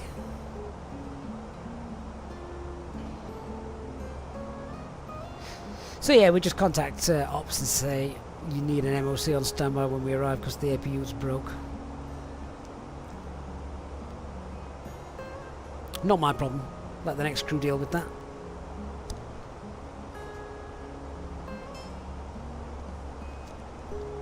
Means they'll need an air starter unit.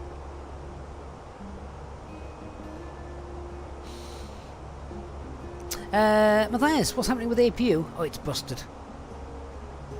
It's not working. It's gone inop.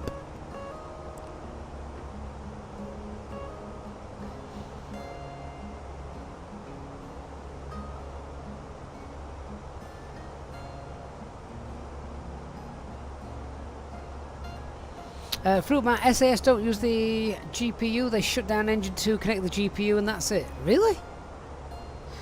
I wonder if that's at a specific airport. I mean, it might be. Lots of airlines don't actually like the APUs because they're very noisy.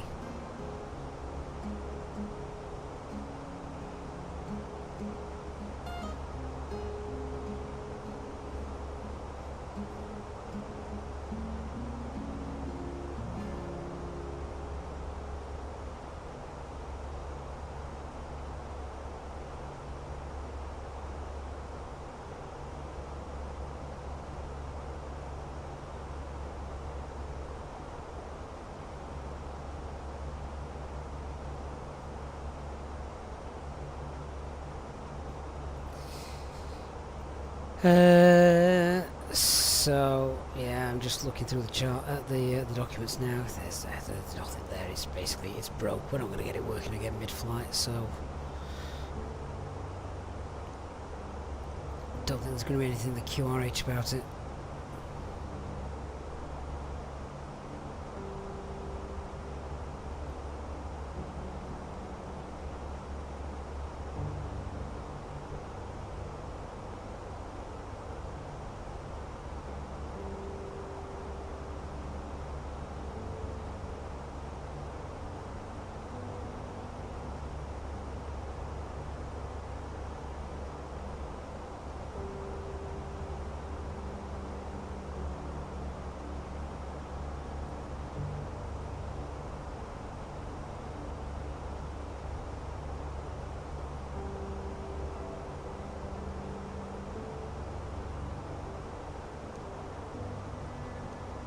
I don't even think it's that warm in Lisbon that the passengers are going to complain.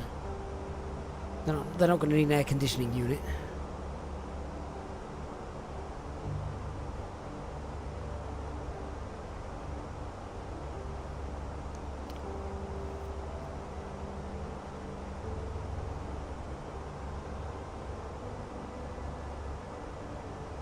Fletcher, are we on a frequency right now? Yeah, it should be on Unicom. No other ATC around.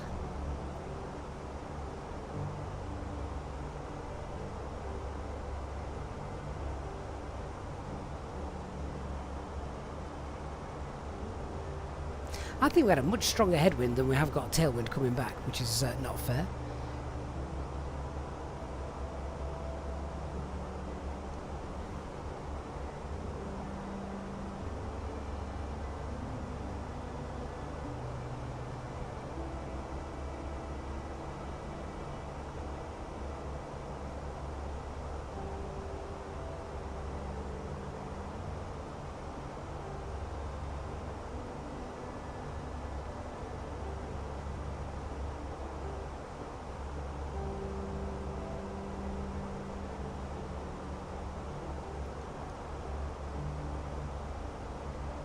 Does mean that if the flight departs with a broken APU, just having a look, there's think there's a maximum altitude that you can fly. Unless I'm thinking of something else. Which, to be fair, I might be.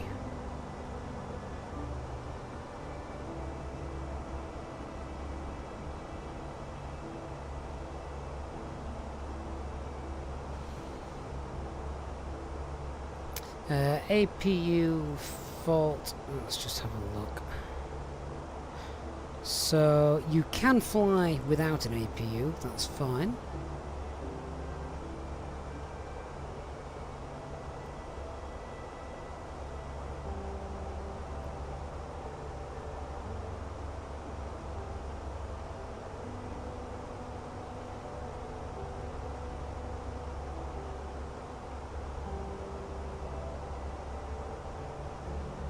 Or actually, no, it might be with that altitude. I'm thinking 33,500 feet. I think that's if you've got a generator out and you're using APU as an additional source of electrical power. So that's not going to be us. Ours doesn't work.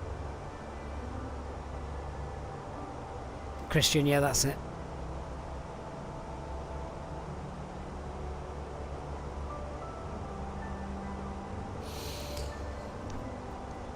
Oh well, something a bit different. As long as nothing else breaks. Like a wing.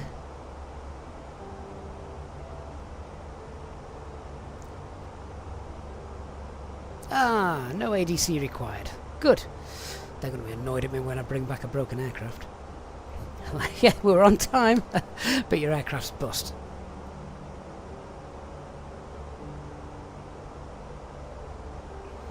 Matthias, MSG, go on. Not familiar with that acronym.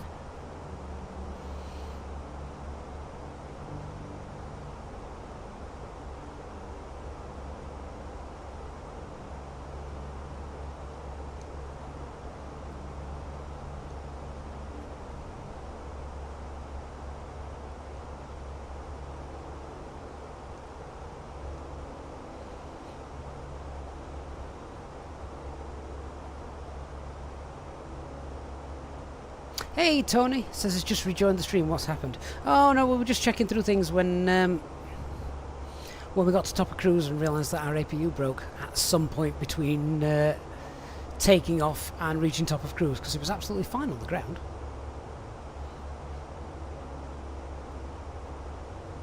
Monosodium glutamate. Fruit bat.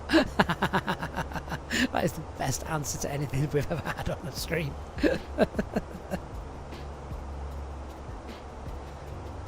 Dr. Magic, you've now just finished reinstalling and now you've got all the third-party add-ons. Andy says, just tell them you hit a pothole. I've not been driving my Airbus in Sheffield.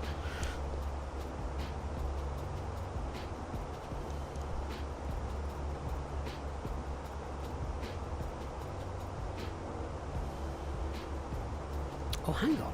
I've just realised that the kids should be at home and I can't hear any screaming. Where are they? Was I meant to pick them up? I might just have to send them a quick message. Hang on.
Okay, I'm back. I don't know where the kids are.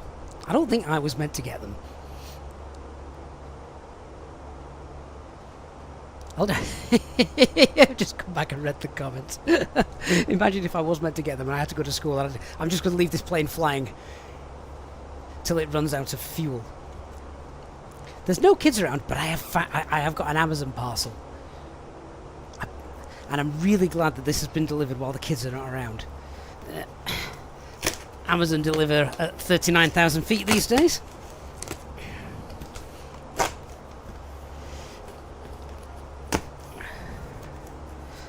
Can't have the kids seeing this.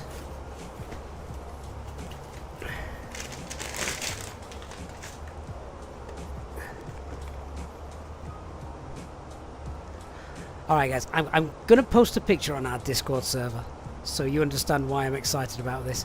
This is just the big kid in me.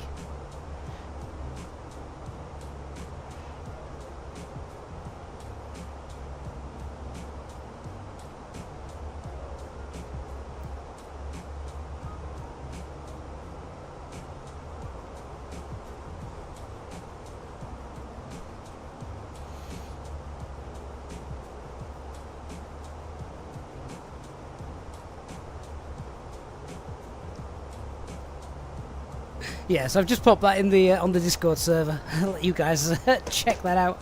Oh, I'm not going to go hungry now.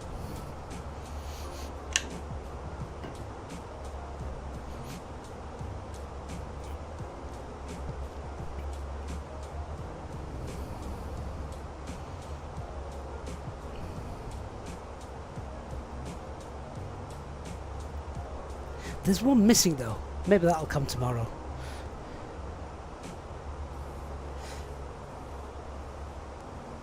You can see, you guys can now see why I didn't want the kids around when that was delivered. I'm going to hide those in my office.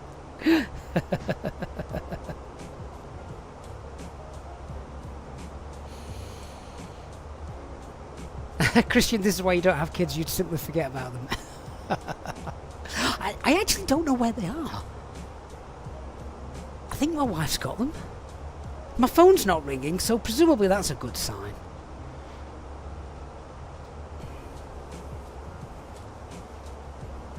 Dr. Magic says all the food groups represented right there. Does that include...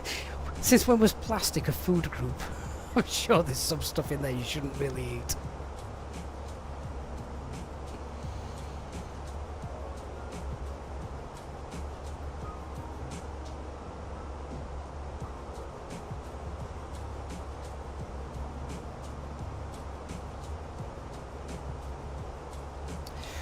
Oh, Equitime Point coming up.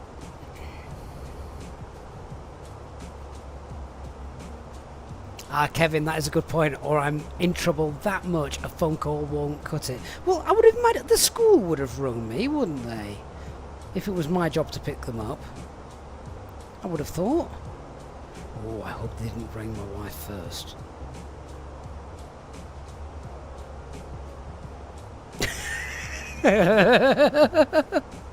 I'm just scrolling through my notifications. I've not seen these today. So for those of you who were watching the outbound flight this morning, you'll know that my wife came in at one point to relieve me of my clothing, which may get some of you excited, but the truth is she was just doing a dark load and wanted to change the top I was wearing for something a little bit brighter. I've just scrolled through my notifications. I'd not seen this, with a random text from her saying, "What are you wearing?" I swear to God, if I'd have read that text, I would have shut the stream down, run upstairs, and found myself to be bitterly disappointed.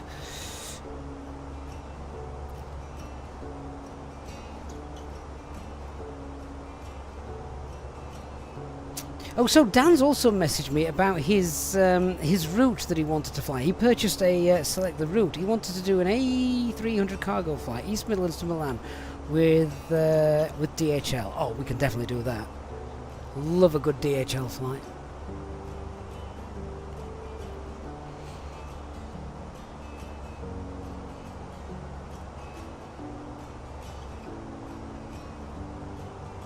Fruitbat, you see, I'm sort of partially type 1, not in the the normal Type 1 sense. But yeah, I actually see these as medicine. So they're quite essential. Plus which, I find once I've actually eaten them all, the boxes become really useful for storing lots of kids' toys and lots of girls' hair clips and baubles and other things that they tend to pop in their hair.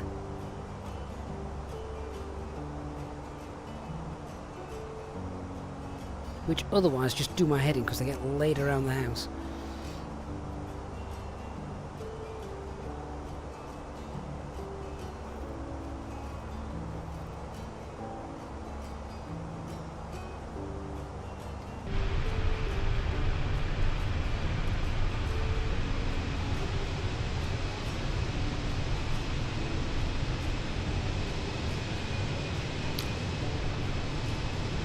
I'm gutted I can't see any ships.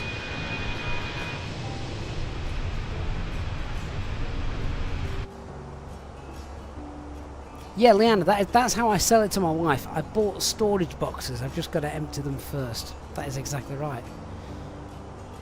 Or I go to the nearest sweet store and fill them up again. We've got a really, really good one near us.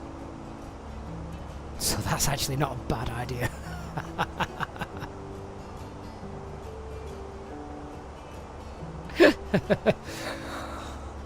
Why have I never thought of that before? Christian, you're a genius.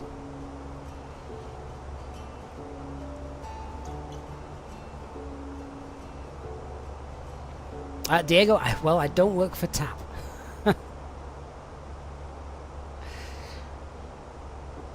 Though, TAP pilots, they get awesome routes, don't they, into South America. Absolutely awesome routes. And flying the A330-900. Right, I think it's time to crack open these straws.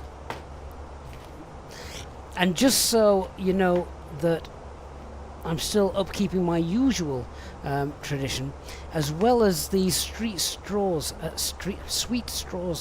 being delivered. Well, I've also got pork scratchings on order. I hope these are as nice as I remember them. I've not had them for a few months.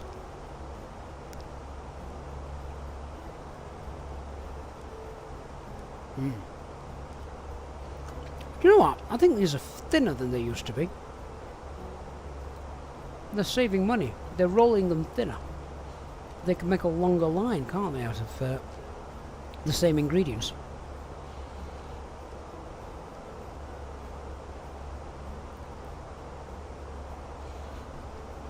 Oh, Christian, I thought you were talking about the actual sweet straws. Don't give them to J-Hog because he'll dip them in relish.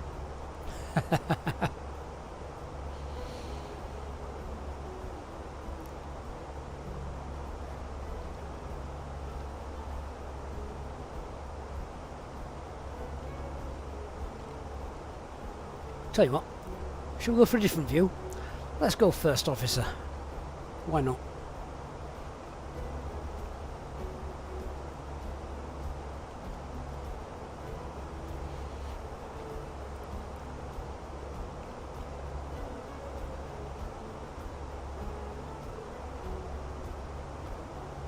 Hey Slow, am I sure that the ground speed and layout at the top of the stream, am I sure that they're correct? Most likely not. They're not always great. Although actually that actually looks pretty accurate. Although ground speed 239, maybe not. Yeah, that's not accurate. If you double it, it's closer.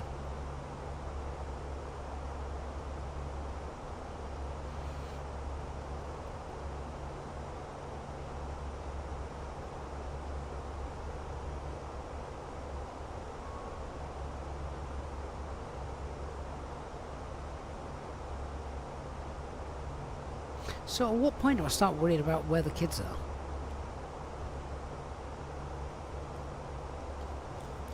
Oh, do you know, this sweet delivery has just made this flight even better.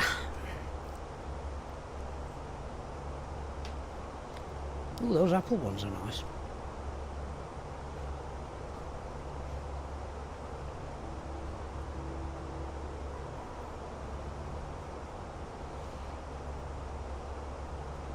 So, throughout the entire duration of this flight,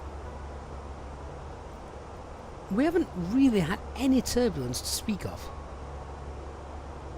Which I'm a bit disappointed about, considering we're meant to be using active sky and all that.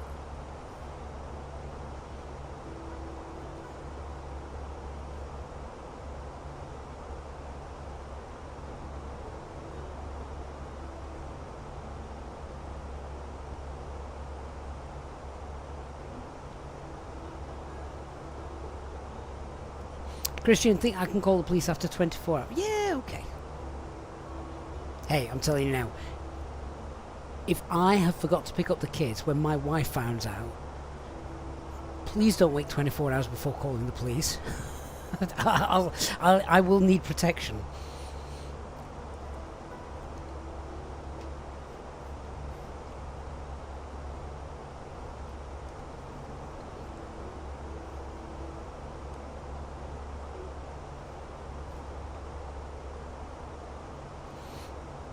Christian says, where is the disgust emoji? I don't even... Do we have one?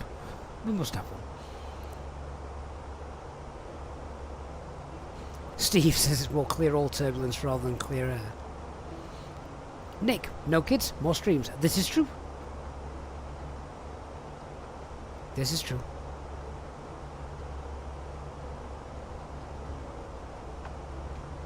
Yeah, Leanna, I'm not really sure something's wrong though, so I'll play the game. I'll wait 24 hours. How far can they get in that time?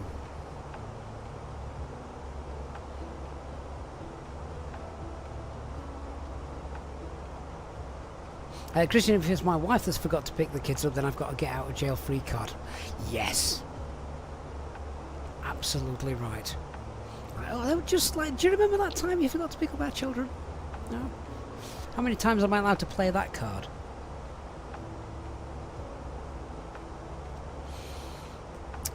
Cook Scotland, I'm still only using it for turbulence effects, yes, but not actually seeing that much.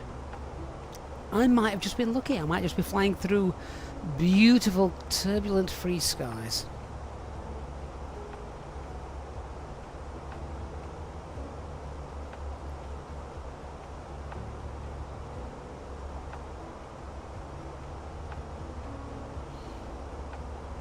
I mean, though, just hang on, as we're just talking about it. Just keep your eye on the nose of the plane. It just almost seemed like we were getting a little bit of a wobble. Unless it's because we were talking about it and I've just...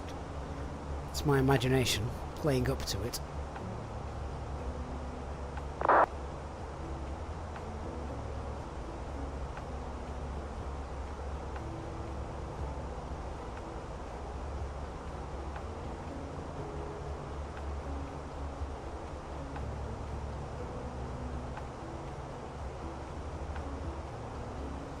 Lisbon approaches online. That'll give us someone to talk to when we get there. Christian says you also get that wobble without active sky. Oh, okay. Oh. That puts that theory to shred then, doesn't it?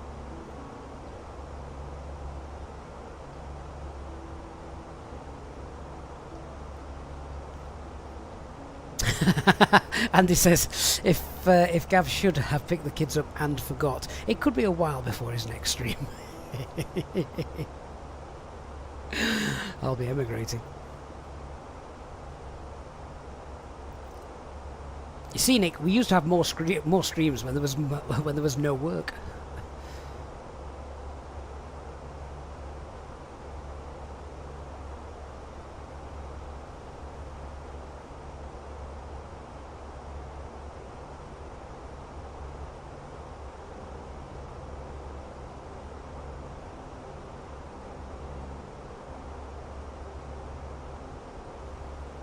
Used to love long haul Fridays. They were the perfect day to end the week and bring in the weekend.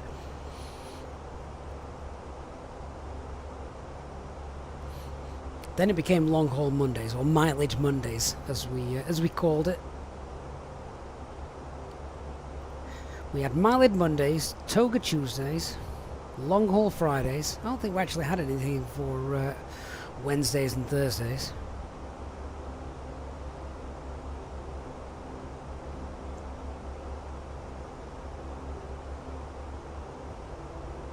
Yeah, there's a little wobble. I don't know if you just noticed it. But like Christian says, if you get that without active sky, then yeah, that makes no difference then, does it? I do wonder what 2024 is going to bring. Turbulence-wise, weather-wise, even graphics-wise. Is everybody happy with the graphics in Microsoft Flight Simulator? Do you think they're, you know, as good as they can be at the moment? Bearing in mind it covers the entire world.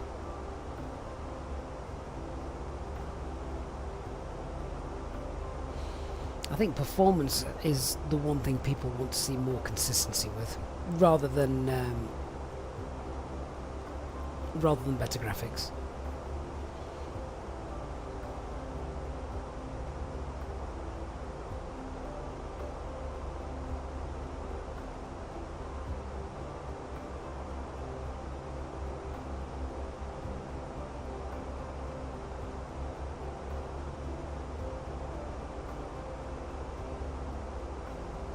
So just having a look, we should be on the ground in Lisbon in about an hour. Excellent.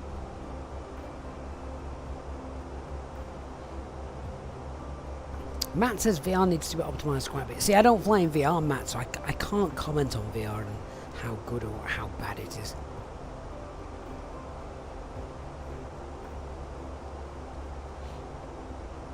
Sorry, I'm chewing away on these sweets. They're very Moorish.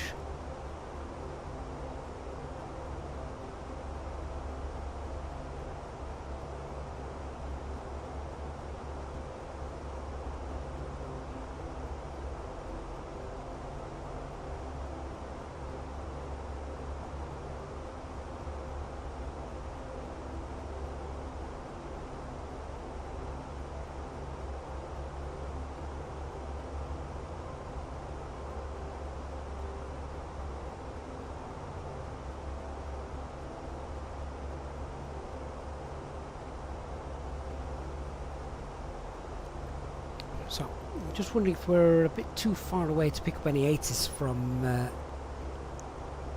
Lisbon. I think we might be. In fact, I don't think there's any 80s online at the moment, which is strange. The approach is on, but no 80s.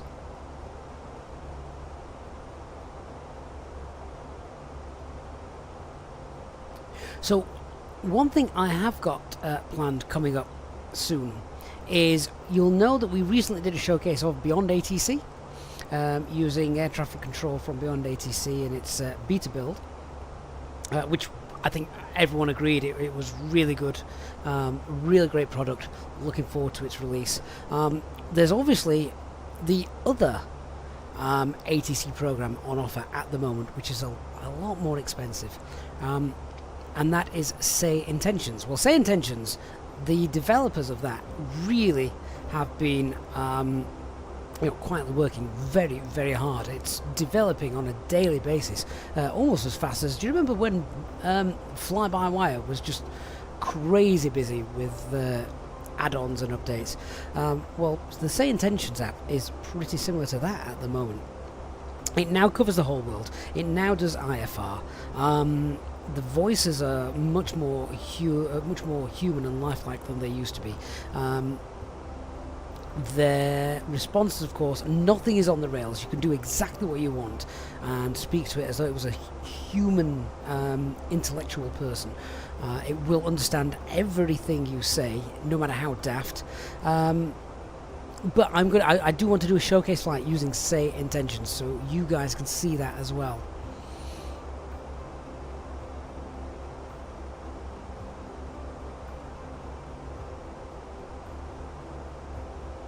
So we'll definitely announce that on Discord though before we do it, just give you a chance to try and clear your diaries and check it out. Christian says, I expect much better performance in 2024 as things like physics, flight sim dynamics all run on a dedicated core, and this will give a performance boost, will probably as well make further graphical developments possible. Christian, that was the most complicated thing I've ever had to read on stream, and I only understood a fraction of it. Andy says, hope it's better optimised. Graphics are fine. Microstutters are a pain. Agreed. Mike, can you try the ATIS that Active Sky provides? It should be tunable. I can, maybe. No, I need a flight plan for that, and I've not put the flight plan in.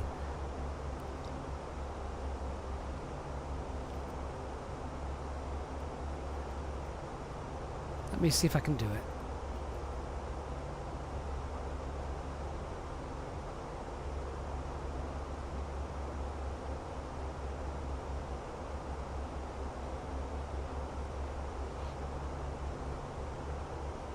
I've got to remember where to find the frequency for it now.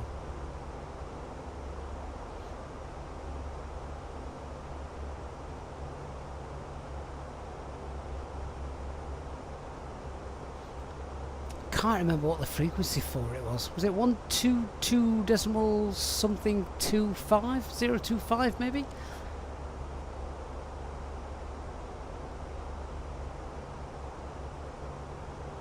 No, Christian, it's not on the airport chart. No, the Active Sky is its own frequency for a briefing.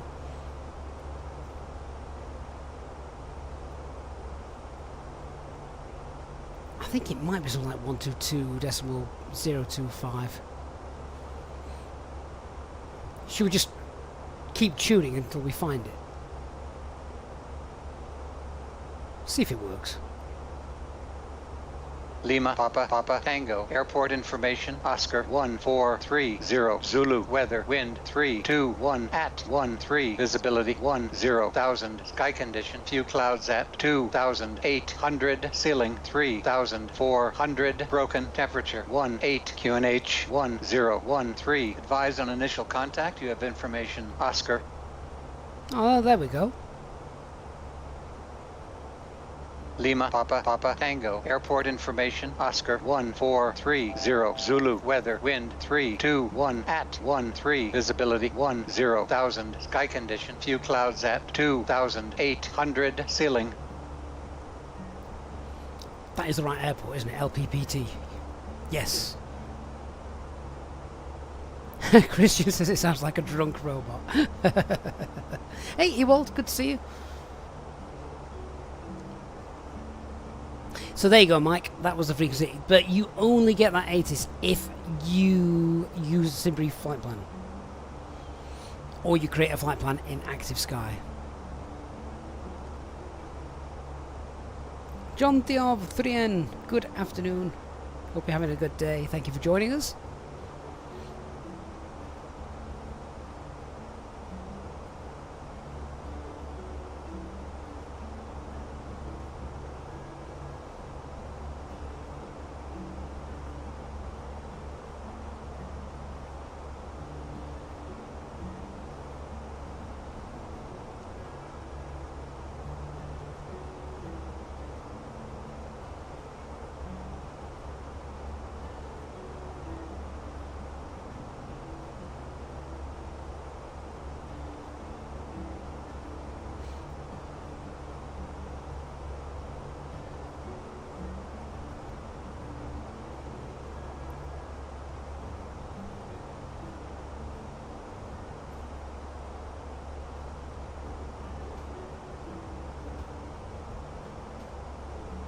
I've just been sent a news article.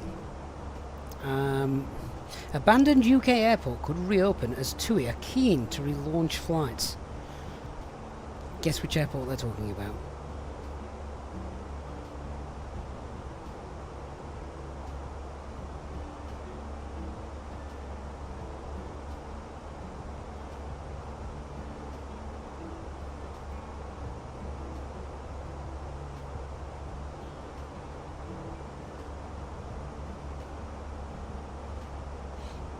TUI did some good flights from Doncaster Airport though, and you know they were profitable for them as well.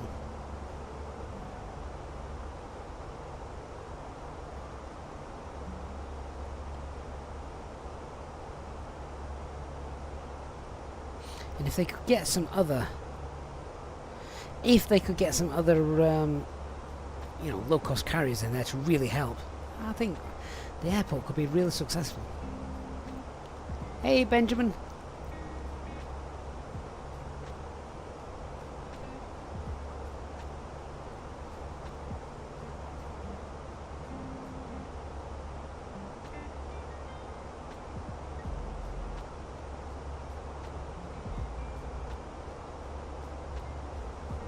Fruitbat says, surely it would take more than 2 of them. Well, you say that, but the problem was, you know, reading between the lines, that they,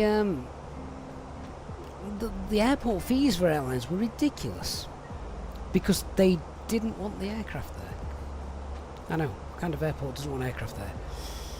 So, you know, if the aircraft fees were reasonable, landing fees, takeoff fees, all that kind of stuff, operating fees, if they were reasonable and TUI threw, you know, hundreds of flights a week out of there, it could be incredibly popular for them.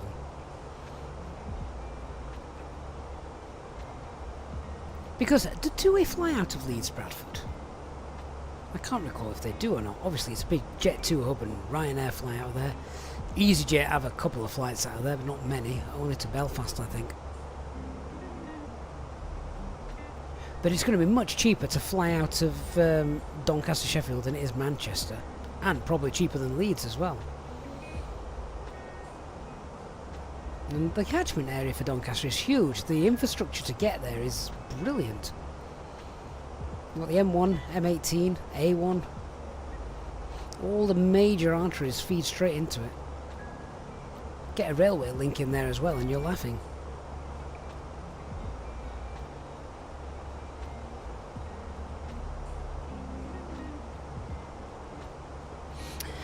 It's a shame that Dark Fury's not awake. He'd have something to say about it.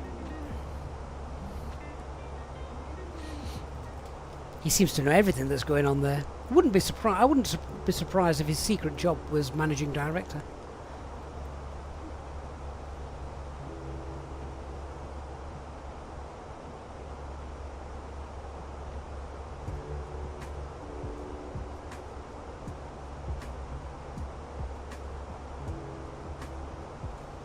Christian says TUI only skids into Leeds. Oh yeah, of course they land there, don't they? Well, it was almost like J-Hog was flying.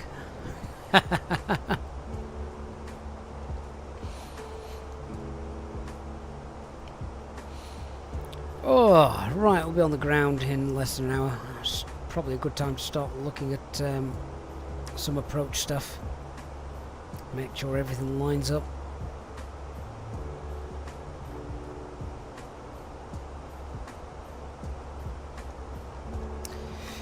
So, Bussen 418, ECMAR 20, 21, 22, PSX.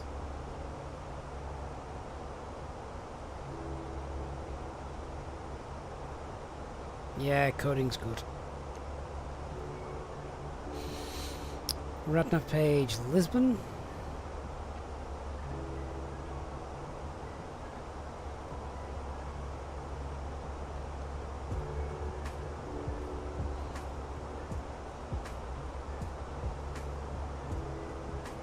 Do need some weather to pop in there.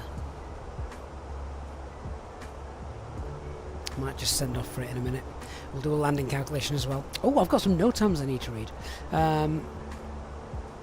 So that's fine. And what's our landing weight going to be? 4, 5, 6, 7, 50. I'll call it 58 then. 58 tons.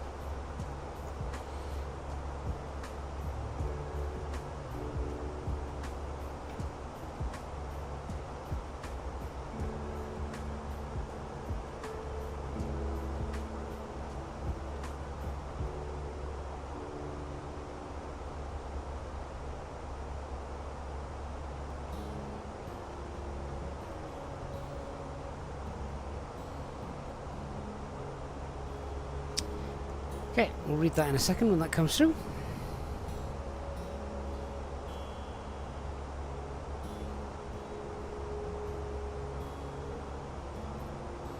There we go. 330 at 13. Visibility is fine. Few clouds 2,400, broken 3,000, 17 degrees. QNH 1013. Fine. Just scribble that down so I can pop it into the perf page.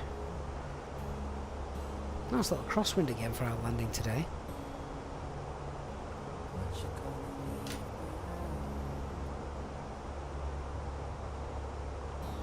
That's 2 crosswinds landings we'll have done today. First one wasn't the best. It said to line and touchdown zone, but it was a bit harsh.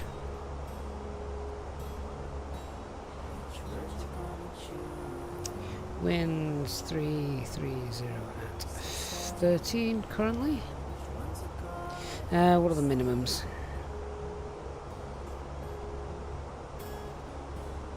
530. Right, get those in.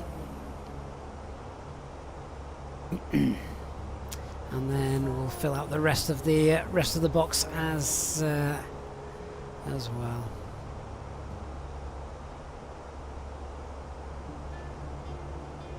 Config 3, it's a big airport, big runway. Config 3 should be fine.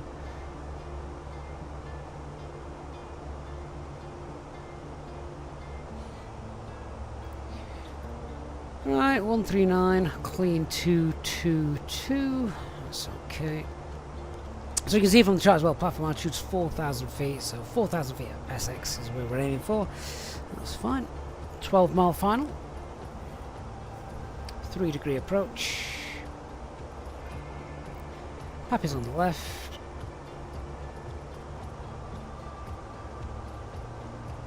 We've done Lisbon quite a bit, haven't we?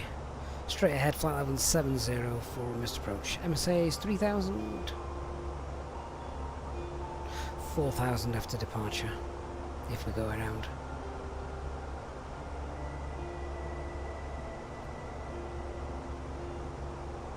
Right, let's have a look at the landing then.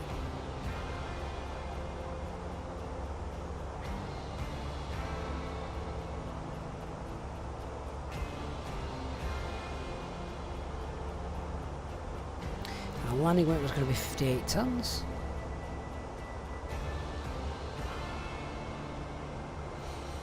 Flap 3, yeah, it's fine, isn't it? Lucas, is Active Sky worth it? I think the jury's still out on that one.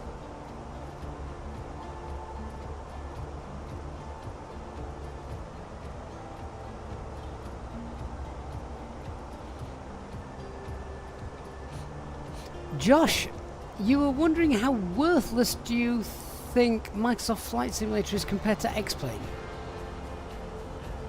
Is your best friend Dan? What do you mean how worthless is Microsoft Flight Simulator compared to X-Plane? I can't even untangle that question. It's not very worthless, if at all.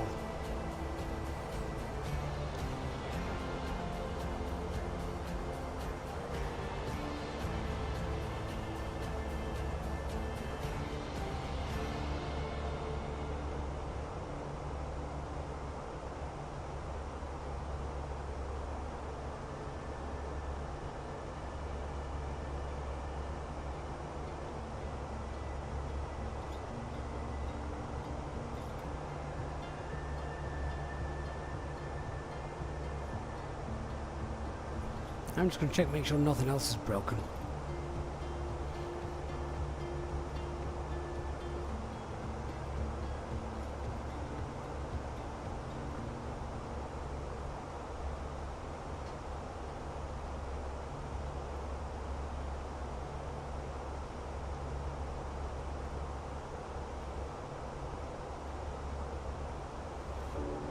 Those brake temperatures still seem quite warm, don't they? Bear in mind, how long ago was it that we landed in Ponta Delgada?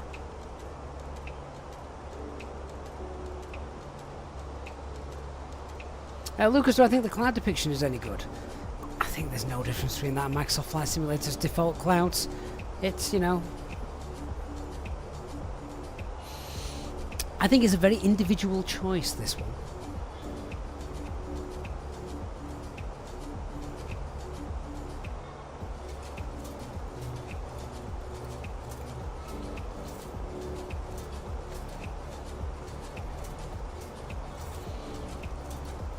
Josh, I don't have any problems with ground handling during takeoff and landing.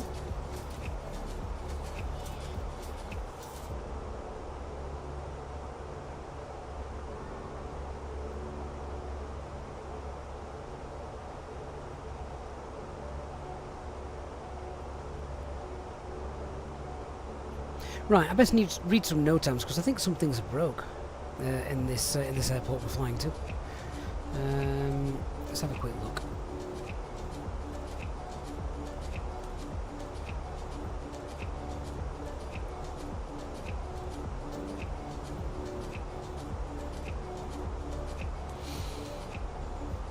So when we land, plan will be to taxi back onto the stand that we, well, I don't know actually, we've got ATC knocking about, so maybe not.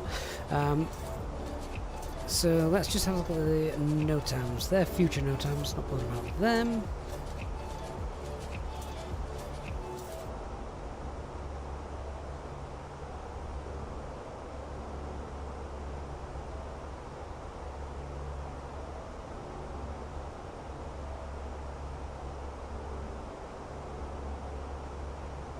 These are all effective 16th of May. 16th of May.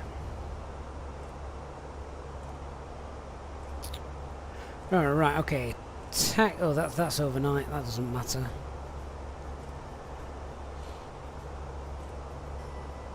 Taxiway November 1 closed. That's not going to bother us either. Okay. That's taxiway November 1, so that's not working. That's not going to affect us.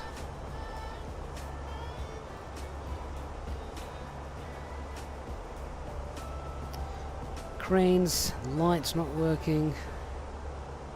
Oh, okay, there's no minute, there's nothing wrong.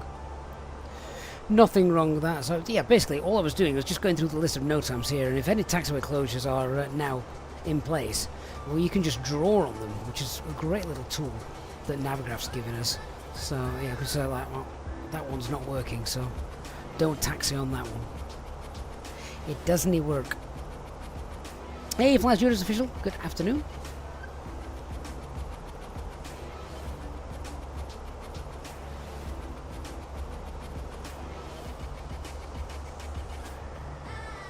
Hey, Christian, have a good day, mate. We'll see you next time.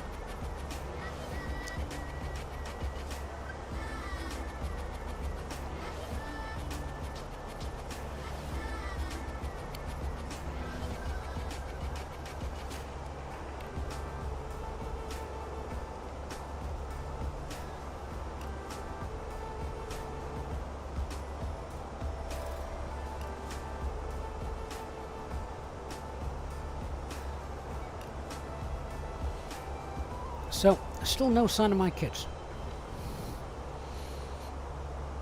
I think they've got a swimming lesson at 5 o'clock.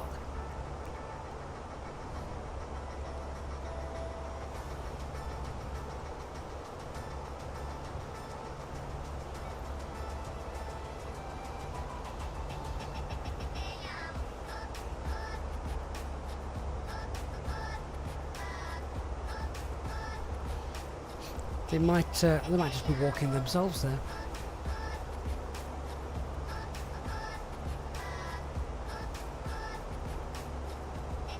there. Mohammed, no, absolutely not, mate.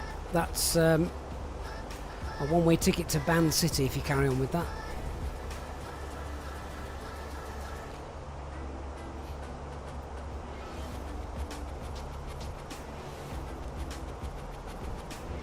Okay, so we're about, what, 100 miles away.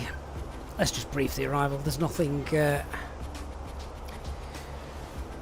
nothing major about this arrival. We've come into Lisbon loads of times. However, I think we should now be able to pick up our ATIS. So let's just check it out. The frequency is 124155. Let's see what's happening.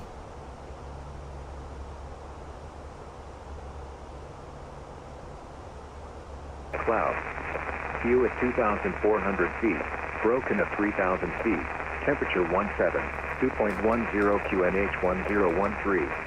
Comply with speed limitation. Acknowledge LTPP information, Oscar. Humberto Delgado Airport, Dia de Oscar. 1,500 feet. Expect ILS approach. Runway in use 02. Transition level 55 on the ground. Contact approach 119.105. After landing vacate by Hotel 4. Wind 330 degrees 13 knots, variable between 290 and 350 degrees, visibility 10 kilometers. Cloud. View at 2,400 feet, broken at 3,000 feet, temperature 17, 2.10 QNH 1013. Comply with speed limitations. Acknowledge LPPP information, Oscar. Okay, that's everything we need.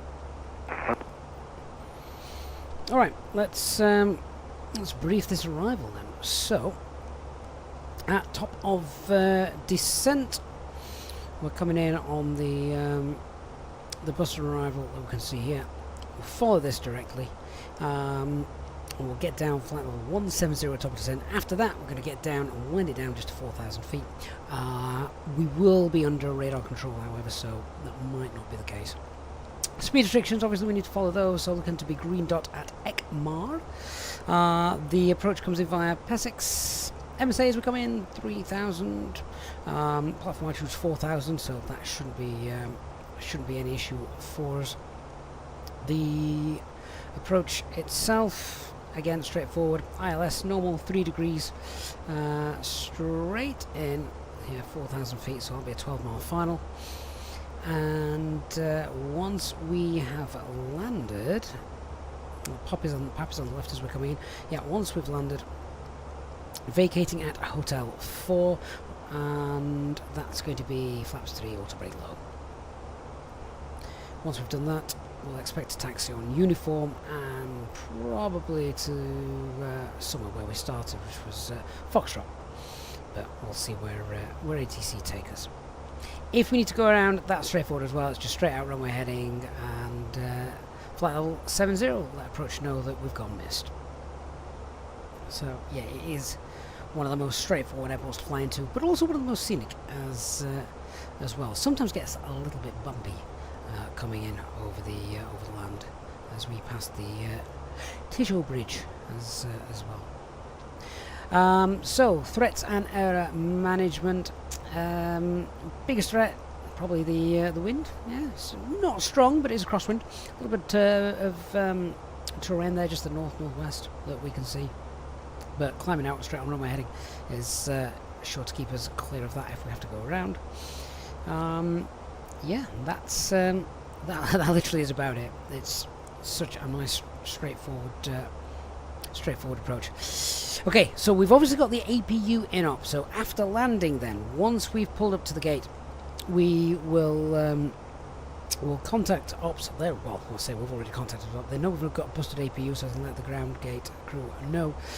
When we pull on stand, we'll shut down engine 2, wait for that to shut down, and wait for ground crew to connect the GPU up. Once the GPU is up, we'll get external power on, shut down engine 2, and then it's just normal deboarding. So slightly different to the norm. And that's it. Any questions from anyone about our approach into Lisbon? Well, feel free to ask now.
Just looking at the fuel we've got on board at the minute as well. We've probably got about an hour and a half's endurance, and we should be on the ground in about 45 minutes. Maybe a bit less than that, actually. About 35 minutes should be on the ground. Top of descent is coming up. We can see Bussen just there as well. which is the start of the approach.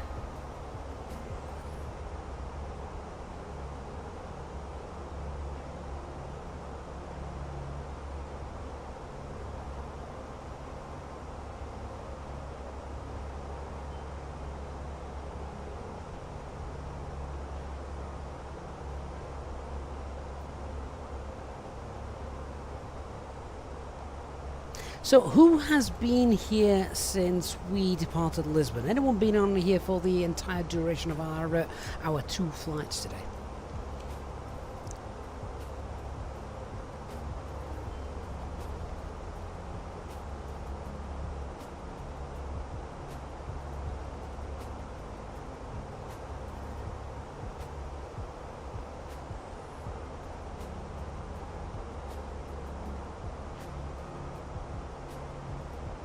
I think I've just heard noises upstairs. I think the kids are here, which is scary because I'm sat here eating these sweets. I don't want them to barge in and find me.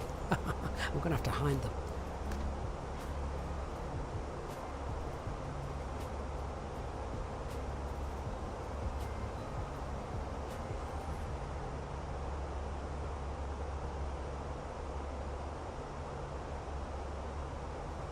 So Colin Smith's been here for the entire duration, so has Mohammed.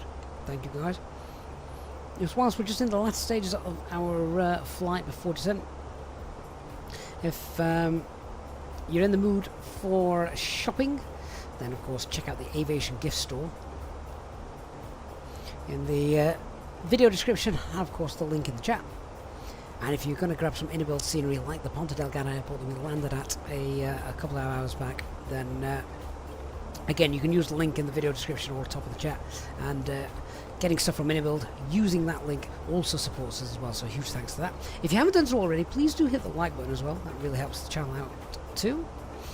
And David English also been here for the entire duration. Have you been working at the same time, David? Have we helped make your day go a little bit faster? And Renlin's been lurking around for the duration. That is awesome. Say, it's for those of flights like this and streams like this are for those of you stuck working at home, needing something to break the monotony of it and give you something interesting to, well, I say interesting, hopefully interesting to listen to.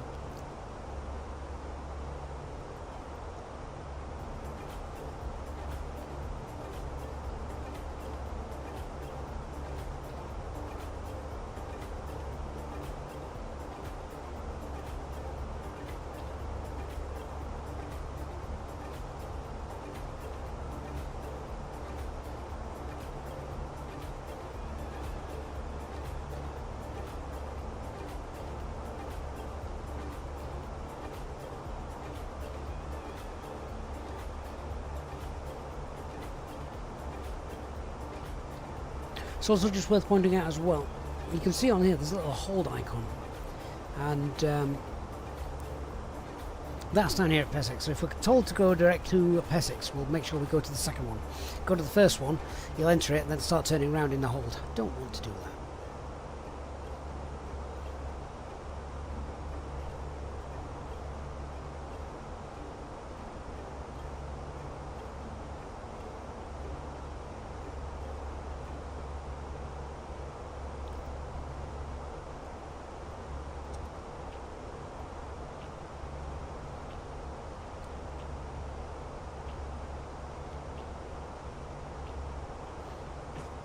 Kevin Collins was boring me, so he's gone.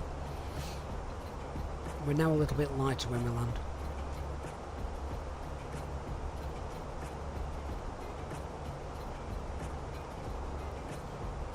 Mohammed, do we have auto brakes set on BOFA mode? What's BOFA mode? We're using auto brake low. To be honest, we don't really need them on today's flight. It's a very long runway. We'll need to roll to the end anyway, because the idea is to roll all the way to Hotel 4, which is just there. So you don't have to use auto brake. We could get rid of it completely.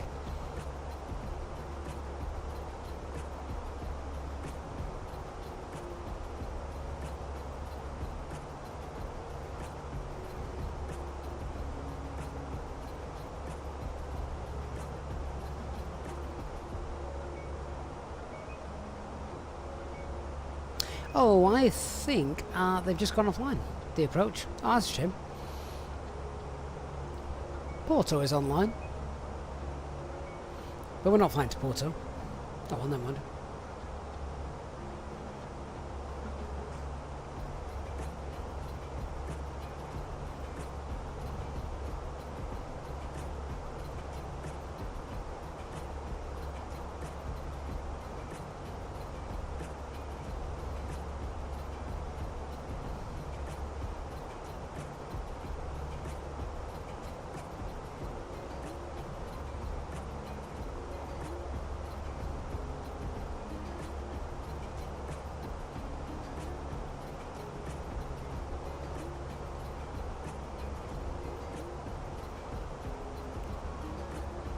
Mohammed says Lisbon ATC are usually the most active outside of Amsterdam and UK.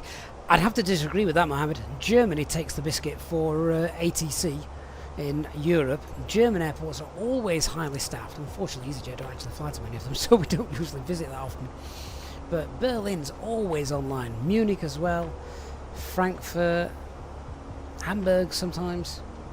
But Bremen Radar, Langdon Radar, they're always online. More so than the UK.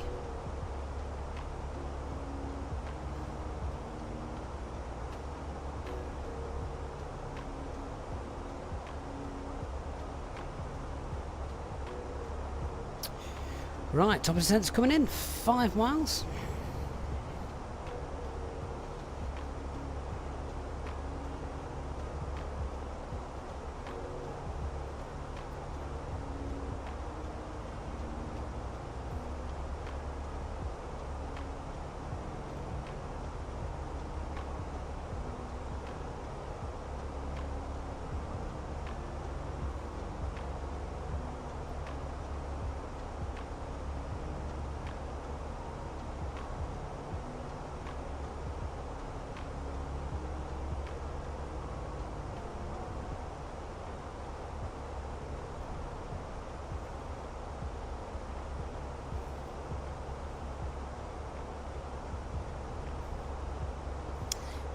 Alright, flight 170, down we go.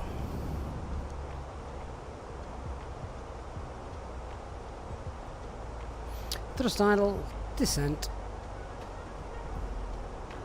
170 blue.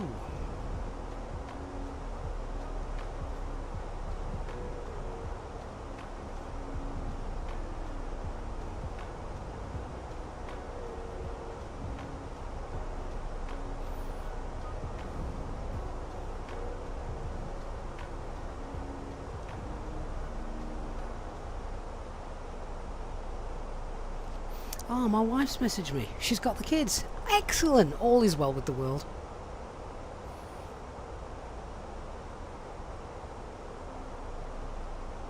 Eurotexan, do you need to practice to get the timing of the flare right? I think the problem is what you've got to... Ooh, hang on. Don't like that speed. Let's go open descent. That was just getting a bit too close to MMO for my liking.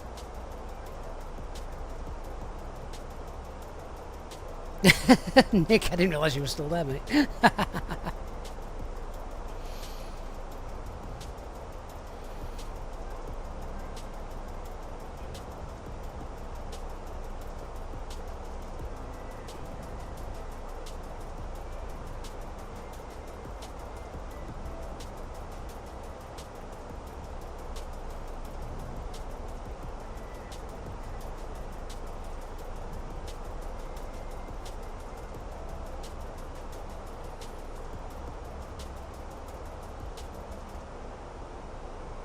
Hey Matthew K, how are you doing?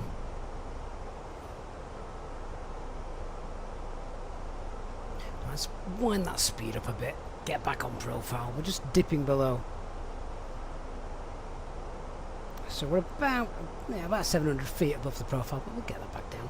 Redline says, on flaring I feel as though I flew too long with the SDS dampening on. Now you can't adjust. It's just practice though, isn't it? The more you do it, the more sort of it's like anything. Like anything. Less butter, more jam.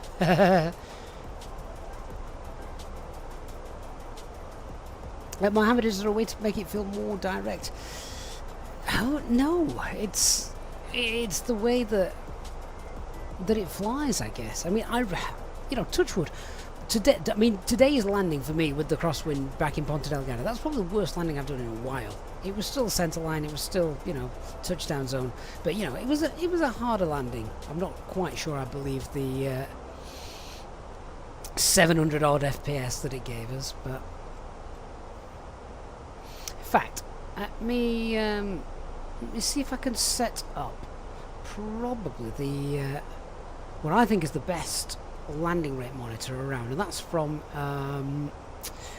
what do you call it? FSI panel, the flight sim instructor panel. So if I can remember how to set this up.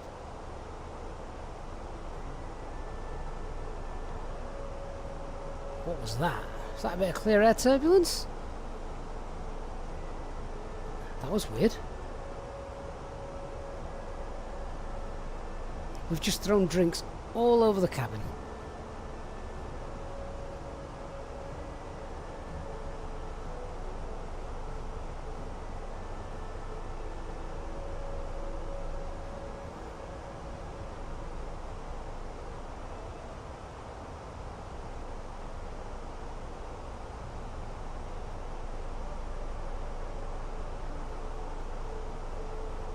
Right, I've set up the landing rate monitor for that and we'll see what happens.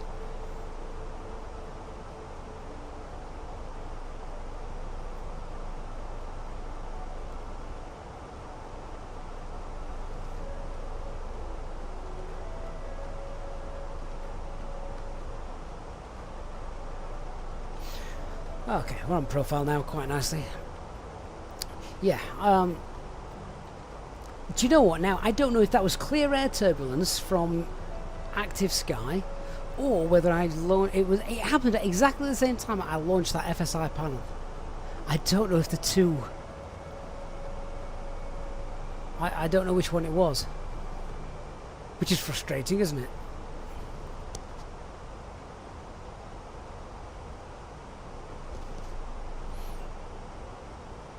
But it was, Mike, rather abrupt. Matthew K, yeah, we're slowly approaching 41,000 subs, which is incredible support from you guys. Mohammed, do I ever fly the 737? No. Don't know how to do that.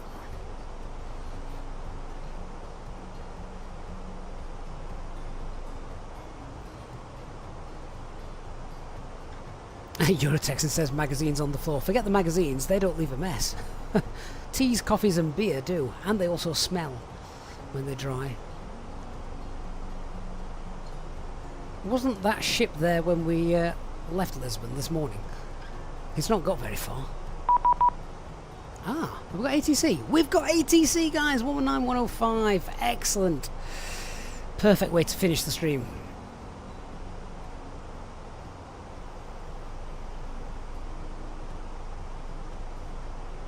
Portugal 932, confirm ready. Ready, Portugal 932. Portugal 932, behind the departing traffic Airbus 320, runway 02, line up and wait behind. Behind the 320, line up and wait, Portugal 932. Lisbon approach. Good afternoon, Air Portugal 1862 A320, passing flight level 225, and we have information Foxtrot. Air Portugal 1862, Foxtrot is current, squawk 5273. 5273 the squawk, Air Portugal 1862.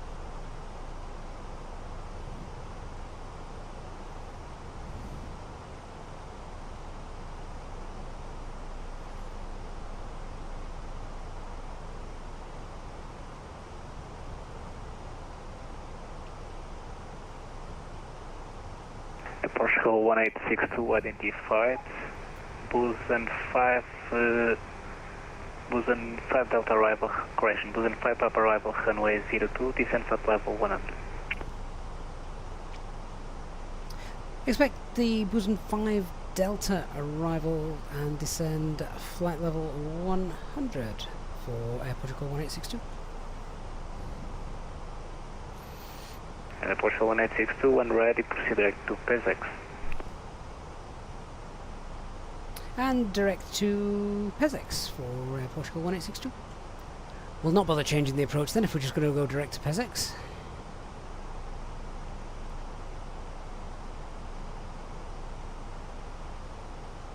Remember we said we wanted the second one because of the hold, so let's insert that now. Portugal 7521 identified. Continue climb. So now I really need to wind that speed up because we just cut a lot of track miles off.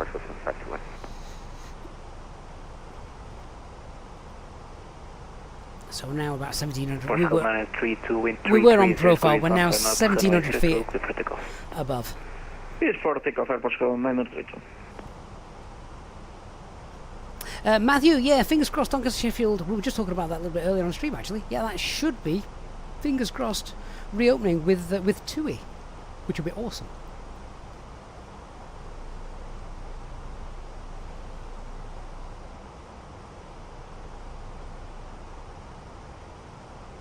Portugal 7521, proceed direct to Akul. Proceed direct Akul, Portugal 7521. So, he wanted the Bosom 5 Delta arrival for us, didn't he, originally? And then he told us to go direct. So what I am going to do is, let's just go to secondary flight plan. See if I can actually find that arrival, just in case he wants to throw us into a one of their waypoints. I actually can't find that arrival. What did he call it? Bosom 5 Delta? There's not even a 5 Delta arrival in there. Oh, maybe he was mistaken.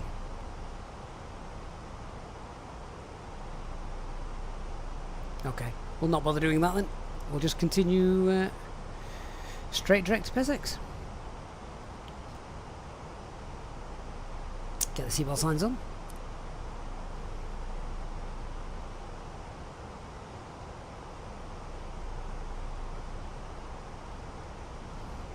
Lisbon approach, very good evening with 383 with you, flight level 240.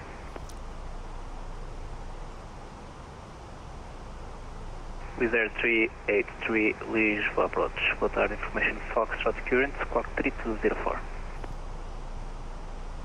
Information Foxtrot current and squawk 3204 for with Air 38.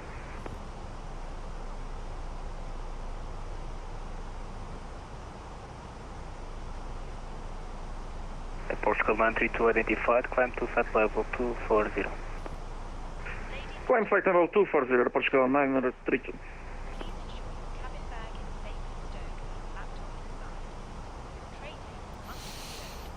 Right, there's Portugal. And with it, Lisbon. Oh, this has been an awesome chilled out Thursday. Thoroughly enjoyed our stream today. If you have as well, please don't forget to hit the like button.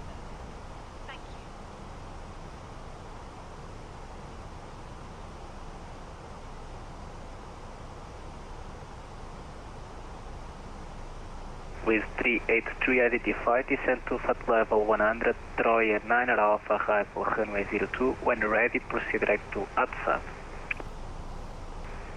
Descend to flight level 100 and proceed direct to ATSAP for with 383. With Troy 9 Alpha, right. For the Troy 9 Alpha for with 383. Portugal 1862, descend to 4,000 feet, QNH 1013. Descend altitude 4,000 QNH 1013, Air Portugal 1862. Portugal 932, proceed And direct 4,000 to feet. Thursday. Frubas, he collected 5 Papa, did he? Direct start the Air Portugal 932. It's still not going to make a difference to us.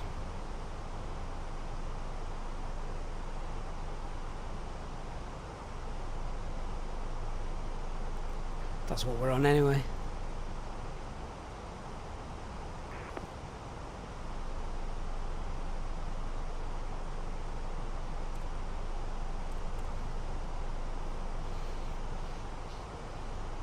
Right, speed 250.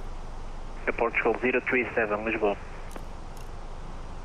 Yeah, Portugal 037, we just noticed you online, we on the, let's see, Zulu 3, we hold sharp 02. Yes sir, I did 2 contacts. Next time, call me before taxi. Portugal 037, confirm full ready? Yeah, my apologies for that. I did not notice that you're online, so we are almost fully ready. No problem. Portugal 037, wind 330, please 1 for knots, runway 02, clear for takeoff. Okay, 02, clear for takeoff. Portugal 037, thank you. 50 miles from Pesix. Because he's bringing us in, I think we're going to need speed brakes for this.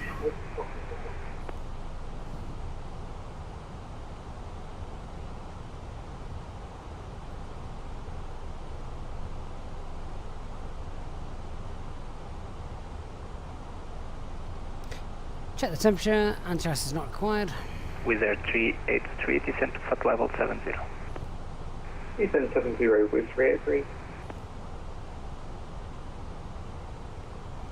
Right, India Lima. India is identified. 120.910. 120.910 for airport 7521. Obrigado, até logo.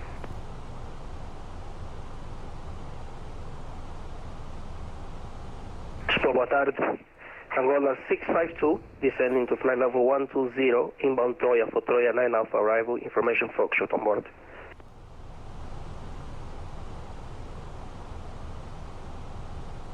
Angola 652, Lisbon approach for third.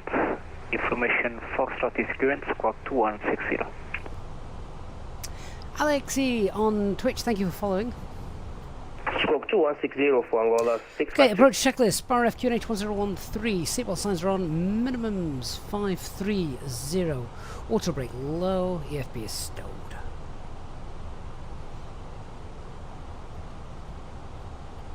Wizz Air 383, descend to 4,000 feet, QNH 1013. QNH 1013. Okay, manage the speed. For Wizz 383. Sorry, say again. I expect to be told to be cleared for the ILS in a Wizz Air moment. 383, second. QNH 1013, descending to 4,000 with 383. Okay. Angola 652, identified, descend to flight level 70, proceed direct to PSX. Proceed direct to PSX, descending flight level 70, Angola 652.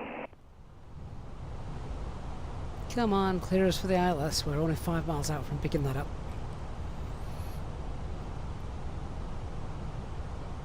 Flaps 1, speed's checked. Flaps 1. Yeah, Portugal 037, airborne 2000. Blocked. I'm blocking on you.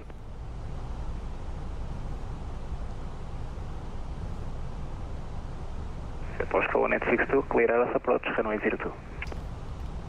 Clear ILS approach, runway 02, Air Portugal 1862.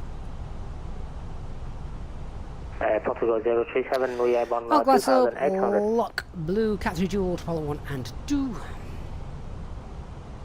Portugal 037, he cycle squawk 3516. Yeah, what 3516 in the box for 037. Cabin crew must now Okay, now you are identified, continue climb to flight level 240.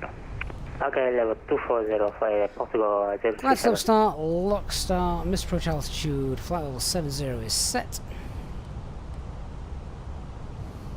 Wizz Air 383, proceed direct to PSX, clear ILS approach, runway 02. Direct PSX cleared the approach from runway 02 with 383.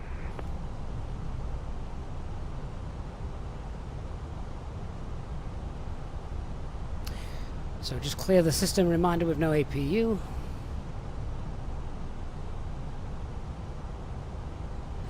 I'm just going to tidy up that flight plan now.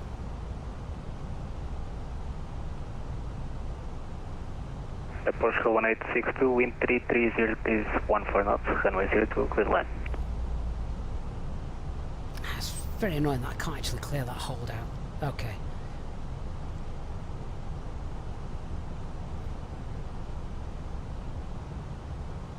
Nine-mile final.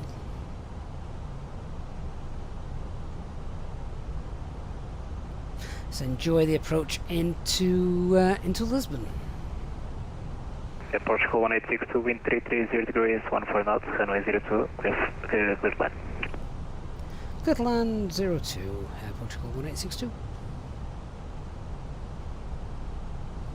Lisbon approach, wind boa tarde, Falcon 7, aircraft type F16. Flaps 2, speed's checked. Flaps 2. Information for first requesting clearance to port, test up. Last session call sign only. Falcon 7. Hey, Ruben. Falcon 7. Boa tarde, information Foxtrot current, KNH1013, clear to Okay, port manage speed, 5, November 6 miles, departure, gear down, 4725. spoilers, Falcon 7, can you repeat the squawk call, please? Squawk 4725. Clear to port via inbound 5 November departure, squawk 4725 with Falcon 7, thank you. Falcon 7, read and back, flaps 3. correct, call me back. Speed checked. Flaps 3. And Lisbon, hello. Airwalker 4325 descending now from 350 down to 170. Walker 435, please will approach for that information Foxtrot current, squawk 0322. We have Foxtrot and squawk 0322, Walker 4325. Walker 4325 identified, continue descent to flight level 100, Bluesen flight Papa arrival, runway 02. So the go around is straight out on runway track, climb flight level 70. Continuing to flight level 100, Walker 4325. Angola 652, descend to 4,000 feet, KNH 1013. What's flight R5 control? 4,000 feet, Angola 652. With 383, confirm X hours. Repeat transmission for Wiz 383, please. With 383, confirm X hours. Come on, get back on that centre line.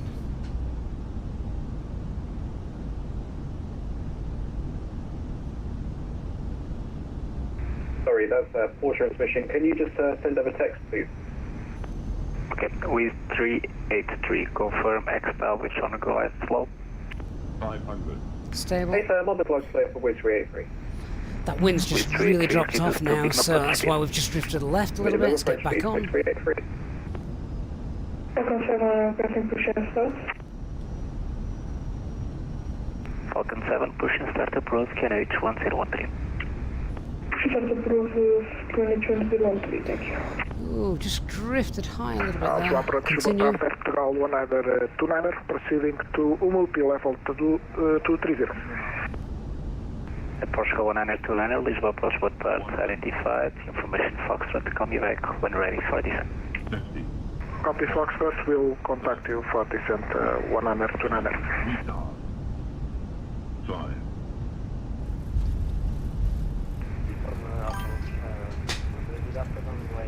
5. Spoilers, reverse, decel. Walker 4325, proceed direct to Papa Tango 422. Direct Papa Tango Manual 422, brakes. Walker 4325. Last station calling for clearance, call sign. Driver 5 Runner 5 Foxtrot Juliet, you are number 1, stop by.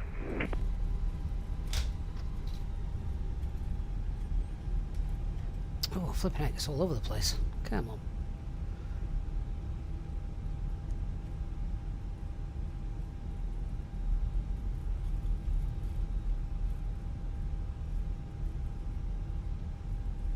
With 383, with 330 degrees on for north, runway 02, clear line. Clear line, Bravo 02, Wiz 383. Portugal 1862 via uniform Tango Golf and Alpha stand 125. Stand 125, uniform Tango Golf and Alpha Alpine, correction, Air Portugal 1862. Oh, almost a full day flying for another airline without doing that. Confirm right to copy. Ryanair 5 Foxtrot Juliet, information Foxtrot is not current, KNH 1013, cleared to Malaga 6 November departure, squawk 5242. Ladies and gentlemen, the cabin crew will shortly be leaving their seats to perform the safety measures. However, 6 November 5242, Ryanair 5 Foxtrot. Ryanair 5 Foxtrot Juliet, read back is correct. So I'm just working out where we're going here. Approach runway 02. Clear ILS approach 102, Angola 652. Stand Can you confirm 4,000 feet, 125. Angola 652? Yes, again. Can you confirm you cleared us to 4,000 feet for Angola 652? Affirm, clear 4,000 feet, can I transit 13 and break, clear Alpha approach, runway 02. 4,000 feet, QNH 1013 and cleared approach ILS runway 02, Angola 652. Cancel master caution. Did I start the APU then? Just out of habit? I might have done. Falcon 7 by Bravo, Old Short, Alpha. By Bravo, Old Short, Alpha, thank you. Wizard 383 via Uniform, Lima and Zulu 1, stand 206. 206 via Uniform Zulu and Kilo 1 for Wizard 383. Portugal 1862, you miss Uniform, but no problem. Via Alpha to stand 125. Apologies, via Alpha, stand 125, Portugal 1862. Falcon 7, can I hold short whiskey? 1, please. You are cleared for Old Short Alpha. Roger, Alpha. Old Short Alpha. I'm trying to find the stand in GSX, but it's not there. Clouds are gathering over Portugal now, aren't they? They're looking pretty dark. Oh, it's there, stand 125.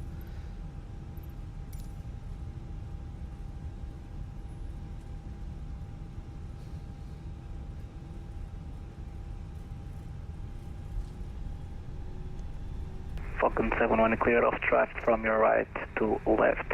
Taxi via Whiskey and Old Short, Quebec. Taxi via Whiskey, Old Short, Quebec. Falcon 7. So we've got the APU not working. Once we get on stand, we'll shut down engine 2 as briefed. Get the ground crew to connect us up, and then... Partial 037, leaving Marispace, Unicom 12.8. Okay, Unicom we'll shut down engine 1. 037, thank you, bye-bye. Porsche 932, leaving Lisbon, Unicom 12.8. 122.8, Porsche 932, obrigado.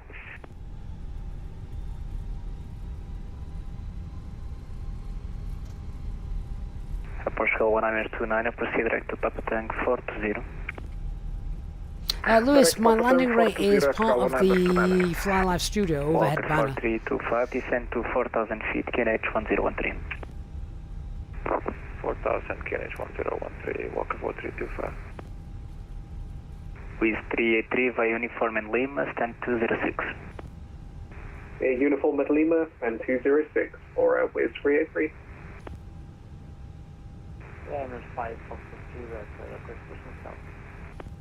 Falcon 7, are you able to depart from Papa intersection? Falcon 7, can you repeat please? Are you able for departure from Papa intersection?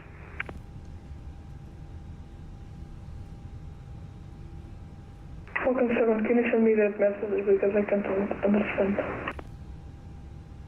Falcon 7, no problem, via Whiskey Golf Uniform to import November to runway 02. By Whiskey Golf Uniform 02, thank you. Alright, so parking brake is on. Let's just east. Come off of that. Yeah, so what parking brake on, and we're now going to shut down engine number 2 only, because the GPU is connected at the right side, so we just want to make that engine this side of the aircraft safe for the ground crew to approach. So at this point, first officer can unlock and say, stick his head out the window and say, just hop on over, do it for him. Okay, come and APU's busted. If you want to come and connect us up, that would be great. So then, hopefully, get that done. I'm just calling the ground crew up to come and do that in the Phoenix services. So ground power unit should now be available. Yes, it is. Connect that, and then we can shut down engine number 1 without plunging the aircraft into darkness. No APU bleed, of course. There we go, external power taken over. That can now be turned off. Once they're both below 10%, we'll turn the beacon light off.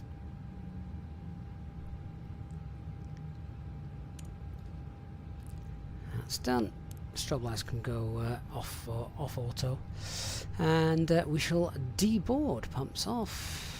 MOC can come on. Try and fix my APU, and set squawk 2000. There we are. We're back where we started. Vishal, thank you so much for the follow. Appreciate that. And yeah, job done. What we can probably do as well, we might be able to go to maintenance. Is it config or maintenance? Oh, maintenance is there. Let's request a bit of help with the...